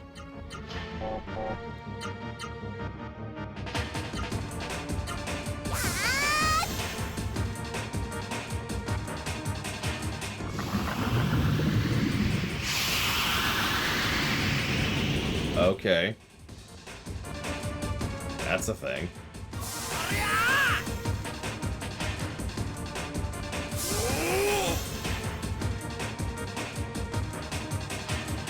I mean, as a kid, I absolutely would not have had the patience for this game, to be honest about it.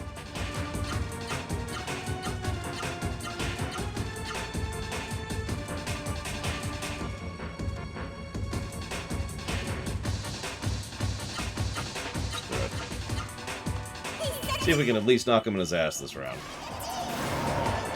Nope.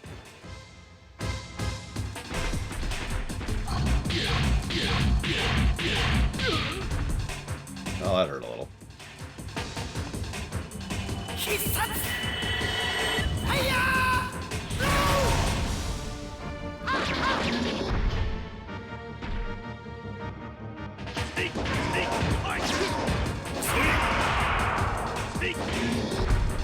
Oh, hey! Knockdown. A couple more rounds, we might actually have this.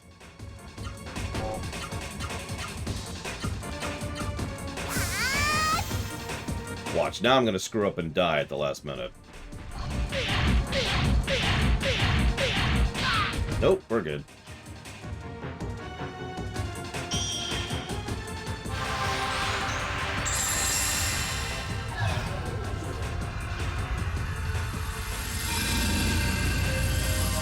Oh, Jesus, Metroid Hatchling. I can't wait to see them.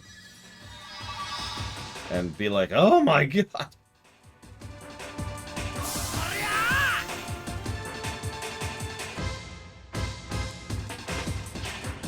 Yeah, I actually don't think we're gonna finish Act 2 today.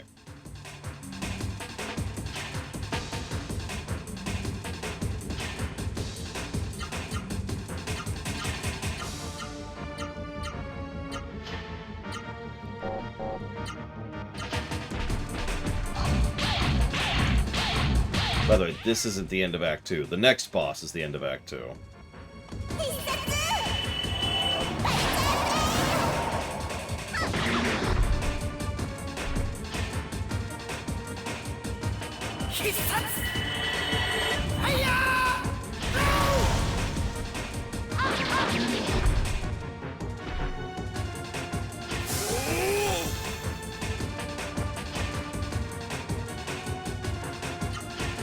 Okay, I have to explain that one, Sluggeretta, because I massively disagree with that. Having reviewed all 4 of those games.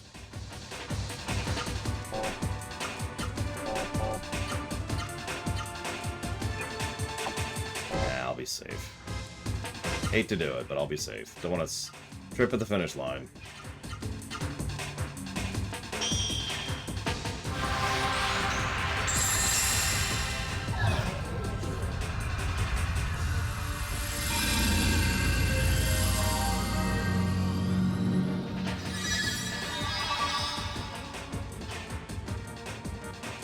I say her orb needs to level. She is way behind because I don't use her to heal all that often.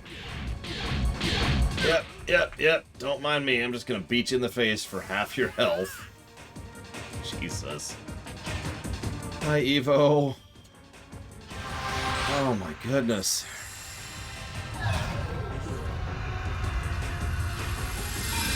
Ugh, I know. RL. Unless it's good RL. There is such a thing as good RL. On the plus side, Gala has so much freaking mana at this point, I can just hang for these fights. It's great. So, you're good to go. You need to spirit. I want to see something in you. Your orb is level 5 now. Interesting.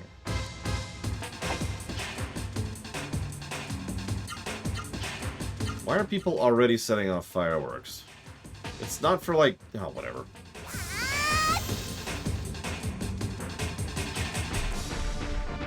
Will we be getting the secret summons, by the way? Like, I don't know what's involved in getting them. Is this like a chocobo racing thing, or what? Yes! Share your exciting thing, by all means. Please, Evo. Save me from the boredom of this boss fight. Oh, we got him. Oh, Jesus Christ. Okay. Which RPG has the worst case of overlong spell animations? FF8. FF7 is widely known because of Knights of the Round. But most FF7 spells and summons aren't that long. A lot of spells and summons in FF8 are long. Like, the majority of them. Anyways, look at that Seru. That is the Sim Seru that was controlling Seiryu. Blasted Sim Seru. It deserves to be destroyed.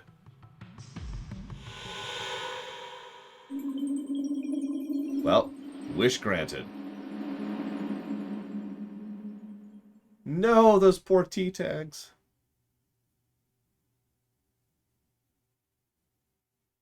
Well, I have something substantially less exciting to share. I recently was given a lot of additional tea to try out by my sister. Lemongrass, lavender, and something else I forget. I am super not doing the fishing. Where am I? What room is this?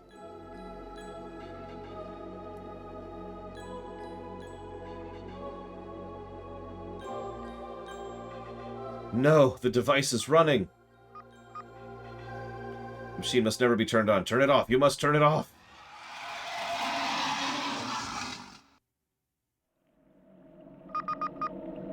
Yes, flail, Noah.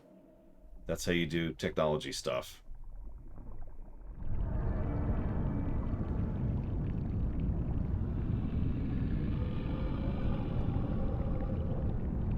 Oh, Michael. Easy answer there. Thank goodness, that must never reach the surface. It's a forbidden Seru.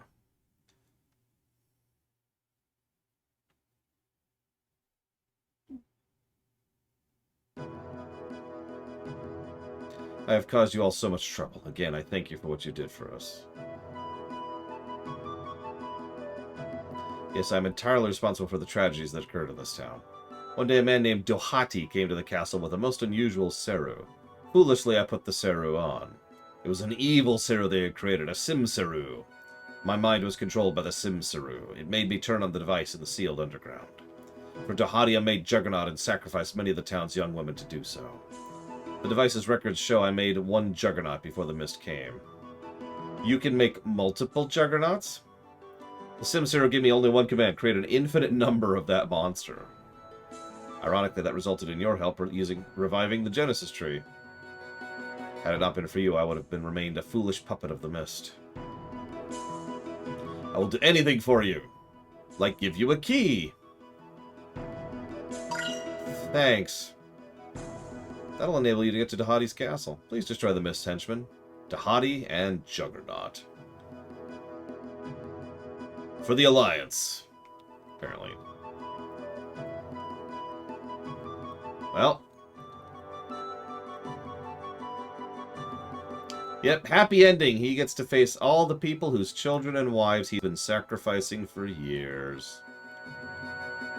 Yay. So, I don't understand the question, Sluggeretto. Michael and Obadiah Stane are both intelligent people who are charismatic and more than capable of outmaneuvering those who are both stronger and better positioned than them. They're both wealthy, well-connected, and both prone to making stupid mistakes because of their own personalities and temperaments. They're quite identical to each other, in many ways. I was actually thinking about sometime... I know I'm a really boring person who likes definitions, but I was thinking about coming up with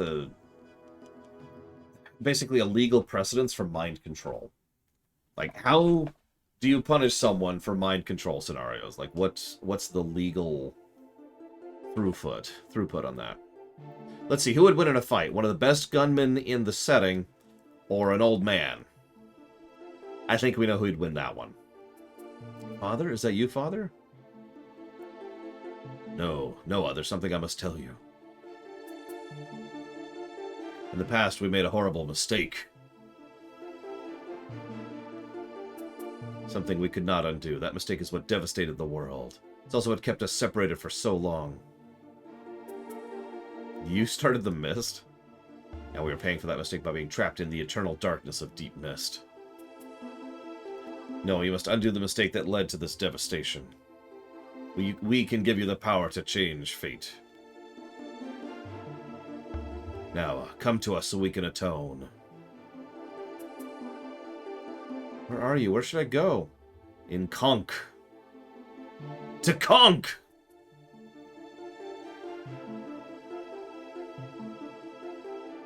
Right. Sorry, Pelagius, no. No positivity ever again. Except going to Conk. Going to Conk is cool. Pull the lever, Conk. You're welcome for your life and whatever. How's my gold doing? I can afford one more item. Let's try to fix our frickin' weapon situation, shall we? Still upset about that. Whole game, I've been being careful about that, and then someone's like, no, it's cool, or... And I'm like, oh, okay, cool. And then I suffered.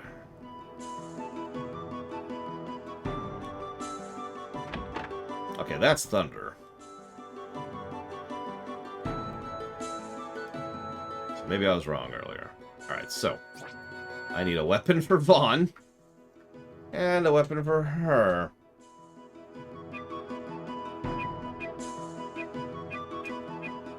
Is that it? Oh, Jesus. Yeah, it is. Alright, whatever. Bye. There. Fixed. Sell these stupid craps.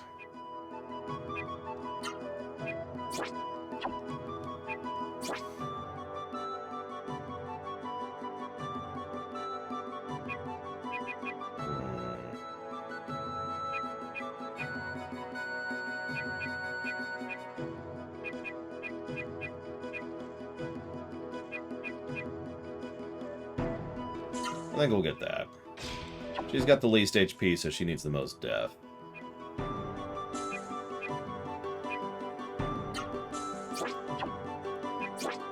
I get anything else? Yes, I can.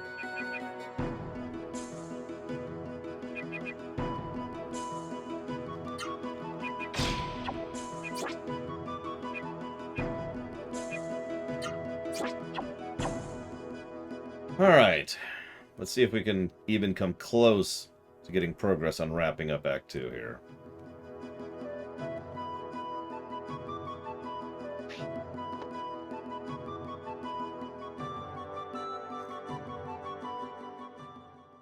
Listen, all I'm saying is that Michael is secretly Obadiah Stane.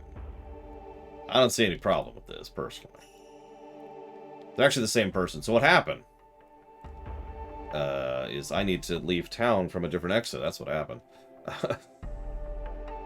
See, Obadiah Stane is older Michael. Michael ends up falling into a time portal, and he encounters Thanos as an old man. And Thanos is like, oh, I saved the universe. And Michael's like, ah, no problem. I'll fix it up for you. So Michael goes back and starts the universe to make sure that Thanos dies, because Michael realizes that if Thanos wins, you know, his wife and kids will die. And while he's totally cool with his son dying, because his son deserves to die, the fact of the matter is that he still wants to save his wife and daughter. Frankly, I actually think most GTA protagonists would do well in the MCU, for the same reason that any other non-powered but intelligent/driven character does well within the MCU. Oh, no, yeah, he'll never become a movie producer if Thanos wipes out half the life. Can't have that.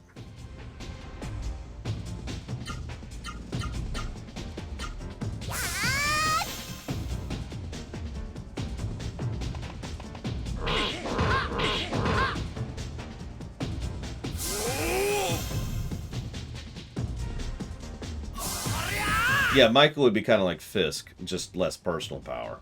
Still a good shot, though.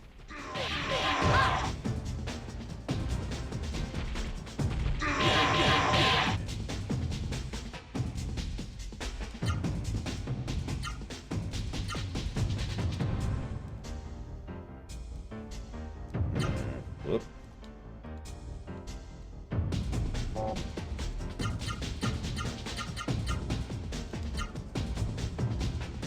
Which MCU character is Trevor? Hulk! But no, let me think about that for a second.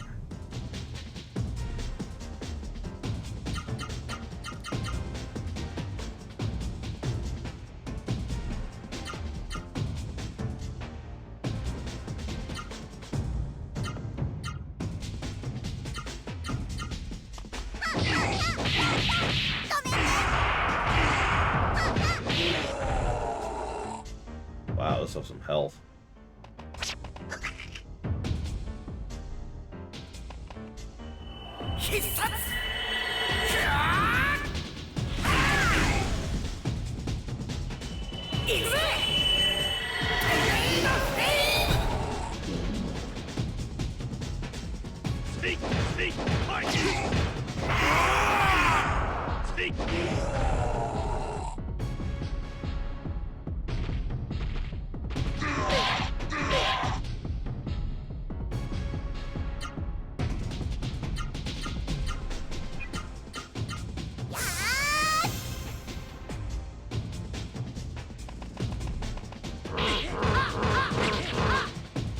Oh yeah, Kingpin, I've always argued that Kingpin is effectively superhuman. He is very strong and stupid durable for just a normal person.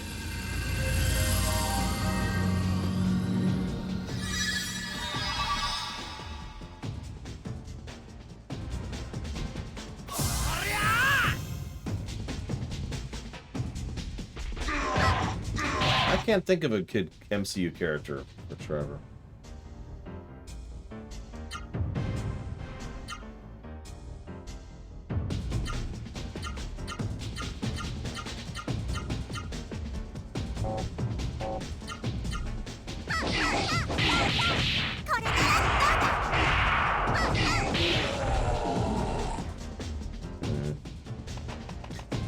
Franklin. Franklin would be, Star-Lord. No, think about it.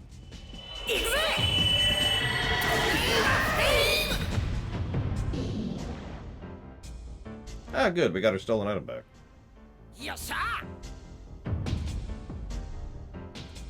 They're both relatively low-tiered, normal-ish people, but both of them get by having great competence with the tools and vehicles around them. And both of them tend to just kind of go with things, usually to their detriment. That being said, I do think Quill has more personality than Franklin, because Franklin is a little bit undersold in GTA 5. That's just GTA 5's fault.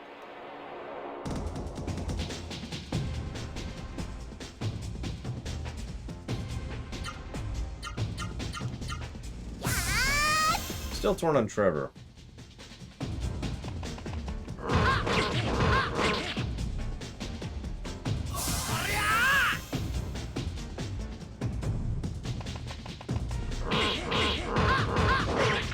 Oh, is Thor 3 excuse me, Thor 4 coming out that soon? I mean, the only comic book character I'm thinking of for Trevor is the frickin' Joker. No, I take that back. I take that back. It would be Black Skull. Still not the MCU, though.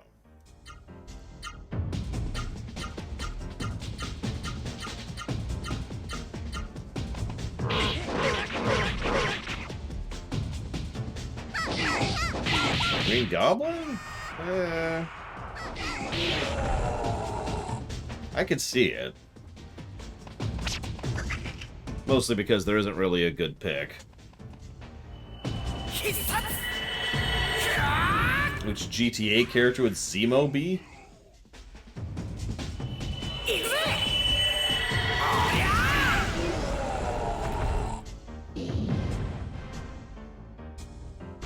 Here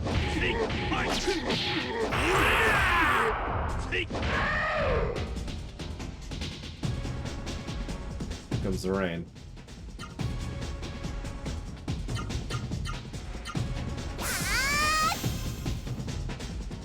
I agree with that, Dr. Winter.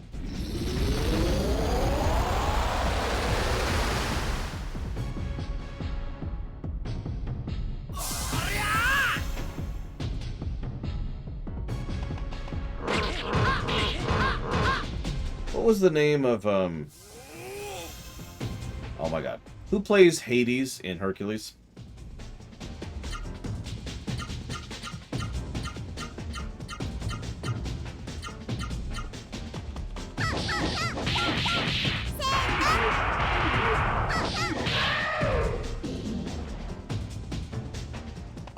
James Woods. So, what's the name of James Woods' character at San Andreas? Sometimes I have to logic hop, because I just can't think of a character name.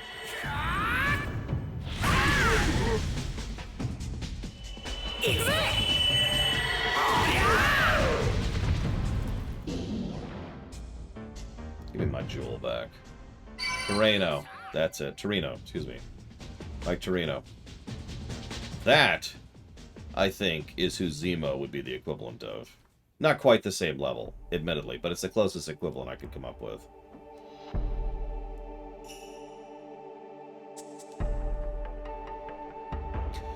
If the boss was snapped into DC, do I think they do well? Yes. That being said, where should they go? I mean, Gotham, they would just thrive in Gotham, you know. When we're caught up on the queue is the answer, Imperial Star Destroyer. I don't have a better answer than that because I have absolutely no idea how long it's going to take to get through these games. If you've noticed the queue, even though it looks shorter, a lot of the games remaining, including the one we're playing right now, are pretty long. So, when we're caught up with the queue is when Streaminations will resume. That's a valid point, Dr. Winter. I admittedly, whenever I think of the boss, I think of the boss, her, in my case, in SR2 range.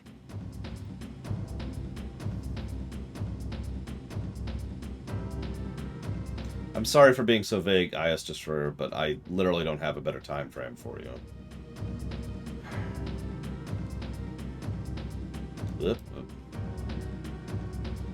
I mean, SR2 was a good mix of grounded and zany. 3, I don't actually like 3 all that much. The only reason I enjoyed 3 to any extent is because it was co-op and for no other reason.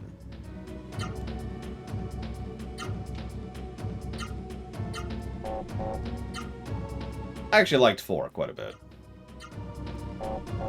Hey, Tazara. Welcome to the end of the stream. Yeah, there's Wacky and then there's Carlos. Good way to put that.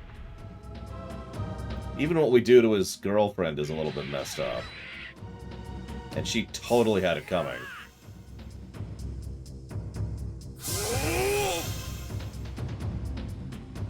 Like, I'm sorry, she had that coming.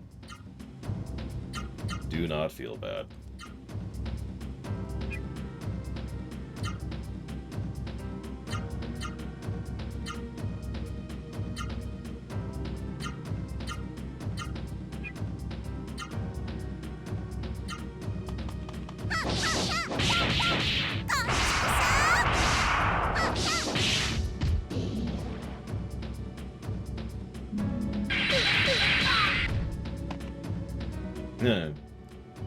Oh, Shogo deserved that too. Screw him. He was warned. Ignoring what he did in return, which is at least debatable, he actually decided to interrupt. He's the one who interrupted the funeral, right? If he hadn't interrupted the funeral, whatever. But nope. Aw. I don't know what Aluru is, but I was really hoping to get it. Steve Haynes? I mean, the problem is Steve Haynes is such a nobody and such a pathetic-y. I'm pretty sure he would get curb stomped by everyone. Like, I'm pretty sure Vulture would look at Steve Haynes and be like, oh, really, dude?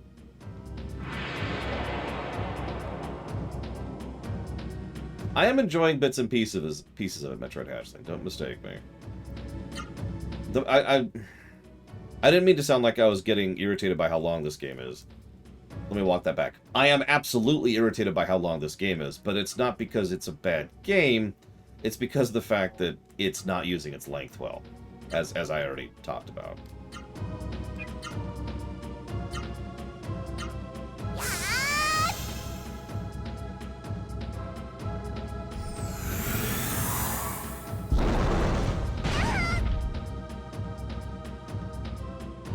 This sounds like such a weird sentence. Hi, Ryman.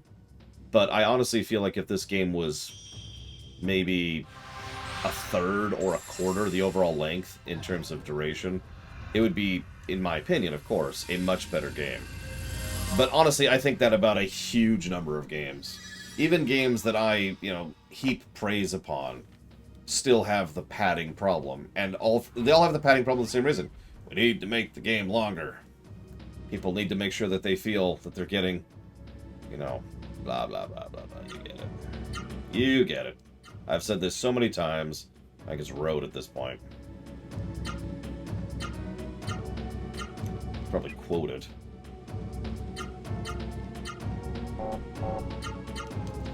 Anyways, hi,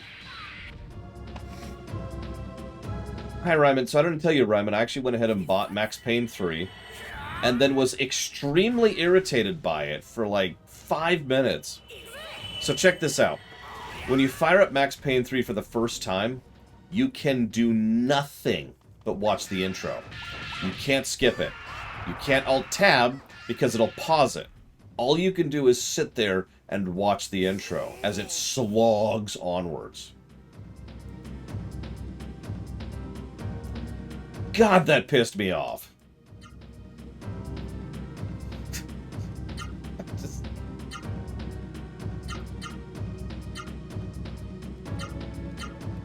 Ironically, I'm the same way, Evo. A game that really allows me to sink my teeth into it is awesome. But I've always been against padding, even when I was younger. Nowadays, now that I have substantially more responsibilities, now that I have things taking up my time, yes! I'm even more absolutely aggravated by padding in video games. It's like, no, come on. Come on, let's go. Let's go.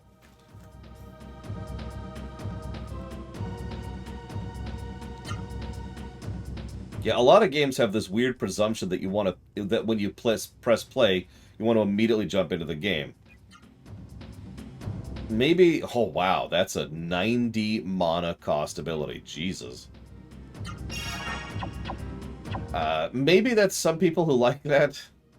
I will literally never be that person. I always want to set the options first.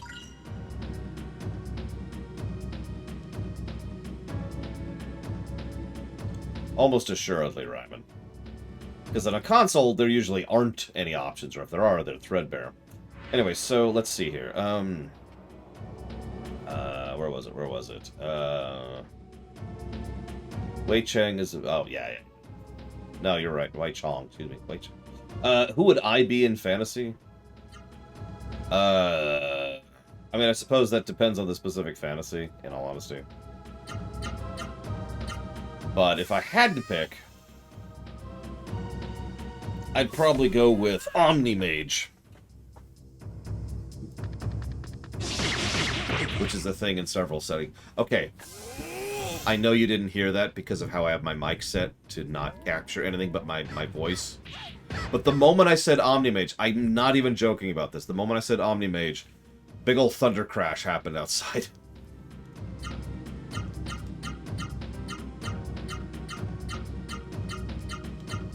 Anyways, if Omni-Mage is cheating, which, let's be honest, it kind of is, I'd go with a healer. There's simply too many things I could do with healing. It is too useful to not have healing. Hell, I want the ability to heal in real life, for God's sakes. Man, I'm feeling out of sorts. There we go. Oh, my niece has a fever. And we're good.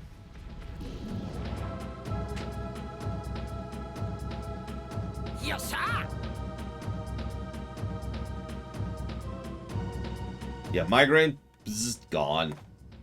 Granted, I haven't really suffered headaches since I got the nose surgery, but I used to suffer headaches, as in very regular occurrences of headaches, and just being able to get rid of that, oh. Fix that nonsense, you know?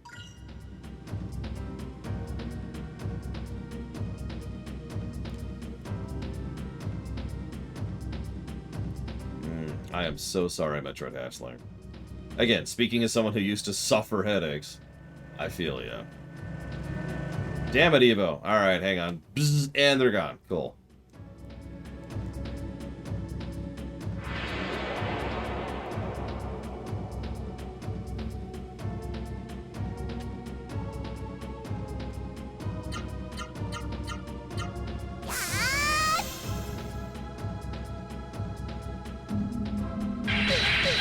I kind of wish this walkthrough I had some kind of map, you know?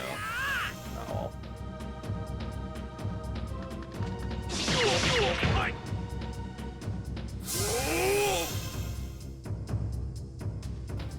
No, Ryman, no! Don't do it!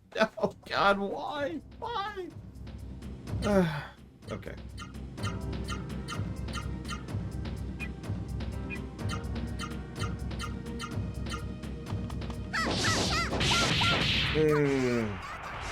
Probably like buffs and debuffs, Sluggeretta. Effects, time, yellow magic, that kind of stuff. Wait, really, Metroid Hatchling? I mean, I know Prima Guides suck and always have. But what? So I'm just gonna raise my eyebrow at you here, Imperial Star Destroyer. Before I say thank you, Ryan, very much. I do always appreciate those subs. I suppose you know the question.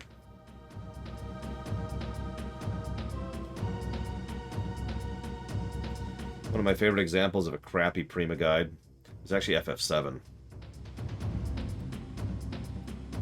In addition to the fact that it didn't, like, it had absolutely terrible maps, like really, really low res, bad pictures, so you couldn't actually see what was going on. It also literally had wrong info in several cases. And I know that that's not the only game where Prima guides have had actually wrong info on it. Oh, that might have been Brady. You're right, I might be thinking of Brady games. Hang on. Let me Google that really quick. Yeah, Brady also sucks. For the reasons I just mentioned. Give me a second here, let me line this up.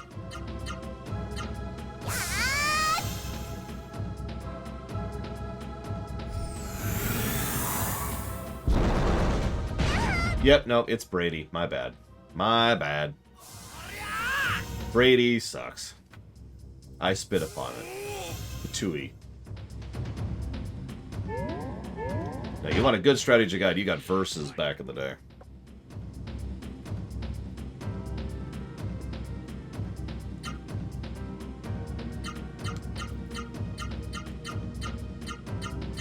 Just occurred to me how weird it is controlling this game. Like, I'm completely used to it, but how I do something like I just did is I hit left, so I hit B, left, right, B, B, left, right, B, B, left, right, B, in order to do that input. Sure, let's see. Let's see if we can find another map on GameFAQs, because we didn't find a map here. I swear to God, Ryman, if I have to sit through that stupid thing every frickin' time. Here we go, okay. Do we have any maps? Oh, we do have maps. Where are we? We're in Dahadi's castle. Here we go.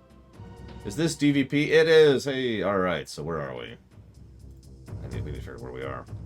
What was the item I just got? Did anybody see the item I just got?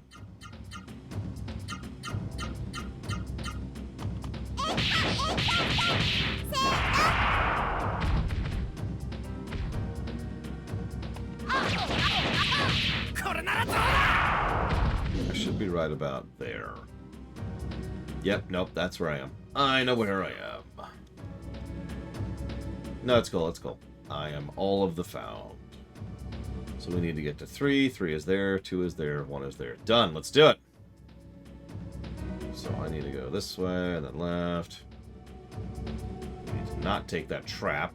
We do not want a Phoenix down. We probably want a Phoenix down. Let's go get a Phoenix down.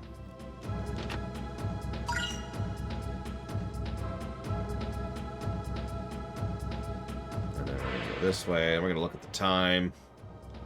You know what I'm going to do? I'm going to chop off. So tomorrow, at 9 a.m. Eastern Standard Time, of course, we will play more of this, and hopefully beat Act 2. It's okay, the next boss only has 17,000 health.